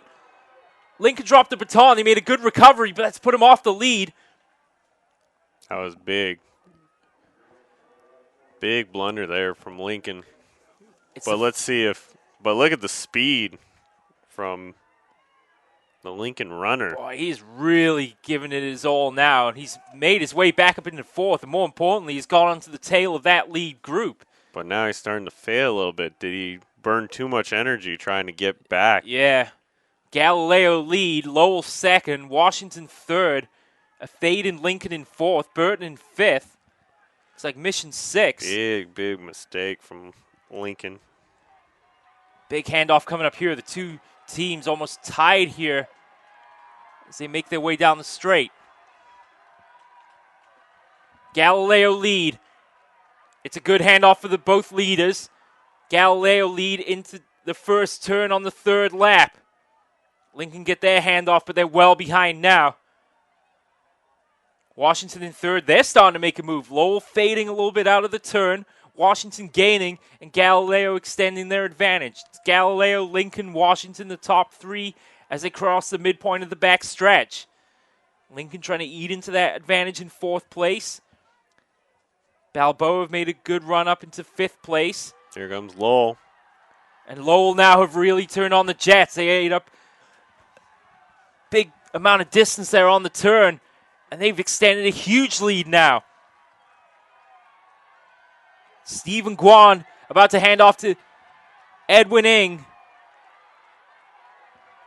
Galileo started so promisingly on that previous lap, but Lowell have just taken command of this race. It's a good handoff there, and Lowell now, Final lap. with Edwin Ng in charge, have the lead off the turn. It's Lawrence Wong, the sophomore, here for Galileo. As you can imagine, he's got a lot of work to do, and now he's coming under pressure from Washington in third place. So it's Simon Shee, the freshman here for Washington, trying to get into second, but at the turn on the final lap, it's Lowell with a comfortable margin out in the lead. Lincoln in fourth, Burton in fifth, Balboa sixth, Mission in seventh, but it's all Lowell on the front straight. Crowder on their feet. And Lowell romp home to victory once again in 3:43. Good run from Galileo for second. Impressive run from Washington to take third. And what a race that could have been for Lincoln if it hadn't been for the baton drop after the first exchange. Definitely, and the thing, too, was that second, after the botched exchange, the Lincoln runner made it interesting. Yeah. He got right back on the tails of the top three finishers here, but then had to burn all that extra energy because of the missed handoff, and that cost him, and because he got tired and slackened his energy, right, then the rest of the relay team faltered. But had that been a clean handoff, we could be talking about a Lincoln win right now. Yeah. I mean, they were literally right on cue with it. So, unfortunate for Lincoln, fortunate for Lowell, and the other two finishers. So, Stephen Guan, though, what a performance for Lowell on that third run, eating into the Galileo advantage seemingly just in that second turn alone. Went from being about 5 meters back going into the turn to leading by 5 coming off it. And after that, Lowell had the others had no chance as Lowell stormed home to victory in the boys 4x400 relay for the freshmen and sophomores. Girls 4x400 now, 4 teams competing. Lincoln will be in lane 3, Lowell in lane number 4, and they'll have the heavily favored team in this encounter. A 16-second advantage in the preliminaries, and with the 3-time winning Mandy Cha as the anchor, they have to be heavy favorites going into this relay. yeah, also Robin Yee has had a real strong day Sure. as well, and even Gutierrez. So, I see Lowell running away with this one. I don't think it's going to be even close, as all their top runners on the day are all ready to take their marks. So, yeah, and don't forget the guys then coming up in the boys varsity event it with should Hogan, Ma, Leflin, and Niehaus. be a good team from Lowell. Real strong team there. But also don't sleep on Washington. Washington's right there with them. So, we shall see. Lowell take the boys 4x400 meter, 3:42.8. Galileo, great run to take second in 3:46. Washington, 3:47.6 to take third. Lincoln wondering what could have been. They took fourth in 3:49.39. Burton took fifth in 3:53. Balboa sixth in 3:56. And Mission seventh in 4 minutes. So the girls making their way out then for this varsity 4x400. Just 2 races to go. And you would imagine here with the Lowell sweep that this will put to rest any doubts that Lowell were going to miss out on their. Let's see. We should probably count up the previous times they've won the title, at least in team events. Well, right now, too, this is the final women's event on the day, and Lowell being the heavy favorites here. I don't see any reason why they wouldn't put the exclamation point, if you will, on the women's events for today. And potentially this would be their 26th straight team championship here in the city and county of San Francisco. It's impressive. Impressive mark from the Lowell Cardinals. You look at a team like De La Salle and the East Bay in football and 21 straight titles, and out here in city and county in San Francisco, it is all about the Cardinals. And they've done it time and time again. As you mentioned earlier, taking the baseball and the softball championships in a sweep. Sweeping both, too. Over Oakland Tech. Winning girls soccer, winning boys volleyball, girls volleyball. How was the football team this year for Lowell? Well, he didn't make it to the championship game, so. Can't be all that as strong as the other programs. So 4-team race. Yeah, we are underway here in the girls 4x400 meter relay. And again, Lowell, the team to beat, and already will lead off the back stretch. Lincoln didn't get the best of starts there and have faded badly down the back stretch, but it's still a 3-horse race at the front at the moment. Lowell continue to extend a slight lead over George Washington in lane 5, Balboa in lane 6. So it's Washington now trying to keep pace with Lowell here off the turn. But barring any catastrophes here on the handover, which could happen, is possible. I mean, it is a relay after all. Lowell will feel like they're in good shape here as they hand off for the first time in this varsity relay. So it's Garzona then to hand off to Sydney Gutierrez. She's ready for the baton. It's a good handoff, and Lowell had gone on their second lap. Good handoff as well for Washington. Burton will hand off as well, and they're on their way. Huge lead by Gutierrez. And Lincoln handoff as well. As Gutierrez has opened it up. She has indeed as they move across the single file. It's a huge lead for Lowell. Some 25 meters clear now of the second place. A distant third back to Balboa. And Lincoln really scuffling here back in fourth place. In the meantime, into the turn for the second time. Off the back stretch, Lowell. And now it's just a matter of making sure the exchanges are sound.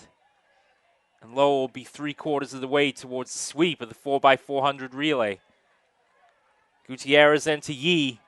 And don't forget, it's Chair on the ankle leg for the closer. Lowell. Yeah. Away goes Yee. Yee has it opening up. Almost 100-meter lead right now. Huge lead here for Yee. She heads onto the back stretch. Although credit, though, to Maggie Law here, who's closed up a little bit along the back stretch, but it's such a huge lead for Lowell that never really seriously threatened. Balboa is still in third place. That's Brianna Louie there running for the Buccaneers. Lincoln back in fourth. That's Laura Richardson, the junior, with the baton for the Mustangs. But it's all Lowell. Although Washington have closed the gap, though, over that last 50 meters. They're really coming on strong here. It's a great effort now. The thing is, can they close it over the final 400 meters? Here's the exchange.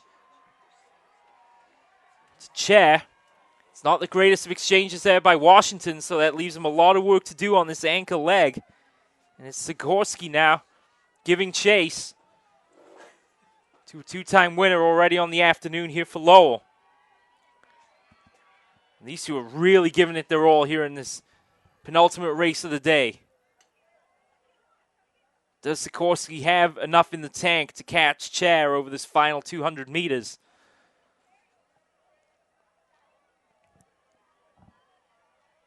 .357.6 is the meet record set by Lowell in 2008. Will not come under threat this time, but Lowell are 50 meters away from taking 3 out of 4.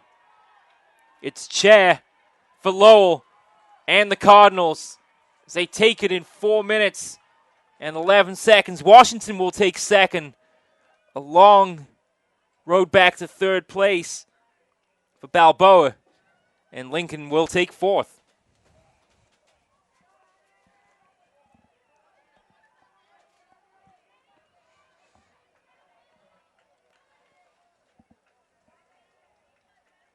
And really the only thing that would have derailed Lowell there again would have been a drop baton. That's literally even that. I mean, the lead they built, I don't even know if the delay would have mattered, The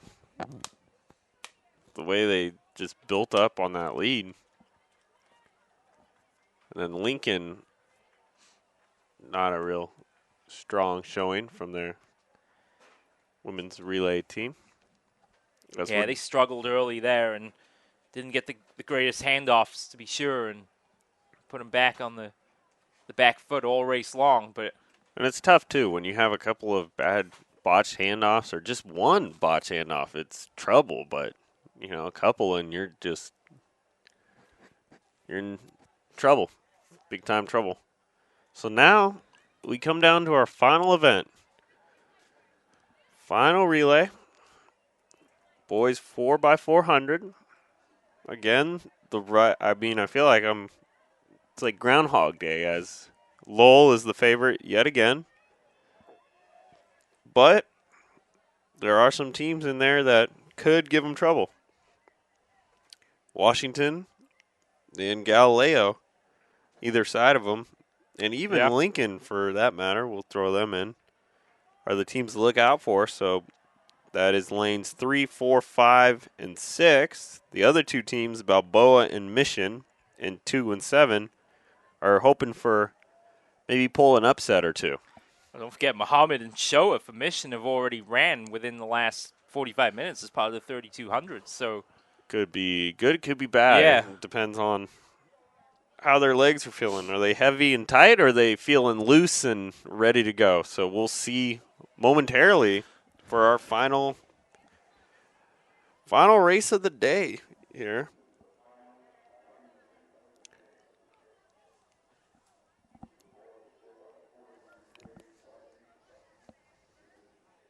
Team's getting final instructions here, and then they'll be ready to go. They just got to bring the blocks out on the track.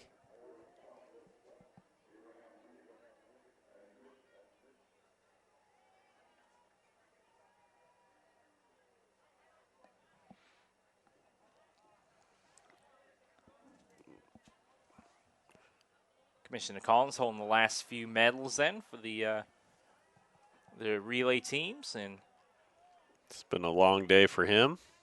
Yeah, probably started at earlier this morning. Probably a little earlier, getting all this prepared and ready to go. He's done a great job. Our second to last update as Lowell finishes with a time of 4 minutes, 11 seconds officially. Washington, 4 minutes, 17 seconds. Balboa, 4 minutes, 40 seconds. And Lincoln, 5 minutes and 1 second. So we are rounding up our final, almost at the final countdown here, if you will. It's another song I used to listen to back in the 80s. Yeah, it's a good one. Can't go wrong with that. Little Eye of the Tiger. Yeah. Final countdown. Some good 80s song references in this telecast. As long as it's not the entire thing, right? No, you can't. You got to mix in some 90s alternative.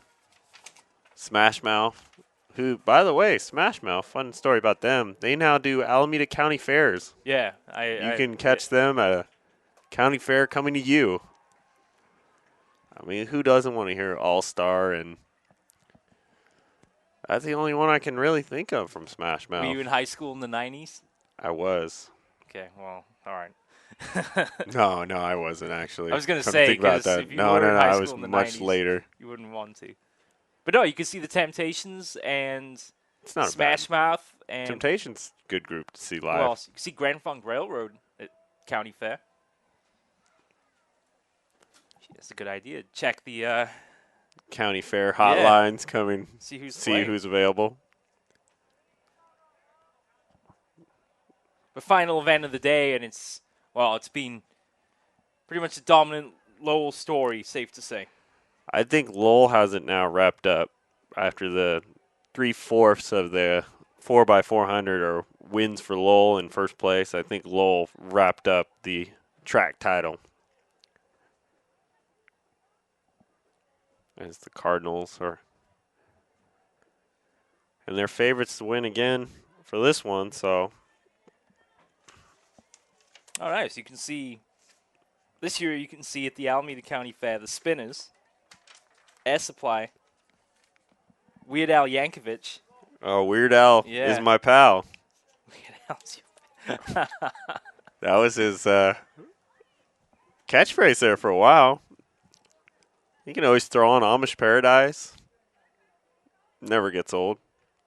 Who else is that?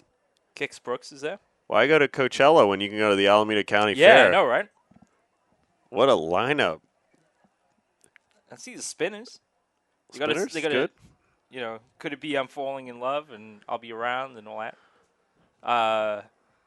The Weird Al can do a parody of it. He's got the July 5th gig, so he's a big time. Actually, yeah, that's actually a pretty good gig for. And we're ready. And away we go here in the boys' final race of the day. Then, will it be Lowell, or will it be somebody else? Let's see. Just 5 teams going then in this final. Lowell's not going off to a good start as they're. No, they haven't indeed. Washington in lane 5 has made a great start, as is Lincoln on the outside, and credit to Missions. They're hanging right there with him. But I think Lowell on the turn will certainly eat into some of that advantage. This is Johan Leffler, the sophomore here, with the baton for the Cardinals. Good first lap of this race. It is indeed Washington with a slight edge over Lincoln here in lane 6. Lincoln come right back down the stretch. Lowell just third, and they're just actually going to fall back behind Mission here at the first exchange. A crucial one coming up here for both Washington and Lincoln, and they get them off. It's not a great exchange from Lowell. Mission's not a great one either. Galileo has made up an advantage off the turn. So Galileo in third.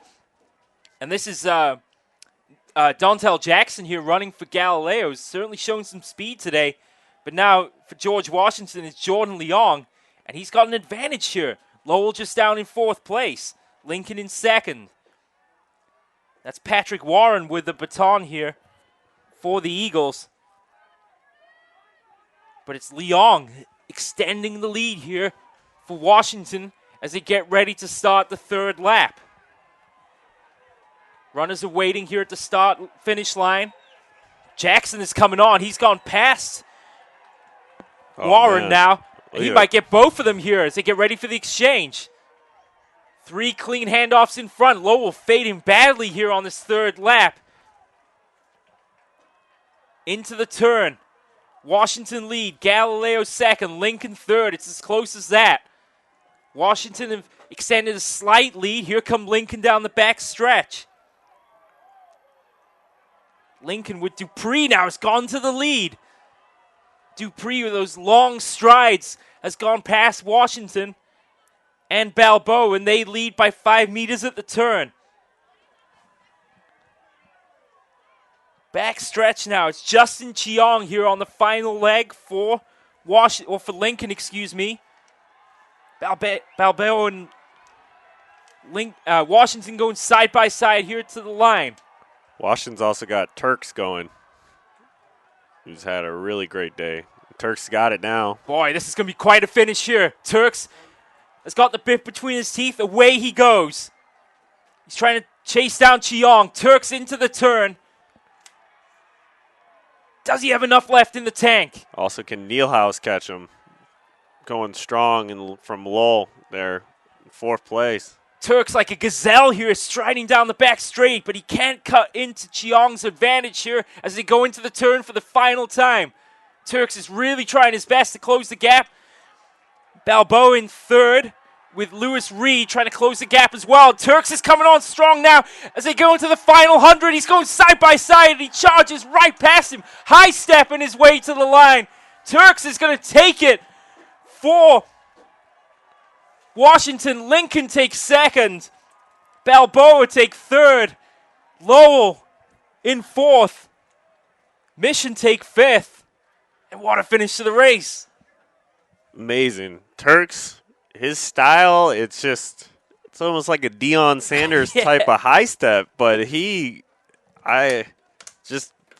I'm lost for words right now. I mean, Turks, he's so small in stature, but the way he just flies, I mean, it takes you by surprise because you don't expect it from the guy. But Great finish. Fantastic finish here. And what a way to end our coverage. And yeah. Surprising Lowell faded. You would have thought with Niehaus and Hogan that they would have had a real chance over that final 800, but they just were never in the running. And no. Well, Niehaus, I thought, had a strong run personally himself, but it just seemed like his other three teammates didn't have as strong of a showing there. Yeah, I think Leffler perhaps a little surprised by the pace of the other runners on that first lap. And, tremendous finish to the race. And, Turks is certainly the man today. It was certainly one of them. And considering it was second coming into that final lap, that's quite the performance indeed. Well, luckily one of the most exciting races of the day was the final race. It's always how it should be. Yeah, absolutely. And, that's going to about do it, I think, for our Play On Sports coverage here. Our first time covering the San Francisco section track and field competition here from Kezar Stadium. And it's certainly been a fabulous afternoon of action in all phases of the sport. I'd like to say a special thank you to Jared Nelson and James Davies for providing our video coverage. Our producer this afternoon, Chris Cashman, all the way up from San Diego to turn the dials and press the buttons here for Play On Sports. For Michael Cronenweth, my name's Stephen Davies. Thank you once again for joining us. We look forward to joining you next time on Play On Sports, your destination for high school sports. From all of us here to all of you at home, thanks for listening. We'll see you next time. Bye-bye for now. One match away from immortality.